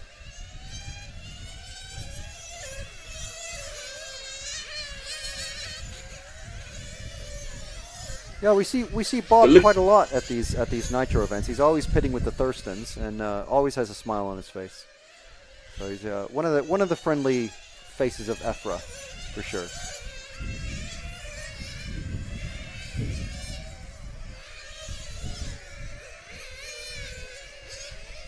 Looks like Thilo still leading this one. So they're running kind of in grid order. Come away from the start. It's going 1-3-2 actually. It's both. Well, it's Thilo, then Melvin Diekman, and then Pipperato. Okay, so the white car leading the white car.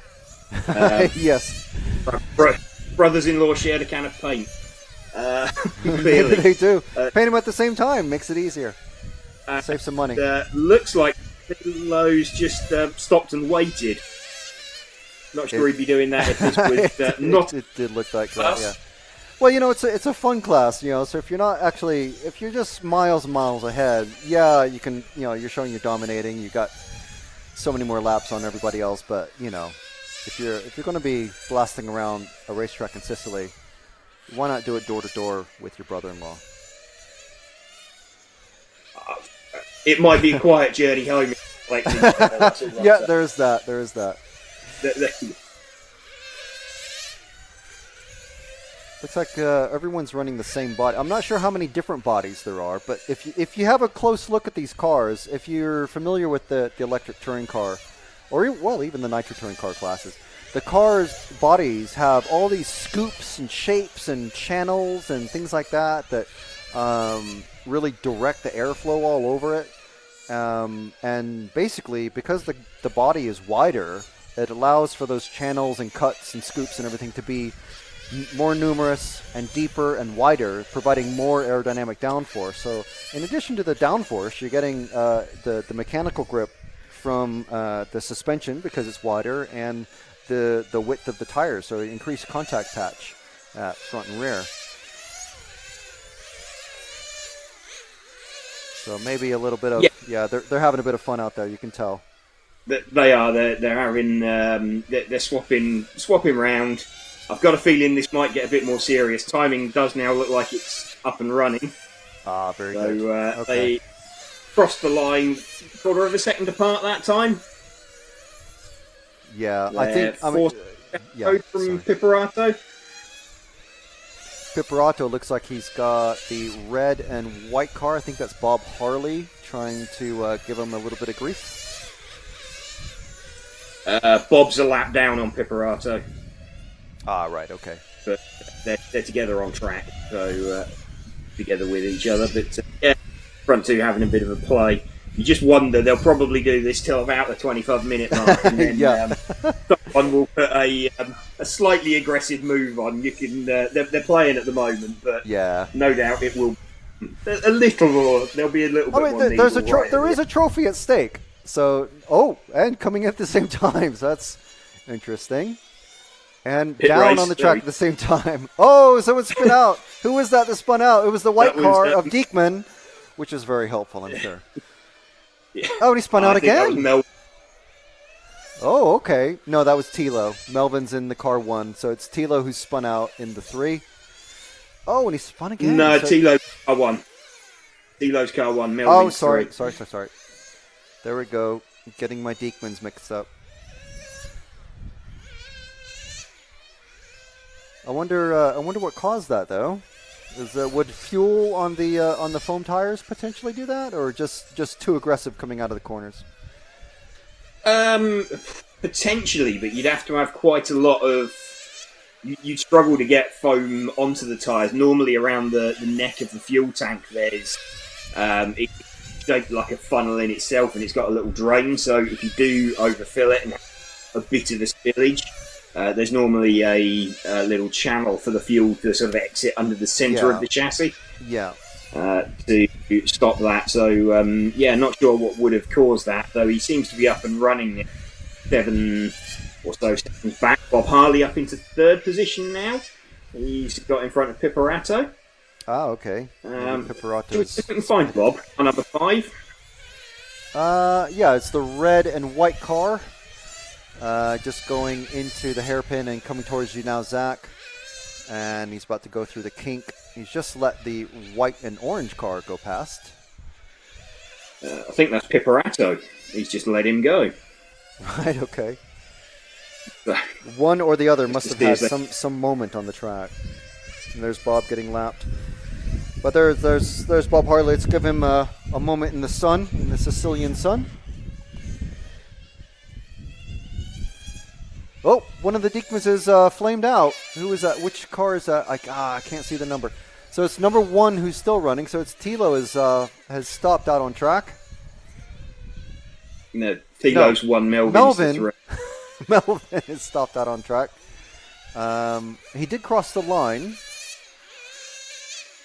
It's like Nigel Philpott's in some kind of trouble as well. We can see Martin Thurston beavering away on his car there. Okay, there goes Melvin back out. He's lost at least a lap or 2, so maybe now he'll take it a little bit serious and throw down some fast lap times. So back past Bob again. Still running in 2nd. He's got despite that flame out for Melvin, he's got just waiting for it to update, but it's about a 6-second lead. Yeah, 6.1 seconds that he has over. Well, plus 2 or 3 laps.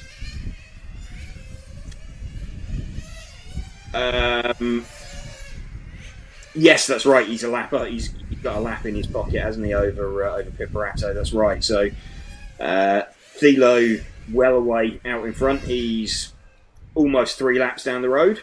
Oh, another flame out for Melvin. Something has gone slightly wrong. Yep, seeing Tilo just come into the pits from the lead. The pitman just going to fire it up, press down on the starter box. The Diekmans and I believe Bob Harley all running Capricorn cars, which if you saw... Yep, I believe that. Yeah. I think we're going to see a glow plug change for Melvin Diekman here. Then a fresh plug put in that. Pipperato now 2nd. Bob Harley up into 3rd position. Fresh plug fitted. So running. Fired up, refuel. Out. On his way. Melvin Diekman down into 4th position then. So leading this. In 21 minutes, let's see how many laps he can make up on his brother-in-law. He's 5 laps down now, and looks like Nigel Philpott's got himself running again. Ooh, little spin there. Yeah, a little half spin. probably overdriving the car slightly. It's really easy to do with a bit of red mist after you've had a bit of a long stop. And there's also still a fair amount of wind on the track. We can see the flags around the track still cracking away. And of course, these cars, being slightly wider bodied, you've got a greater surface area, in effect, for the wind to hit and take effect on. Exactly. Oh!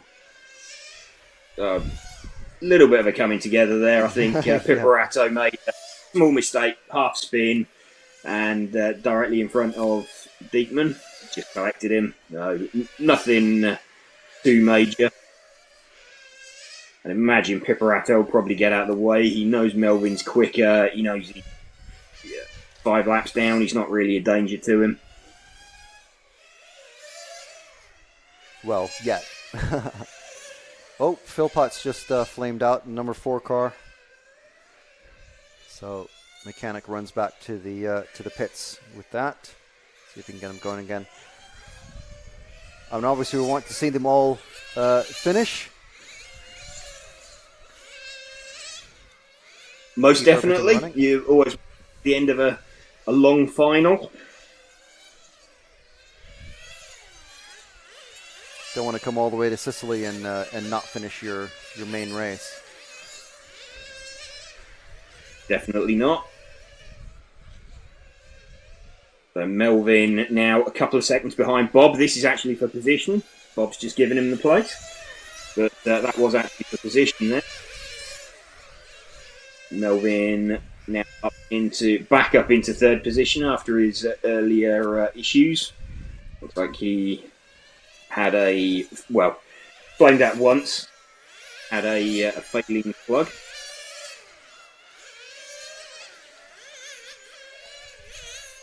So he's still 6 laps down from about Nitro.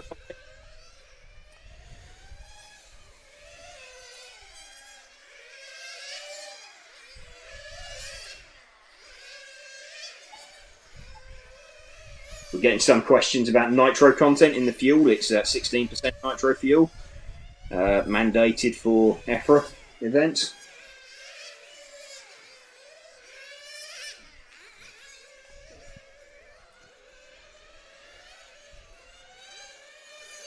And that's an EU rule. So it's anyone watching from the States who's used to running 25 or 30% or even 40% fuel. Yeah, it's required by law, unless there's special dispensation, which I think only the Worlds got last year for the Buggy Worlds in Spain.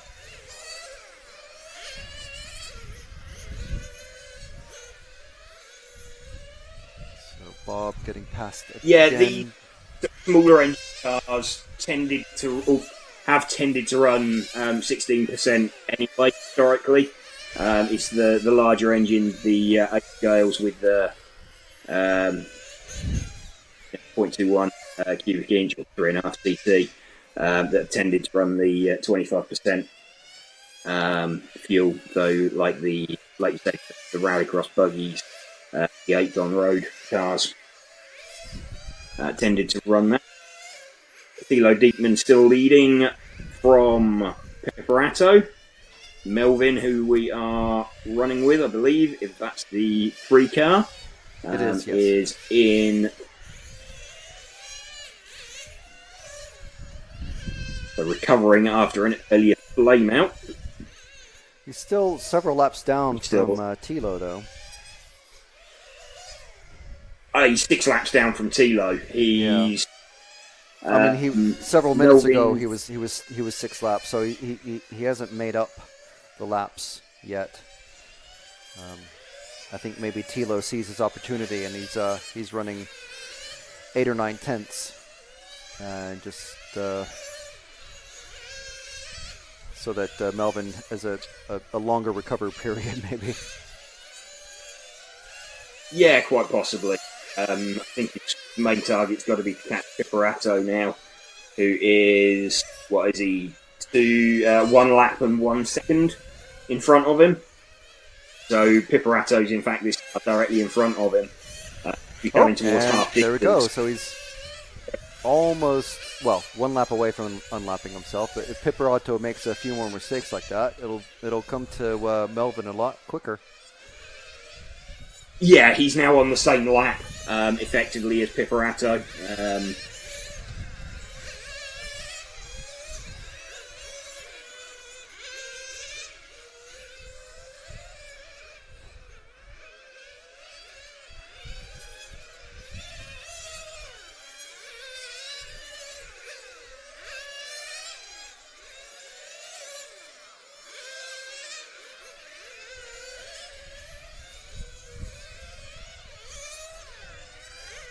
Yeah, he's a lap time minus about 3 seconds.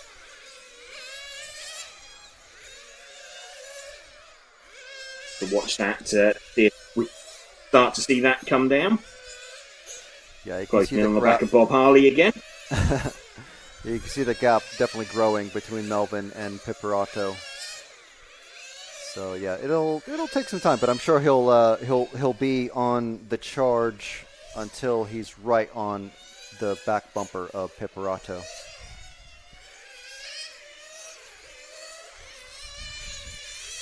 Meanwhile, I believe Tilo came in for a pit stop. That's why the 2 white cars are running together.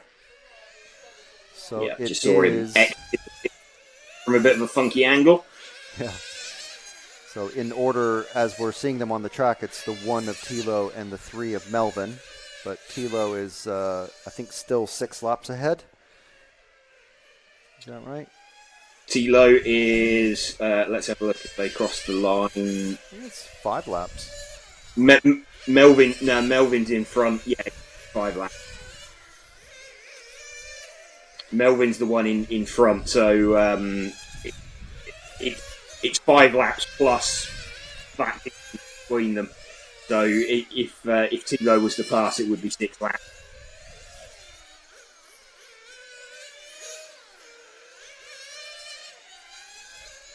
Tilo not trying particularly hard to pass his brother-in-law.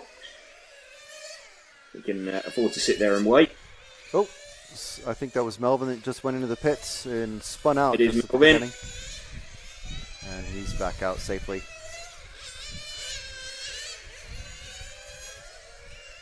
So I think it's about a half a lap ahead of Pipperato now.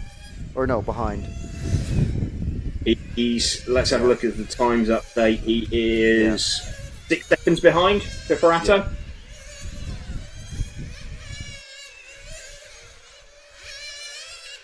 So see how quickly he closes this down. Of course, anyone else can flame out and make this dramatically more interesting. Tilo or Pipperato could flame out. So there's Pipperato just flashed past on the main straight. So as we went past that sort of cut, or the cut through, we saw Pipperato go crashed. Or no. Right. Sorry, Pipperato's in the pits. And Melvin's just passed him. He's flamed out. He's getting restarted. A couple of attempts. And he's back out. But I think he's lost a lap already to Melvin. So now he's directly behind Melvin now. As they're coming onto the straight. That's Melvin This in will the white update car. then as they front line. Yep, so that was the pass.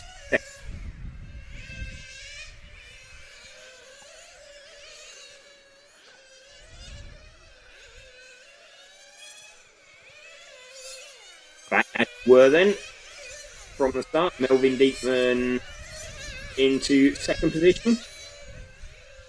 2 seconds in front of Pipperato.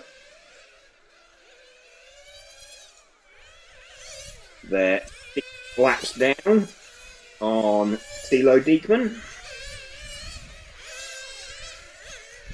We're heading towards 2/3 distance.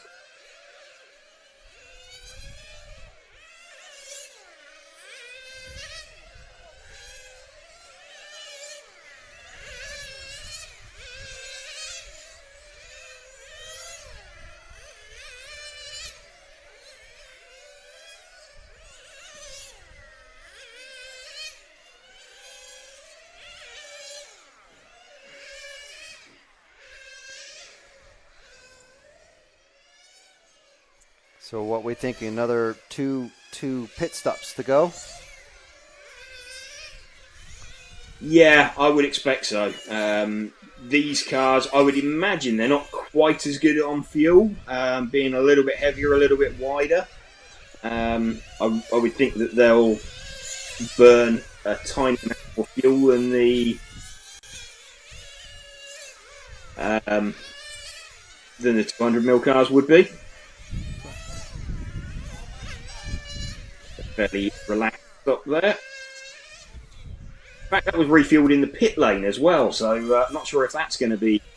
Yeah, Tilo pitted a couple laps ago, and Melvin looks like he's having more trouble. So another plug failure, possibly.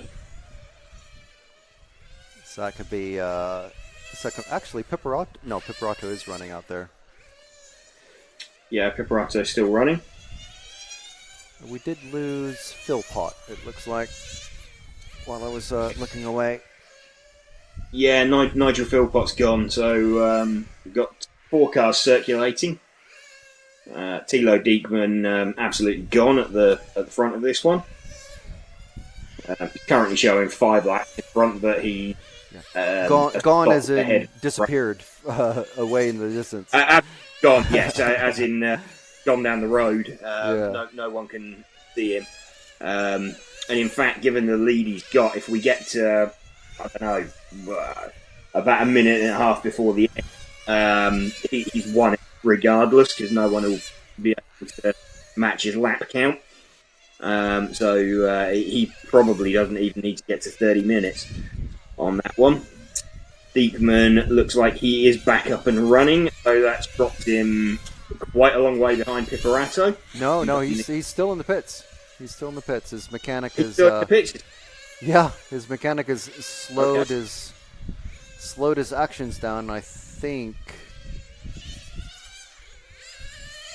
it's one of those body language situations where it looks like the mechanic is kind of just going through the motions and. Oh, okay. So there we go. So yeah. We've got. There we go. He's stepping off the rostrum. So we've now got Bob Harley up into 3rd position. Go Bob! Absolutely. Repping it for Church Grizzly. Yeah. About to claim 3rd place in a European Cup.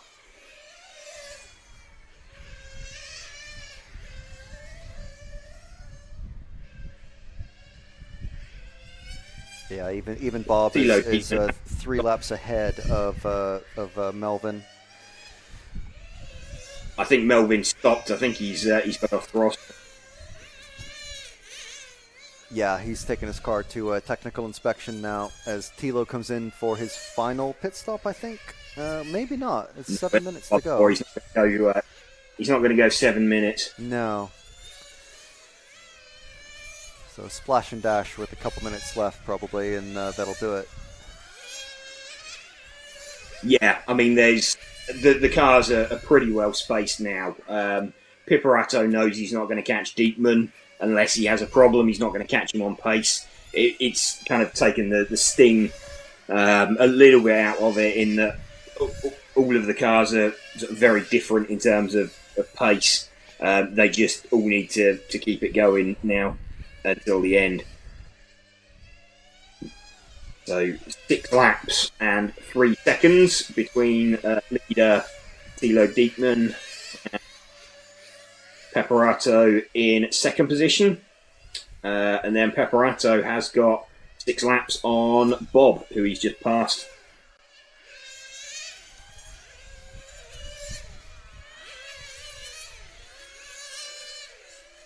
All 3 of the cars kind of in one end of the circuit. Yeah. Right.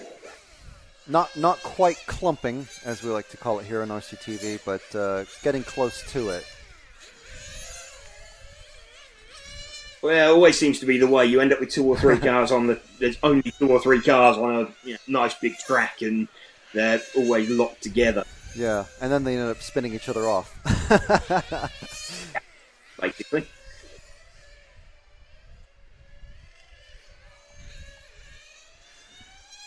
So I believe it was Bob who's just come in for his potentially final pit stop. Whoa, a little fast there, Bob. Hitting the wall on the outside of the 90-degree corner of Pepe's at the end of the street. End of the straight. I think Bob would have. I think Bob will probably have one more stop before the end, just for luck. To be honest, with just over 5 minutes left, I think he'd. If he was in a close battle for a bump up, he might try and risk it. As it is, he'll just want to keep it rolling, I'd say, and get that across the line would be the sensible thing to do. It's been a good steady drive from all the drivers.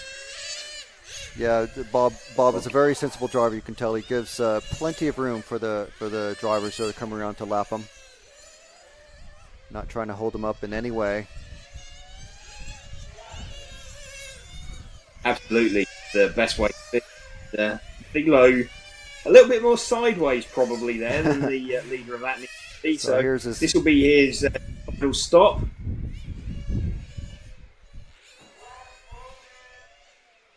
So exits the pit lane for the final time. 4 minutes 15 to go, or hopefully for the final time, unless there's any kind of, issues for him.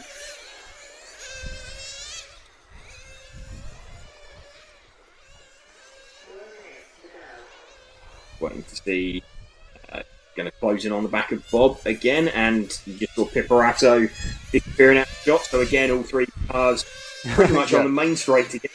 Almost as close as you can get. Piparato's just come in for his final stop. So I would expect Bob will probably have a splash and dash. He's just done it just now.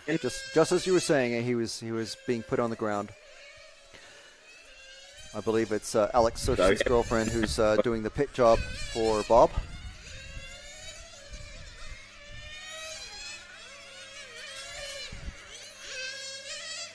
Yeah, always good to see at these Nitro events. Other team members collaborating, helping out in the pit.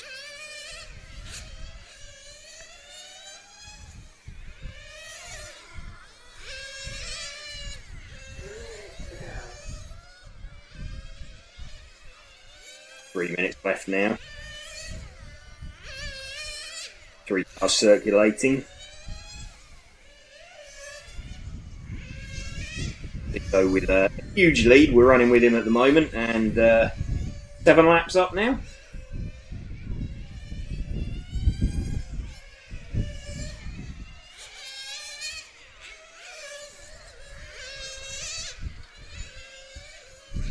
None of these drivers in the main final later. It was Melvin Diekman with the number 3 car, who was a retirement around 10 minutes ago. A couple of plug failures by the looks of it, so kept on flaming out. So suggests that there might be a bit of an air leak somewhere if it's leaning itself off and taking plugs out like that.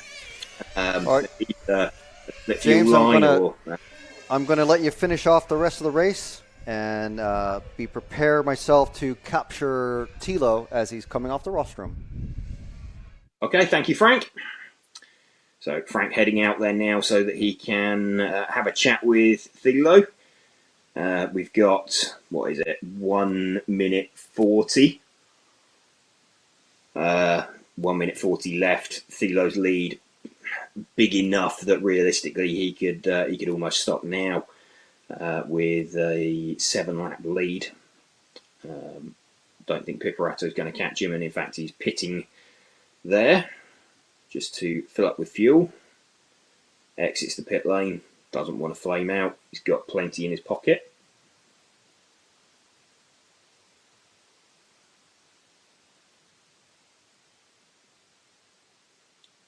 Bob Harley just behind him on the track. Piparato running in 2nd position. 6 laps down on Thilo. We'll be chatting with. Thilo has now won this. He's that far in front that even if he was to stop now, took all 4 wheels off the car, off the end of the main straight. No one is going to catch him. Pipperato couldn't actually match his lap count by the end of it.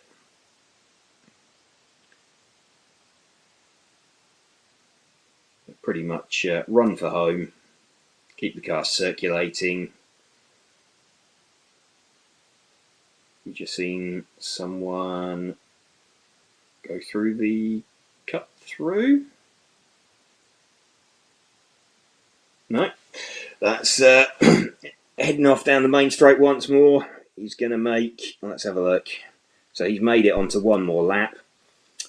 Time's expired. Pipperato is going to finish in second as he crosses the line. So Bob has finished, as has Pipperato. And then Thilo Diekman takes the European Cup for the wide cars that he was interviewed about with Frank earlier on in the weekend. I'm sure he'll enjoy catching up with him. So well done, Thilo. It's a good demonstration run there. Well done, Pipperato, and well done, Bob Harley. Finishing top three. There's your top three. That was the first ever 110 wide A final. A Euros, I think, Cup, we're calling it. Will it turn into a full-blown European Championship or a full-blown class within this European Championship? Time will tell. But thank you for watching. Still to come. Don't go anywhere because it's the main event. It's the 1/10th IC Track European Championship final. Don't go anywhere because that is going to be the main event, and we'll see if Dario Balestri can hold on to the lead for 45 minutes or whether the 10 people behind him can offer anything to take him out. Well, not necessarily to take him out, but to take the lead and to take the win. Or will it be one for Dario Balestri? Find out only here. You're watching RC Racing TV. We're on the RC Racing TV YouTube channel. We're on the EFRA YouTube channel. We're on Facebook. We are on Mika News for the German fans. We are all over, and you're watching along. And that was the final. And we can hear Frank, so we should be having an interview.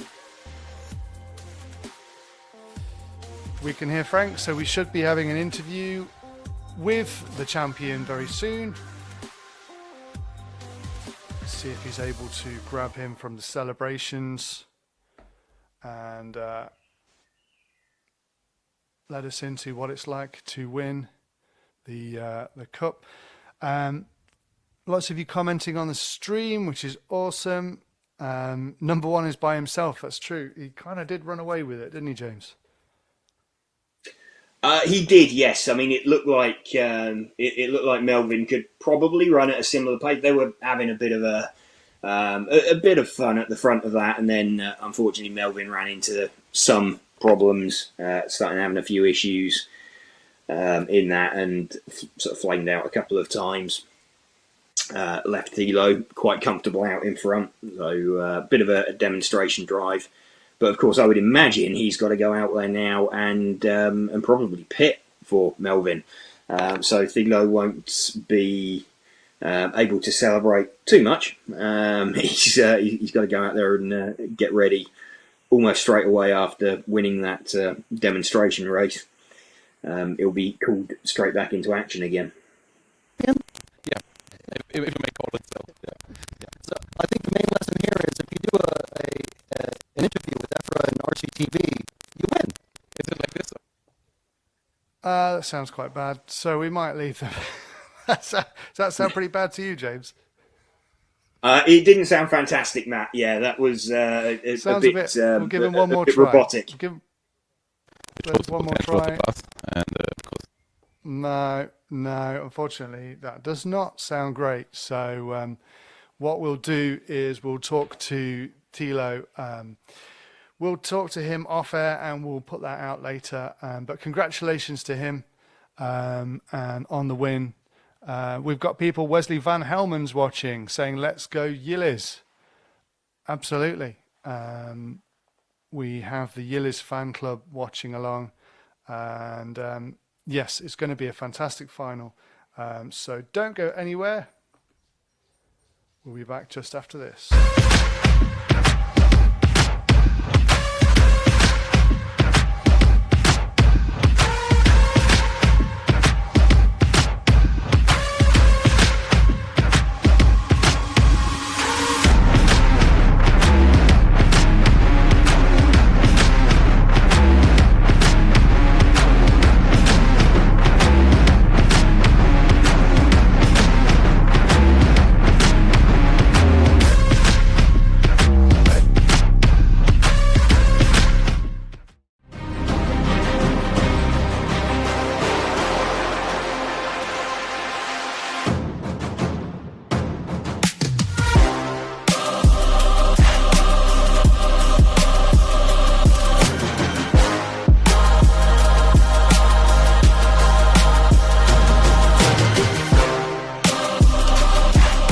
And across the line, that is the wish, that is the win.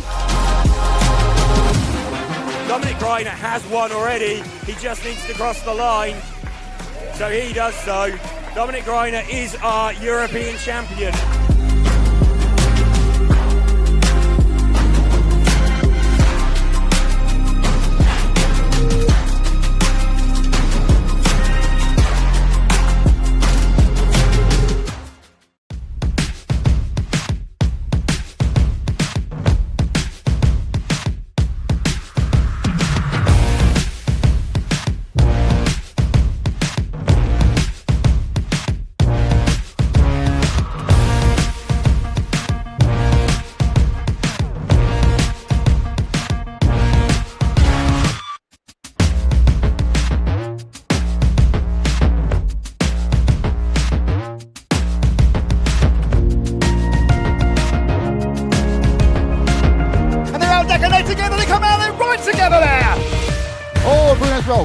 Bruno's roll. Oh, and there's contact. Pecco. Oh! Mark Wright puts a pass on Alex. But he's right. Oh, but he can always push him on. Taking the inside line. Bruno's going to be pushing all that he can to catch the goal. And the mistake from Carrot puts them right back together. It's insane. No, what's happened? Pecco losing fuel on the very last lap. Patrick Schweitzer taking the win. Reiner has won it from last to first. Three-time winner David Ronnefout takes the Euros. Reiner is your European champion. Well, again.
So there we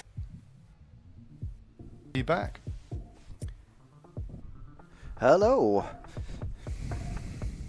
How are we doing? Okay. How was? Unfortunately, we couldn't hear the interview very well. How can you reiterate some of what he had to say? Yeah, basically just saying that just running through the key moments of the race. He said they kind of agreed, sort of the first few minutes they kind of play around a little bit and then take it serious. But once Melvin had his problems, Thilo kept going at the same pace. Basically, he wasn't going to wait around. and then he had, obviously the further problems that we saw, and that that kind of put paid to Melvin's challenge. But but before we completely lost the mic, I was trying to get his thoughts on how he sees the future of the class growing, which is obviously I think we're all hopeful that we it's a down the road. Obviously it's not an immediate thing, but down the road we'll see an infusion of new Nitro touring car racers, so we have bigger turnout at tracks and events and locations like this where we're at in Sicily. Absolutely. So with the time being 3:50. Yes. Well, I can't tell you. We're not running to schedule. No. I never thought we would be. Vito, the man, is just coming over. Just a moment. Hello.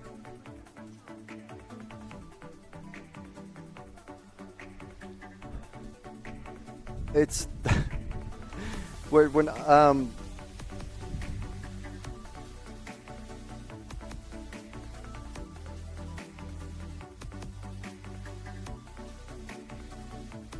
sorry, I had to turn myself down so that I didn't blast the audio. But the race organizer is trying to organize a photo of the finalists, which is, I think, really ought to be sorted. So he's just come over to ask if we have a camera to take a photo of, and I pointed at the interview camera that we.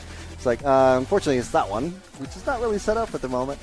But there are a few people here with slightly with busy cameras. right now. Yeah. I mean, well, usually, obviously at dare I say, bigger events, there's a plethora of media people and sponsors that want to get photos of their drivers in the top 10. Here's our guys, all full of hope and enthusiasm for the 45-minute main to come. So yeah, it's fine. Like I said, we there was never any hope of actually running perfectly to schedule, because it's the very final thing of the day that's on the printed schedule or the official schedule. It's okay that we're running a few minutes behind, but it does mean that we have to fill it.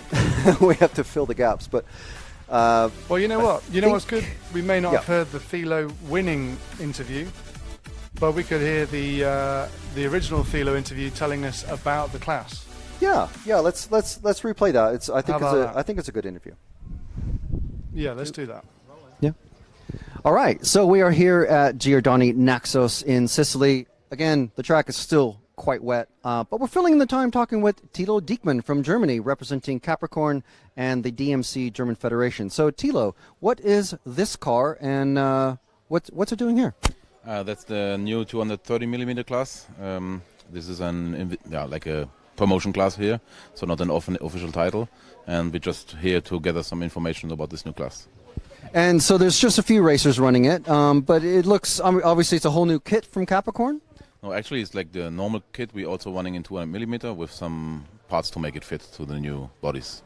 Oh, okay, so new body shell. Can we see underneath it? Yeah, sure.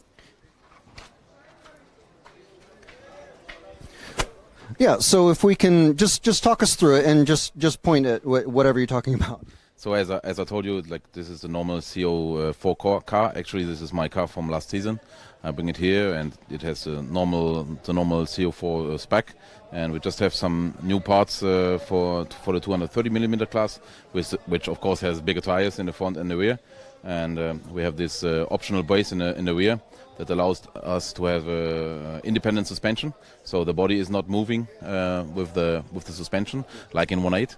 And actually that's also a new shock tower here in the rear, and some new positions to make it better geometry for the wire tires.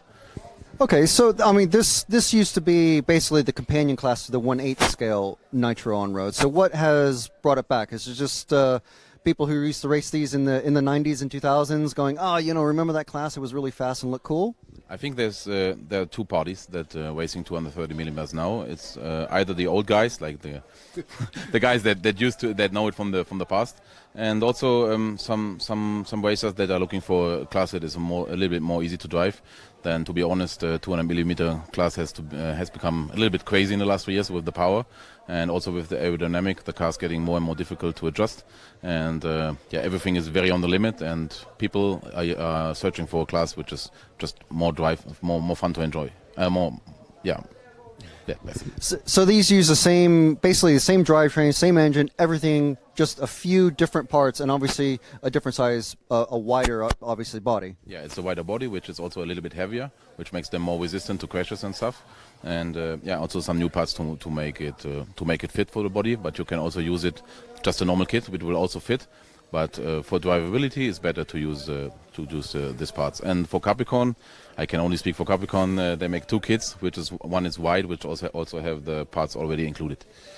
Okay, so you kind of get two cars in one kit if you get the wide version. Yeah, that's correct. Yeah. That's pretty cool. I mean, options are always great. So that rear downforce, explain how that is different to someone who's might only be familiar with touring cars and mounting the body mounts to the rear shock tower or something like that, or sticking straight out the back like a bumper nowadays. How is that different to how a touring car rear body mount is? Okay, so if the touring car is generating downforce, it's always pushing the shock tower, so every downforce we have is going through the shock tower into the car, through the suspension on the tires. And with this body mount, every downforce you get from the body, which is a lot because the body is quite big, it's pushing directly on the rear tires. So you have more traction in the rear, and together with the wider tires, you just have a more easy to drive car with more traction. And since the power is still the same with the same engines, the power compared to the downforce is less. So you have more like a GT style car. So you have more corner speed, everything is more easy because on power there's no explosion, there's just real acceleration. Very cool. And in the old days, as I hesitate to say, I'm one of those old guys probably. I never actually raced these, but I started racing Nitro with touring cars. But in the old days, these were pan car chassis, weren't they? Like the Le Mans style, the Can-Am style body shells. And now the touring car style? No, the class actually was about the same. There was a two-wheel drive and a four-wheel drive class. It has a conventional suspension setup like we see on the 200 millimeter. And they had the different engines that those days had the same power that the small engines now have. So the power was compared it's actually the same. It just has was bigger engines, and since the evolution of the engines became bigger and bigger, the small engine now provides the same power than before. Yeah, I just remembered as you were talking. You may have seen me remember that they were 21 size and then 15 size, weren't they? Yes, exactly. 25 size, which was 2.5 cubic centimeters, and now it's 2.1 cubic centimeters, but the power is maybe even more than those days. It's amazing how the developments come on in just a couple of decades, isn't it? That's racing, that's normal, but I think for the customers and for the more hobby drivers, it's maybe a good option to enjoy racing again. That's really cool. I love that this has been introduced as an invitational class, and even though there's only a few racers that are running it, hopefully this turns into something like F1 in the large-scale touring car, where it's kind of like more seen as more of a fun class. They're still a European champion, but it's a sort of meant to be sort of feeder class into the more serious large touring cars. This is also what we are missing in Nitro. Like in Nitro, we have the 1.8, which is the Formula 1 of Nitro Sport, and 200 millimeter with all the pro guys here, and even me is like an amateur, but still a very ambitious driver. It's got a little bit too far for the guys that just want to enjoy, and we need some kind of entry class. Like with the Pole Starter, what we have like 10 years before, we need a class like this where people can start with the hobby, learn, and then evolve and may change to the other classes. And so now a bit on to you. Are you racing touring cars while here? Yeah, I'm racing both class, 200 millimeter and 230. I guess I will race a lot, but to the weather, it's kind of relaxing still. Yeah. So it's interesting. Are you maybe getting a little bit extra track knowledge, or the setups are just too different? No, the setups are completely different. Also, the driving style is different. Maybe you learn the layout, but we had 3 days full of practice, so there's nothing to learn from it. Just it's basically maybe it's even the disadvantage because you have to adapt to the driving style every time. But to be honest, I don't take this very serious. So for me, it's just fun. Well, I mean that's the whole idea, isn't it? It's model car racing. And so, are you going to be racing anything else, or do you do any electric, or is it just Nitro? I used to run auto electric, but since I start my own business in the RC industry, I don't find a lot of time, and I'm happy for the 1 or 2 months break I have. I also race a lot overseas, and so Nitro only for me. Okay. I'm a Nitro head. Very good, very good. And now just a little bit about Dominic Greiner. We chatted about him off camera, obviously, earlier. So what is the story? Why isn't the defending European champion here to defend his title, basically? I'm constantly chatting with him because he's a good friend of me, and I'm also his mechanic on the important races. And there's just no holiday left because he has a normal job, a regular 5-day job. And so there are more plans for the European Championship 1/8 later in the year in Portugal, and also for the 1/8 Worlds in Japan later this year. Then there is the ENS race series. This is also 2 more races, so that's just not enough holiday. That's easy holidays. It's real life, isn't it? We're still chatting a lot, and we hope for his help because even from the videos, he has some ideas to try, and he would love to be here. That's amazing. So you guys are actually videoing maybe your car's actions on the track, and then he's providing some tips, saying, "I noticed in this turn you're doing this," or maybe try that setup. Oh, it's more like we saw videos from other cars, and like we see our cars compared to the cars of the competition, and we see our car is not that good as them on that stage, and we have advantage there and there. So maybe try this and try this. So. And of course, you have Alessio Masseo on your teams, who's this is his home track basically now. Yeah, that's his home track, and I chatted with him a few hours ago, and he told to me that normally they're used to a lot more traction, and because they also use the additive, and now he knows where to go, but I also don't think on this kind of level there's no real home advantage. All right, excellent. So will we be seeing you in Portugal? Yes, as a mechanic of Dominic, and also in Japan, but I don't race myself. Okay, all right, well, I'm there as well, so we'll see you there. There we go. That's Thilo Diekmann from Germany.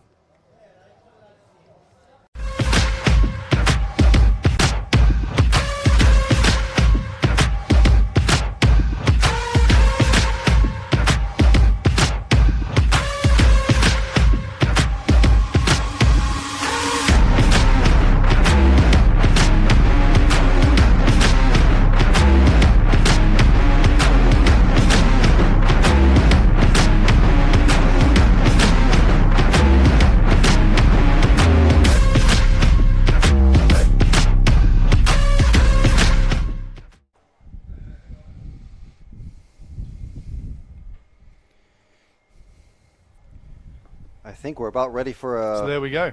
Main race. Looks like cars are getting prepped to be released from the pit lane.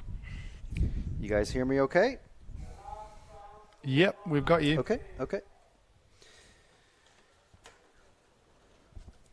Just been watching Teo from Amshi kind of shoo people away from in front of the view because my view. He just didn't want anybody around the timing building and the race official buildings.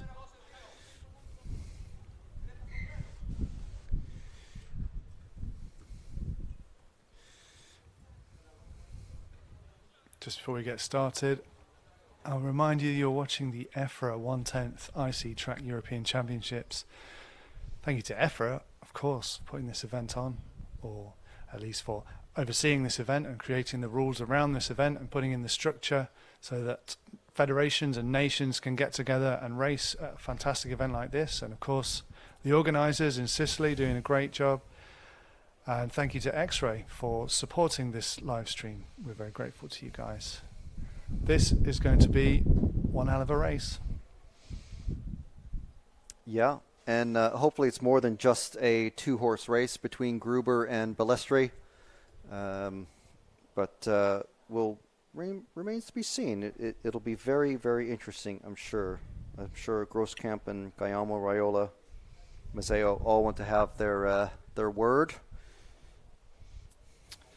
If you want to have a reminder of what this class looks like, of what the finals might have in store, here's a very quick look at the finals of this class over the last couple of years.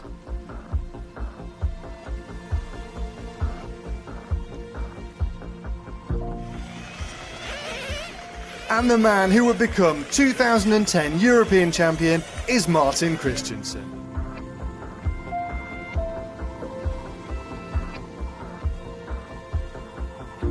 Now this is Robert Peach on his victory run. The young German adding the European Championship, his World 1/8 Championship he won earlier in the year in Miami. What a fantastic performance by Robert Peach, fantastic weekend, and I think he's pretty pleased. Yeah, super good year. Only one title is missing, but I'm happy with two.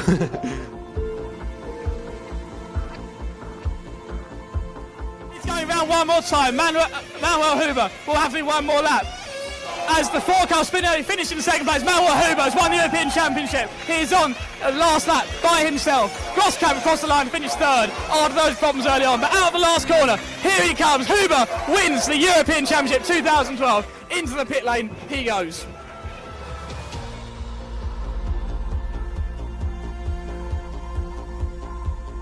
And there will be a new name on the trophy. Balestri, the only man who has won the Europeans before in 06 and 07.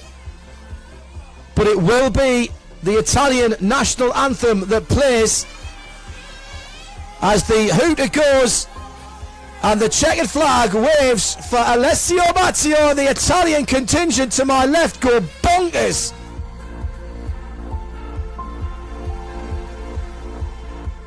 Just looks like he's losing traction on this last lap. Last I couple think of corners. the tires are just going. They've said it's a very high wear circuit. So here we are, Robert Peach. See if we can And grab there him we for a go. chat. There we go. That's Peach taking the championship. How does that feel, Robert? Oh, it's so great. One more lap for Coelho. One more lap. This will be his final lap. You think 10 seconds to go then. This is it. The final denouement in what has been a spectacular tournament for the EFRA 1/10 IC Track European Championships. But in less than half a lap, Bruno Coelho is going to cycle home and bring home the victory with some of the finest aggressive racing ever. Bruno Coelho is your new European champion. I am really, really satisfied with this. I have no words more, really. Coming through the horseshoe into the Infinity infield section, whereas Coelho's just come off the straight and across the line. That is the wish. That is the win. New European champion, Toni Gruber from Germany. Team who crosses the line here, he has won the final. Team who just needs to make it across the line, and he will win. So Timu crosses the line. He has won the European Championship. He doesn't know it yet. There goes the buzzer. Mazzio has finished.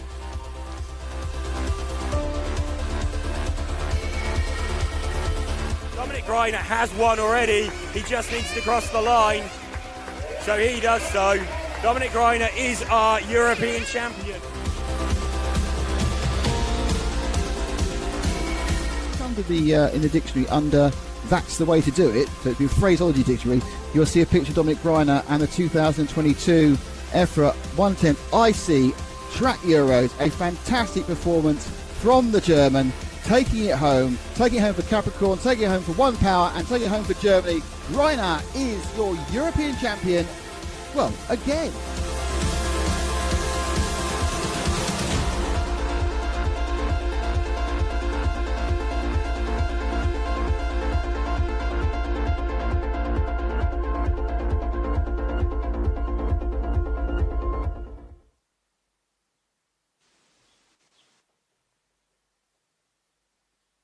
Well, there you go. A fantastic heritage behind this event, and a fantastic event ahead of us. Just 45 minutes left of this European Championship. And James, your voice popped up on I think 2 of those finals that you commentated, one notably was Turkheim, and you're back there later in the year, aren't you? Yeah, in August. Back there for the 1/10 touring car Euros, the electric touring car Euros. So we'll be joining you, from that point, but also Villarreal as well. Noticed on there in 2018, I think that was when Timu won it. So going back a few years now to see those, but yeah, looking forward to it. It's always Nitro finals. They're always a little bit different. I mean, we saw earlier.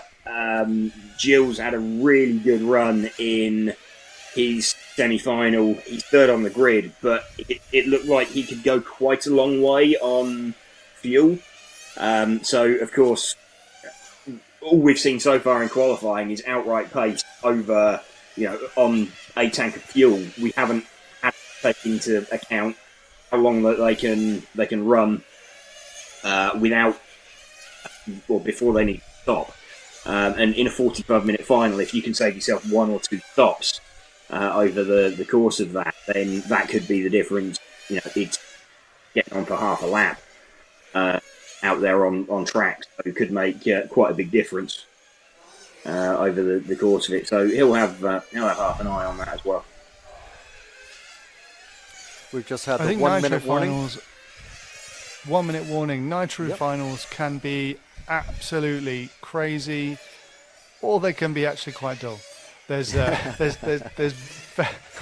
there's rarely a middle ground, but I think this one's going to be a good one. I guess the cars will be coming in soon, and Yep, we'll be Teo's kicking off for the come out. 45-minute race. Teo's come out to tell him to go into the pits. Nitro finals tend to go in phases. At the start of it, you'll have people quite content to hold position if someone's not a massive amount different to them in pace. There's no point doing a risky move. 45 minutes is a long time. It's not like a 5-minute electric final where you've kind of got to get yourself to the front straight away. And then the need to be up at the pointy end and near the front becomes a little bit more desperate as you get into the last 5 minutes, certainly after the last set of fuel stops. Then the gloves come off.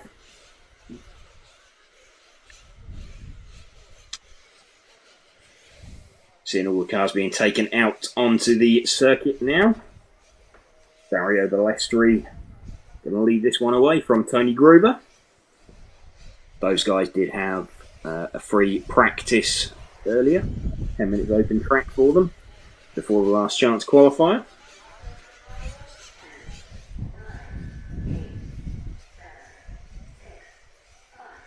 Getting set. Cars going down. So Dario leads this one away from Tony. Jules in third position.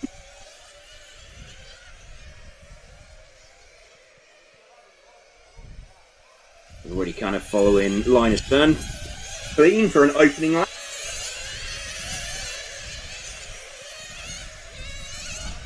Dario looking like he had the pace to take every single round of qualifying yesterday. He had a bit of an in the first round, and Tony Gruber taking the win. But other than that, Dario looking quite peerless over a 5-minute run. He's just going to look to settle into the run. Dario famously unlucky in these 45-minute finals where he's come up to the 1 minute mark. And everybody is still pretty much in the position that they left the grid in.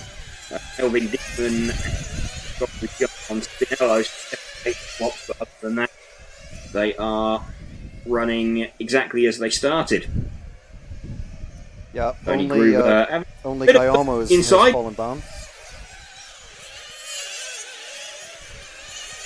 Yep. Down to 6th position. And look, Tony Gruber looks like he's a little bit tighter coming out onto the main straight. Dario Valentri. You wouldn't really want to have an accident there if you can avoid it, but if we have a look out of here, and there we go. So Tony Gruber gets himself in front. Wow. Dario. If this happens, if this goes on for 45 minutes, we are in for a barnstormer. Absolutely. So Tony Gruber looks like he's a little quicker coming out onto the main straight, arguably off the end of it. Dario Valentri a little bit better here through this infield section.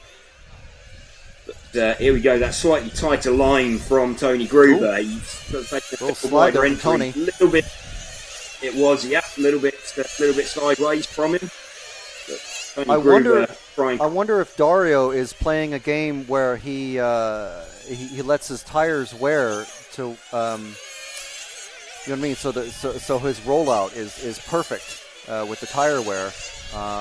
We've seen that happen quite a bit in the quarters and the semis, where the cars just seem a lot faster for certain drivers after the tires wear down.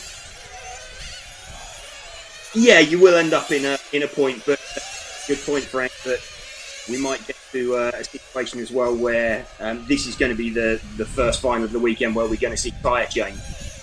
Or the first final today where we're going to see tyre part way through it, and having a tactic on when, how many tyres, whether it's only outside tyres.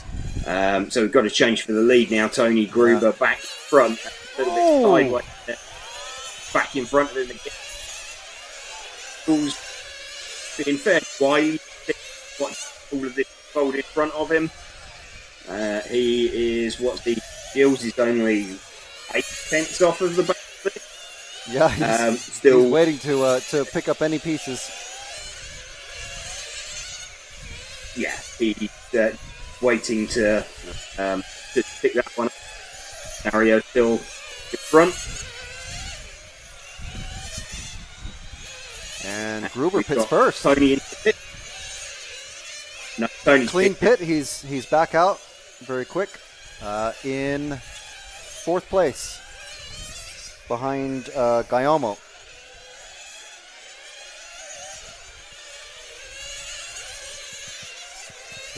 So let's see where Dario comes out. Yeah. Dario's actually had a quicker stop there, so pulls out a bit more of a lead. And I don't think Dario actually lost the lead then, because I think Bill's pitted at the same time. Guillermo going as running in second, though he hasn't stopped yet. And small mistake there, coming out onto the main straight from Dario. A little bit of a run onto the curb. Got away with it.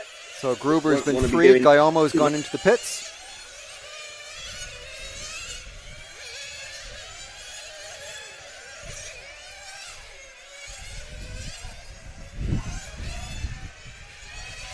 So Guillermo got to just about the 5-minute mark before he could stop. Everybody else was sort of around the 4:20, 4:30 by the looks of it. Certainly guys out at the front of that. Still running with our leader at the moment, Dario Valentri. Tony Gruber is one car back from him. Yeah, let's see if we can get both these, the lead two cars in the same shot as they're coming into the infield. Slightly sideways for Dario there.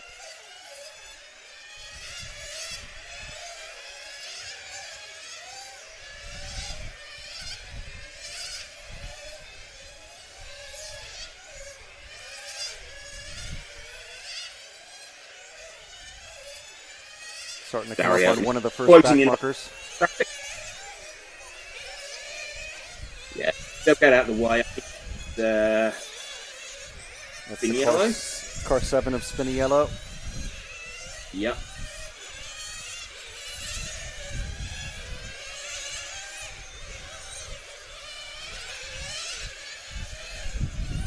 Dario got a little bit of a gap now. He's got it up to... In fact, it goes right in again. So a little small mistake. Just a half spin.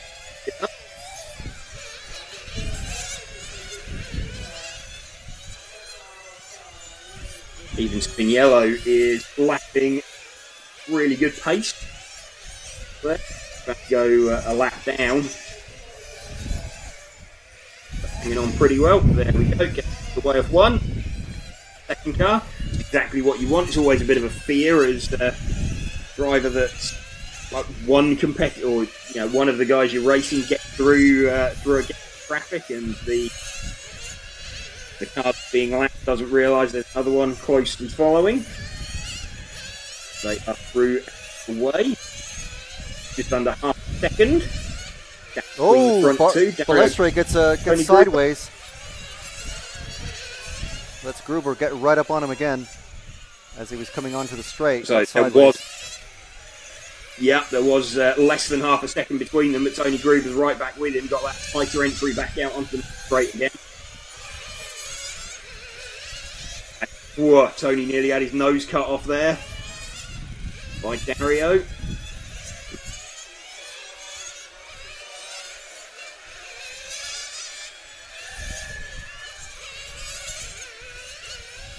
Just looking to see who's quicker where. It looks like Tony Gruber is possibly a little bit faster if he can find his way through. Having said that, he's done that before. There we go. He's got his way through onto the straight. Let's see what Dario Balestre can do.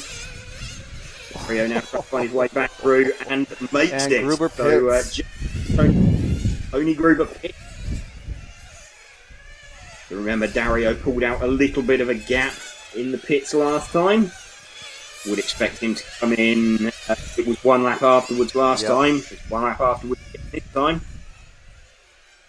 He's in the pits. He's released. Let's just see where he goes. I think Jules also was in the pits as well.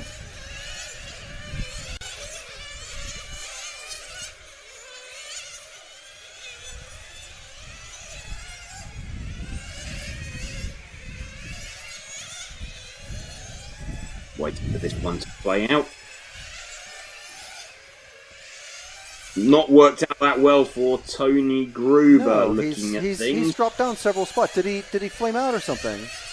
Oh, he's just bumped into the back of Taroni coming across the finish line. So lost Taroni lots of time, but lost Gruber a bunch of time as well. So Gills up into second position now. Guillermo into third position. Carmine Raiola in fourth place. The Super Pole winner, Tony Gruber, dropped to position.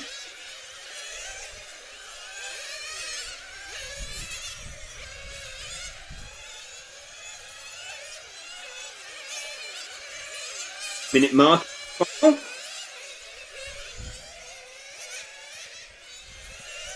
Still running with Balestre, our leader. Lead over Jules Grosjean is currently about 1.6 seconds.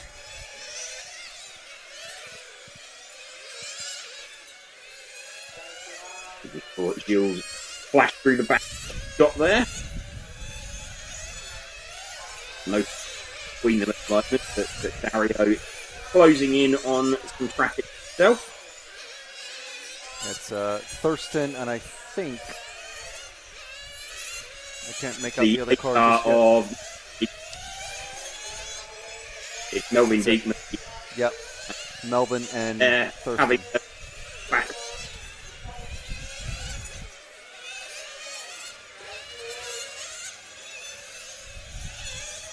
There we go. We're having to go around the outside. That's not necessarily a place that you like to have to go when you're passing people, but we trust Melvin Diekman.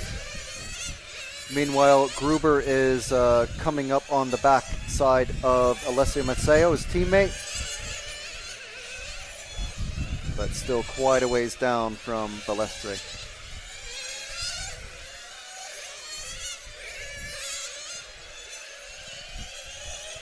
Yeah, they're about seconds back, those two. So Masseo's let Gruber through.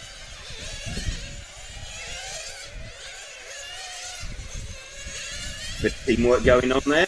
And in these longer finals as well, it's sometimes worth picking your battles. Maybe get your elbows down couple of minutes to go, but someone's clearly that much faster than you.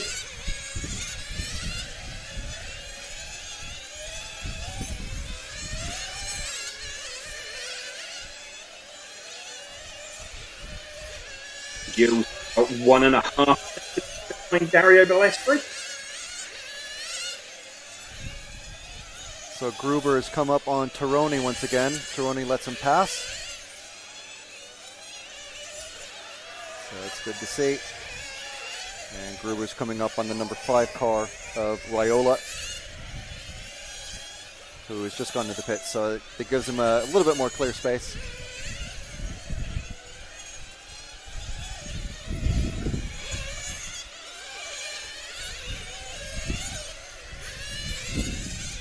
And Gruber's pitting.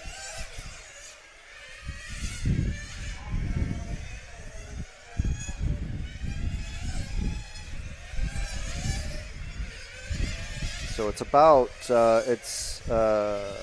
4 minutes 20 seconds since Gruber's last pit. So if Balestri's able to eke out just a bit more than Gruber each time, that could be the long-term strategy.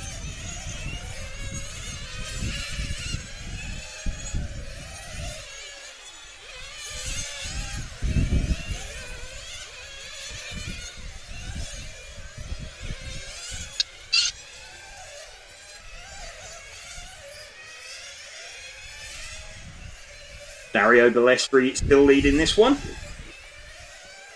In front from Gilles Groskamp.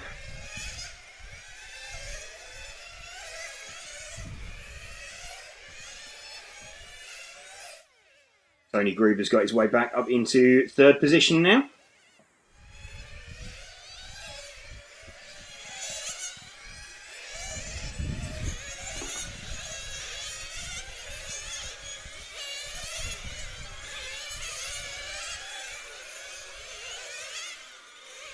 Still running with our lead car of Dario Balestri. Lead gap now just under 3 seconds.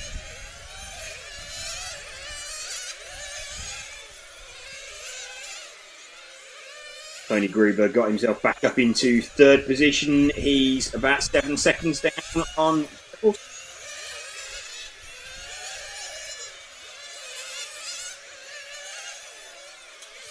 Tony lapping at the same pace as Dario Balestri. When he came out of the pits behind, he was some 10 seconds back, still 10 seconds back as we come towards the 15-minute mark.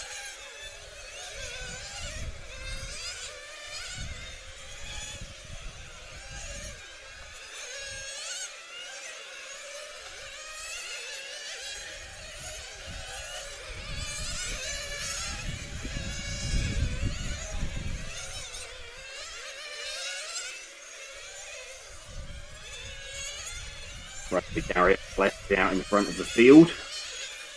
Gilles Groskamp running in currently from his P3 on the grid. Tony Gruber dropped down the field earlier on the second round pit stops. Starting to make his way back. Got the gap Gilles down to just over 6 seconds. It's edging up towards him. That could be a good battle going on later on. Dario looking pretty comfortable at the moment. We haven't got to a stage yet where they're going to start thinking about high stops, so I would imagine everybody's going to.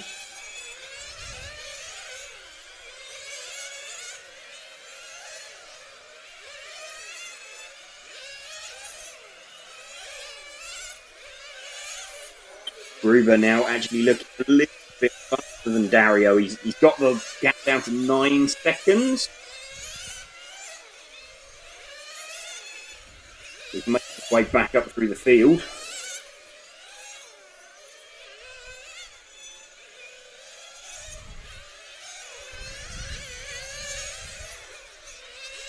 Gruber's just passed the last chance qualifier winner, Tironi and Maceo. Yeah, he's got a nice clear track in front of him.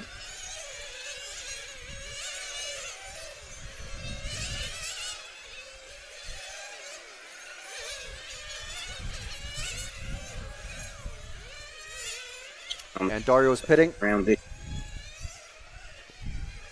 Dario Balestri pits, gets released.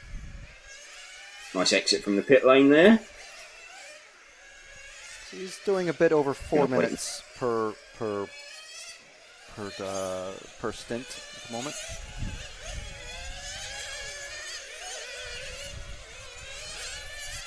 Yeah, kind of what we'd expect. Some of them are able to edge up towards the 5-minute mark. But I think he may have come in a little early because he's now in completely free track. Well, at least for a lap or so. He's just passed another, I mean, that's part of the skill of that's part of the skill of a pit man, identifying a nice gap and sort of working on pit windows.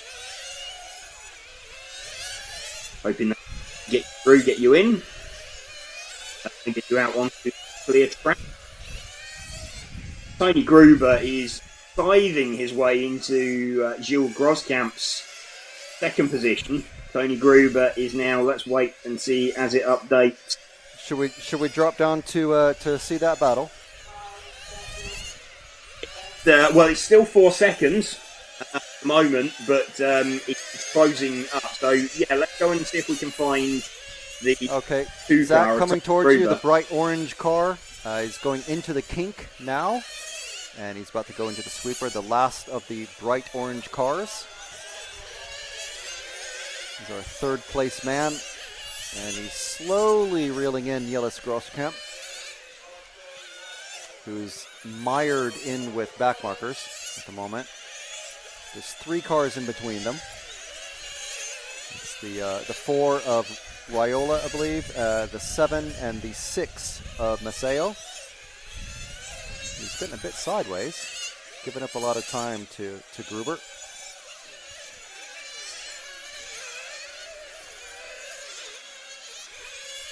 And lets him pass.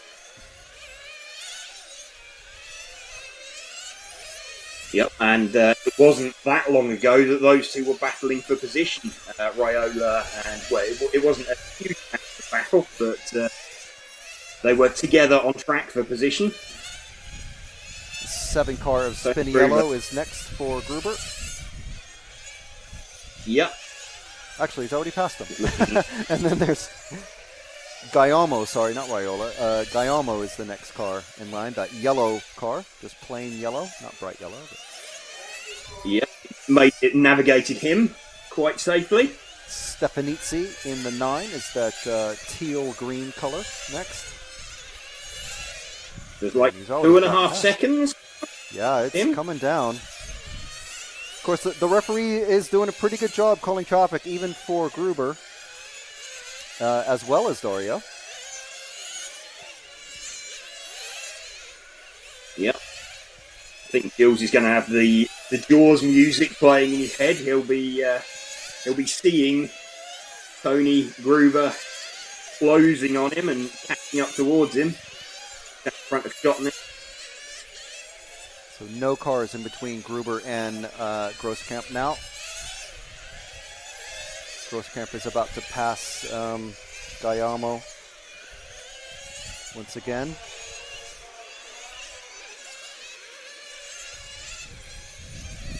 So Dario Balestri looking pretty comfortable out front. The gap is staying around 8 seconds.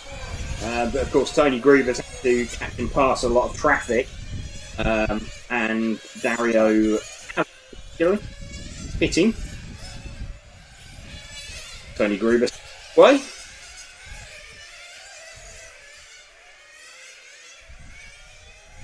See how that set things up. I think that might have been someone just flaming out on the back straight.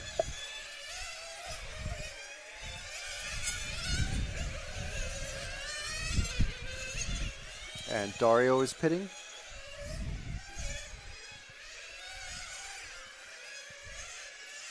So they're pretty much in sync. They are, and Tony Gruber going in second position. Hills has needs to drop down into 4th position. The Gilles had a problem in pit stops. In fact, Gruber is going now at leading. But has Balestri had an issue in the pit? I'm not. His mechanic is not in a freak out mode or anything like that. So I'm not sure what's happened. Dario's just crossing, so he's out on track. Okay, we have got. We're still showing with Tony Gruber as leading this one. Yeah, maybe they did a tire change. Two tires, maybe. Could be. But Dario has had a slower pit stop. Yeah, we're about that distance, aren't we? We're about that distance into the run. Yeah, I was just about to ask when the tire changes are gonna happen, but we may have literally blinked and missed it. These things happen so quick. I think they're allowed, obviously, 2 mechanics. So you have you're allowed 2 mechanics in the pit per car. So drivers, one man working on the front tires and the other working on the rears.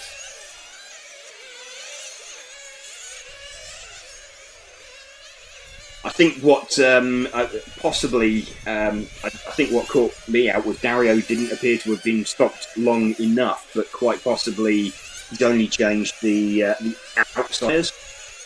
He may have flamed out in the pits as well. He does seem to be a bit slidey. He's trying to get past the number 5 of Raiola, a teammate actually. So it should be a fairly easy job. But they both passed Tironi. They have.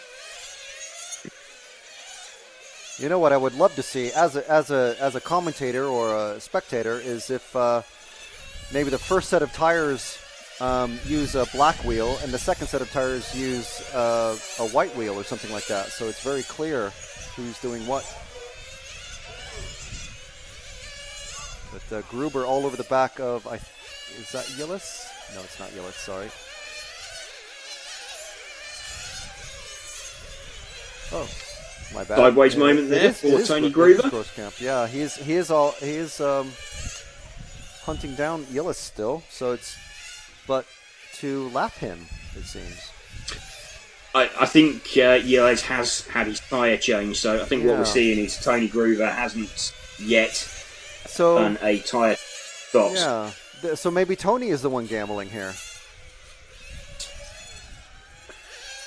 I mean, we're over half distance now in the final. The thing is, if you might as well aim to stop around halfway through and do your tyre change, because otherwise you're running for a chunk of the race on a non-optimal tyre strat.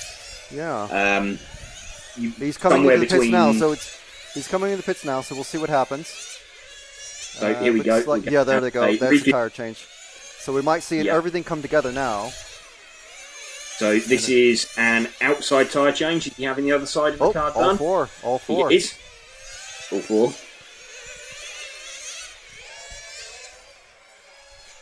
So you're watching it happen here on RC Racing TV, and EFRA back out in front of Francesco Tironi. Dario Balestri back in front then. Yeah. Okay. So now a few minutes to wait and see what sort of how the pace works out with if they're changed only. Oh, Dario's in the pits, just getting fuel. Yes, he's back out. Yeah, so this is the order now, pretty much as it was before that round of pits started and Tony Gruber made his way to the front. I think what caught me out was Dario Balestri's stop was incredibly fast.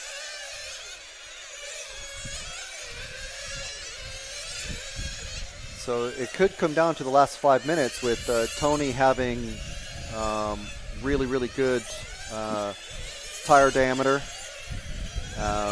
and meaning excellent speed over Yillis and Balestri. I think they'll all have calculated it to be on very similar tyre diameters at the end. It's the outside tyres that take the big hit here. You can see you've got that fast sweeping entry onto the straight and off the straight. So the front right-hand tyre is going to be begging for mercy.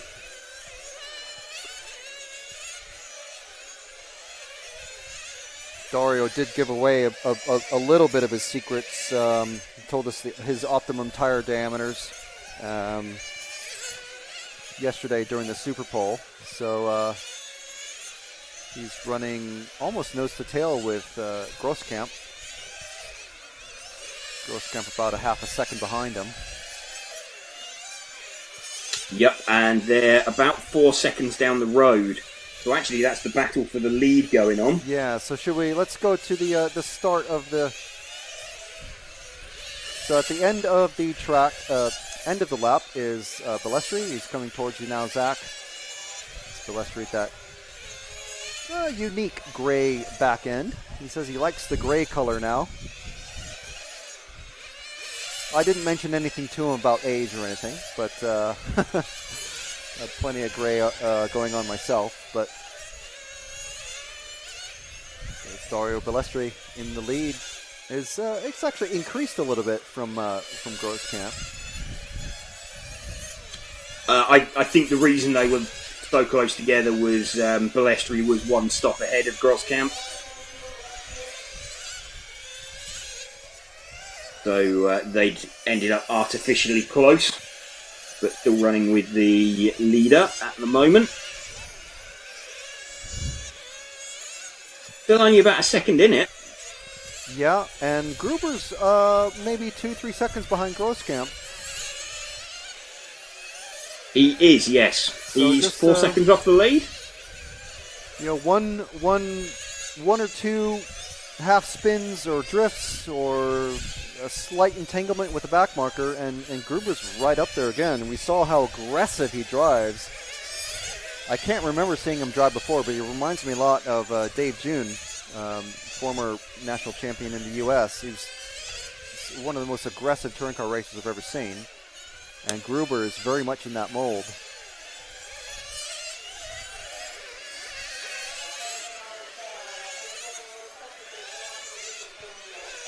It looks like Gruber's just nicked second off of Grosskamp. Yeah, I was just going to say that Grosskamp came in for a pit stop.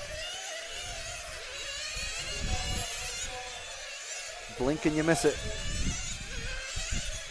Absolutely, this will all draw itself together. We're coming up to 2/3 distance. Last 5 minutes or so, this will all come together as everybody exits the pits for the last time. But great fight back from Tony. Well, in fact, Tony Gruber's now pitted and dropped and got Gilles up in front of him. So expecting to see Dario pit fairly shortly. At the moment, it's about 8-second lead for Dario. There he goes. And it looks like he's going to come out in more clear space. Well, he's got some lap traffic ahead of him, but he's going to have clear space for a few laps. At this stage, lap traffic, it's not too much of a problem as long as you're approaching them one by one. What you don't want to be doing as the leader, even though they're compelled to get out of your way, be approaching and catching up on cars that are fighting each other for position. That's always the really risky time when you have the danger that you're gonna get caught up in a bit of an accident between them. So he'll be relatively relieved to see the cars running in front of him, kind of line astern. Even though there's a few of them, they're not all bundled together in one gaggle. He can go at them one by one and pick them off. He does have Yillis about a second behind him, and then about a second and a half again to Gruber. Yeah, I think Tony Gruber's actually the danger man for him.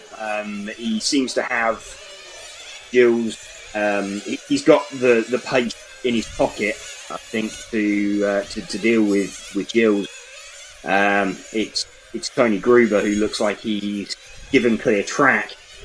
Might actually have the pace to do some damage to Dario.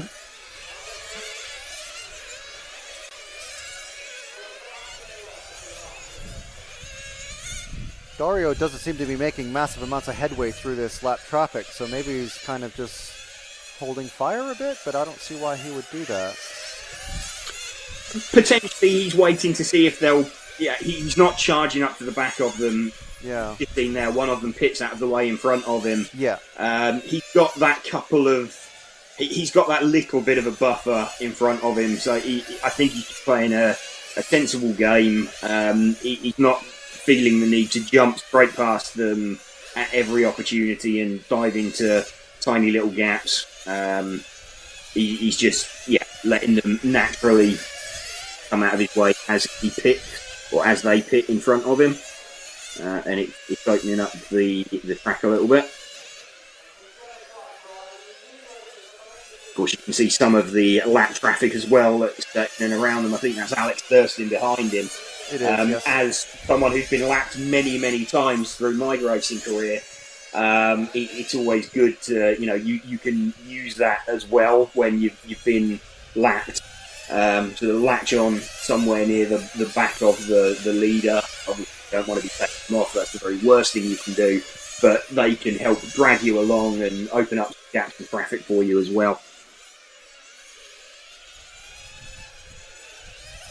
Still just about second, though Dario now has clear track in front of him. All of that traffic that he's passed.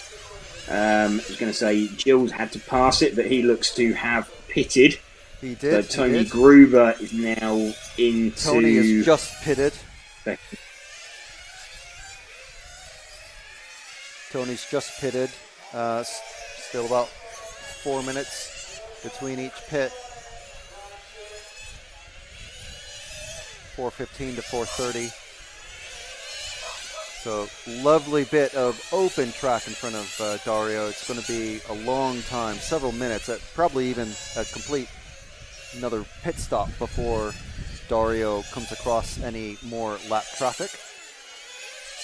It does, though. It looks like he just got himself caught out a little bit down last lap on this short shoot here. I think he actually got a better exit from the previous corner and had an upshift where he wasn't quite expecting it. In pit for Dario Balestri. Pitman making well sure, get the car right out of the pit lane. The last time he pitted was 14:30. So, and it's 10:30 when he just did that pit. So that's a 3-minute gap. I think that's just playing with a gap. He's got to have a splash and dash at some point. Yeah. So if there's a window to drop into, you're effectively you're dividing 10 by 4. It wasn't going to work. He was going to need to drop in somewhere, so he could have an earlier stop or a later stop somewhere in that range. That was Pitman calling in.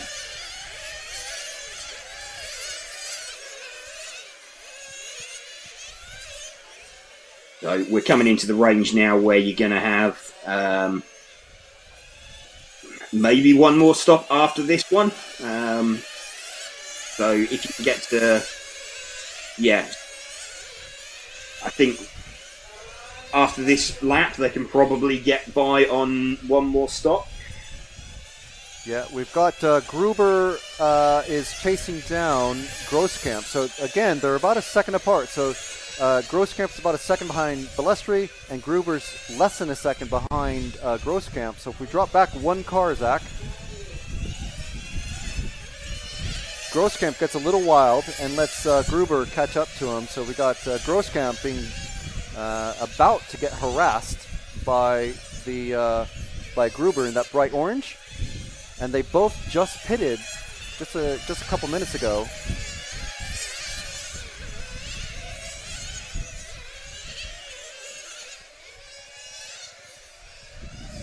So that flash of orange behind Yillis, that is Tony Gruber.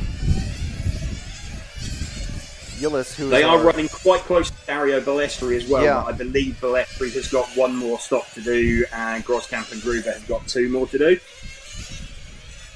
Wow, they're really close to Balestri now. Yeah, I think that's a little bit false. I think Balestri's got an extra stop in his pocket. But yeah, top three with 8 minutes to go. They're all together on the track. But I think Balestri has probably got a couple of seconds in his pocket. That is Gilles who's gone to pit. Yeah. Oh, Balestri's flamed out. Balestri's flamed out at the start of the straight. Okay, so Dario Balestri then has that. And not Gruber is coming to pit. His mechanic's still okay. He's back out, but where is this going to put him? And Gruber. Well, that's Gruber and Groskamp up at the front. Balestri down to third, fourth. Carmine Raiola up there. Okay, Tony Gruber about to go into the kink, Zach. The bright orange car. And the white and orange car behind him. These are our leaders. So lead two right together now. And Raiola has actually passed Balestri lead as well. there on the same fuel strategy as well.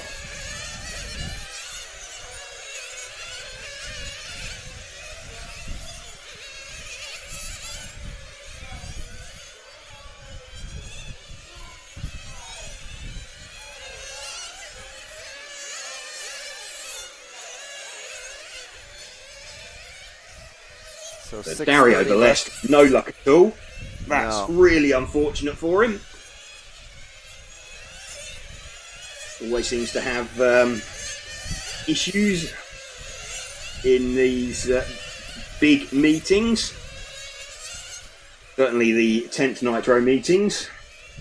Always right up at the front of it. This lead battle that we're watching. Tony Gruber and Gilles Groskamp together as they cross the line. There's a quarter of a second between them.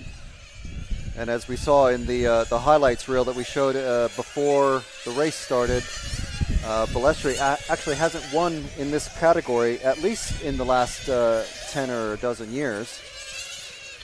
He hasn't, no. He won the 8th. He's won the 8th Euros, but not so the... So Balestri's in the pits. His mechanic is picking away at something on the bottom of his car. Can't quite tell, so I think that's Balestri's race done. Unfortunate.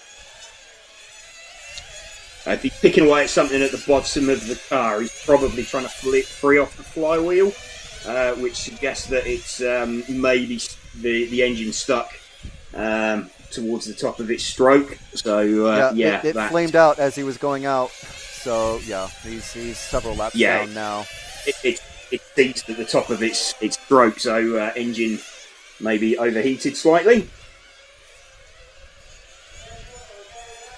Into the final 5 minutes. This final seems to have gone pretty quickly. Tony Gruber leading from Gilles Groskamp. Gap now 9/10 of a second. Gruber edging away. This is what we felt. We felt that Dario Balestri and Tony Gruber had that little bit of extra pace. Dario Balestri dropped all the way down to 9th position now after his prevails in the pits. We're running with the leader, Tony Gruber. Dropped down the field himself early on, dropped down to 6th place, but great display of pace. And has managed to pull himself back into contention. More than contention, he is right up at the front. His lead now about 1 second. Gilles has just 4 minutes pitted. out. Yep. So this is going to be the last round of stops for them. When they come in. Gruber's coming in. Gruber's coming in. This will be his final stop. He gets away. A little bit of air there as he exited the pit lane. And as it transitioned into that little drop. Gilles has 2 cars between him and Gruber to navigate. It's the 8 and the 5 of Diekman and Raiola. I don't think Gilles has got the pace, unfortunately, for him. I think Tony Gruber has got more outright pace in the car, and it has looked like that. pretty much all the way through the final. He was catching, he was closing on Gilles. So barring any issues now, I think now that the pit stops have all shaken themselves out, the gap is, as they cross the line, it like about 3 seconds, 2.5 seconds, something like that. So Tony Gruber looking pretty comfortable. Good drive from him, kept his head when the field sort of swallowed him up quite early on, and ended up back down in 6th place. He just got his head down, kept on churning out the laps, made his way forward.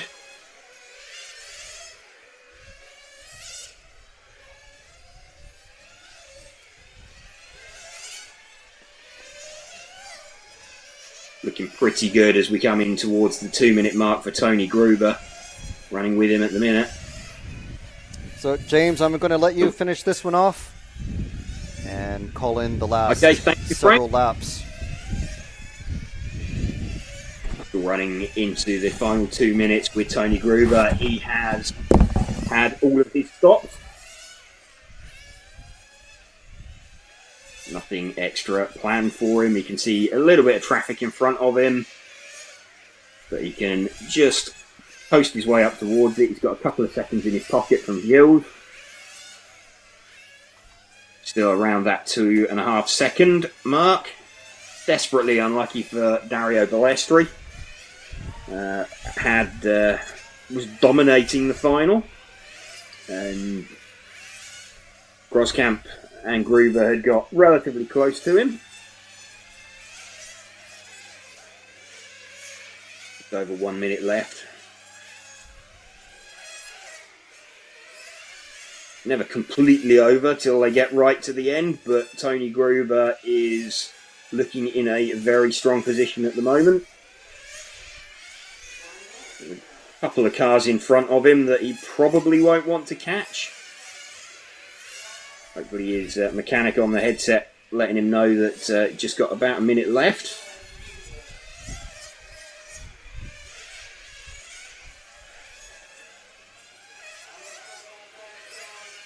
As he makes his way through the traffic, 40 seconds left. He's got 5 seconds now over Gilles.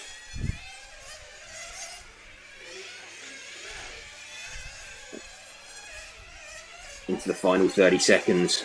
So probably this lap and 2 more.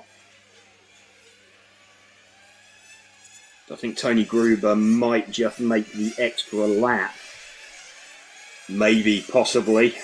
That's always nice if you can do that, get a victory lap. Into the final 10 seconds. 5, 4, no, I think this might be it. Tony Gruber is going to cross the line.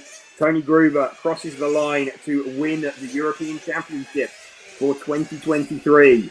Gilles Groskamp in second, Carmine Raiola in third. We have got Diekman in fourth position, Alessio Mazzio fifth. Well done, Alex Thurston, sixth position. Spiniello eighth. Guillermo in... Spiniello was seventh. Guillermo was eighth. Francesco Tironi ninth. Really unlucky for Dario Balestri. Finishing in 10th position. And Stefanizzi. But there we go, Tony Gruber, subject to scrutineering, is our European champion for 2023.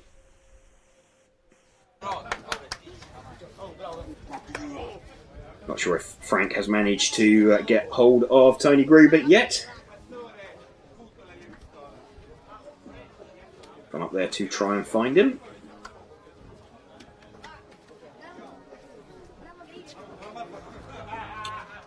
So, really good final. Very unlucky for Dario Balestri.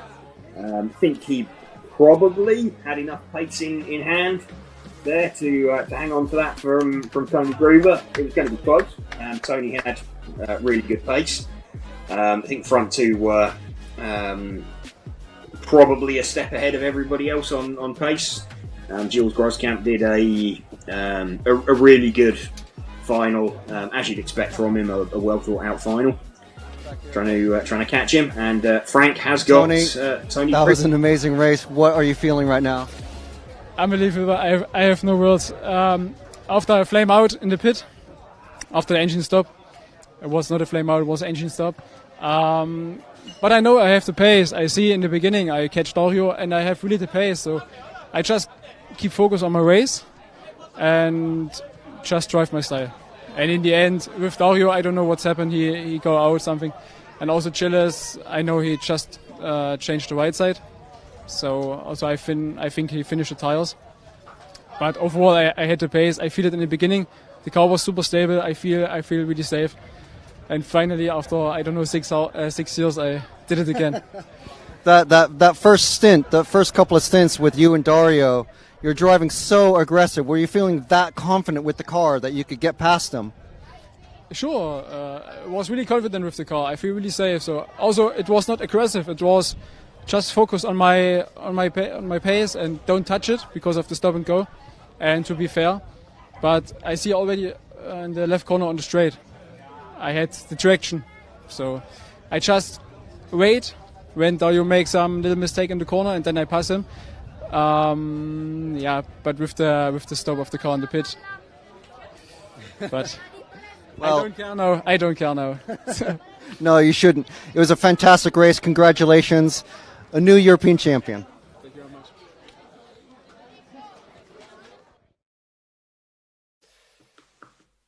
Well, James, there we have it.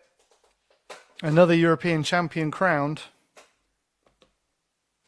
Yeah, absolutely. That was, I mean, either one of I think Tony Gruber or Dario Balestri would have been a deserved winner. It was unfortunate for Balestri, but then Tony Gruber also had that issue. Like you said, he had an engine cut. Fortunately, it was as he left the pits, so it wasn't as costly as it was. And I think Dario at the end. He flamed out coming out onto the main straight, and then I think in the pits it looked like it cut again.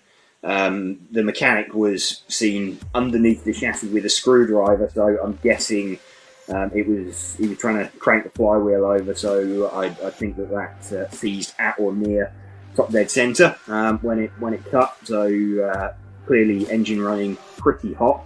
In order to cause that, it's unfortunate. But always seems to happen to Dario in finals as well. So do feel some sympathy for him.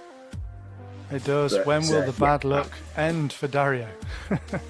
Oh, poor Dario. It was his to lose for so long, for the whole event, pretty much. Yeah, absolutely. And he's done it in other classes. He's done it in 8th IC. It's not that he can't do a 45-minute final and drive it. There's nothing he could have done about that, which is really unfortunate. Absolutely. For him, right there at the end. And I think even Tony Gruber is going to feel some sympathy for him as well on there. But really good drive from Gruber. Kept his head. Bit of a dropped him down to 6th early on. Just managed to pick his way back up through the field, used the pace in his car, didn't lose his head. It's really easy to panic at that stage, but it's a long final, anything can happen, and he got back there just through sheer pace. Absolutely. Thanks so much for being with us, James. I think the track is going to become a football pitch now, so we better clear off and let the Italians try and improve on their football.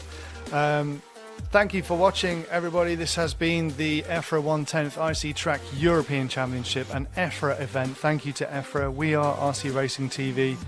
Thank you to X-Ray. Thank you to James. Thank you, Matt. And we will see you next from Zagreb for GT8. See you soon.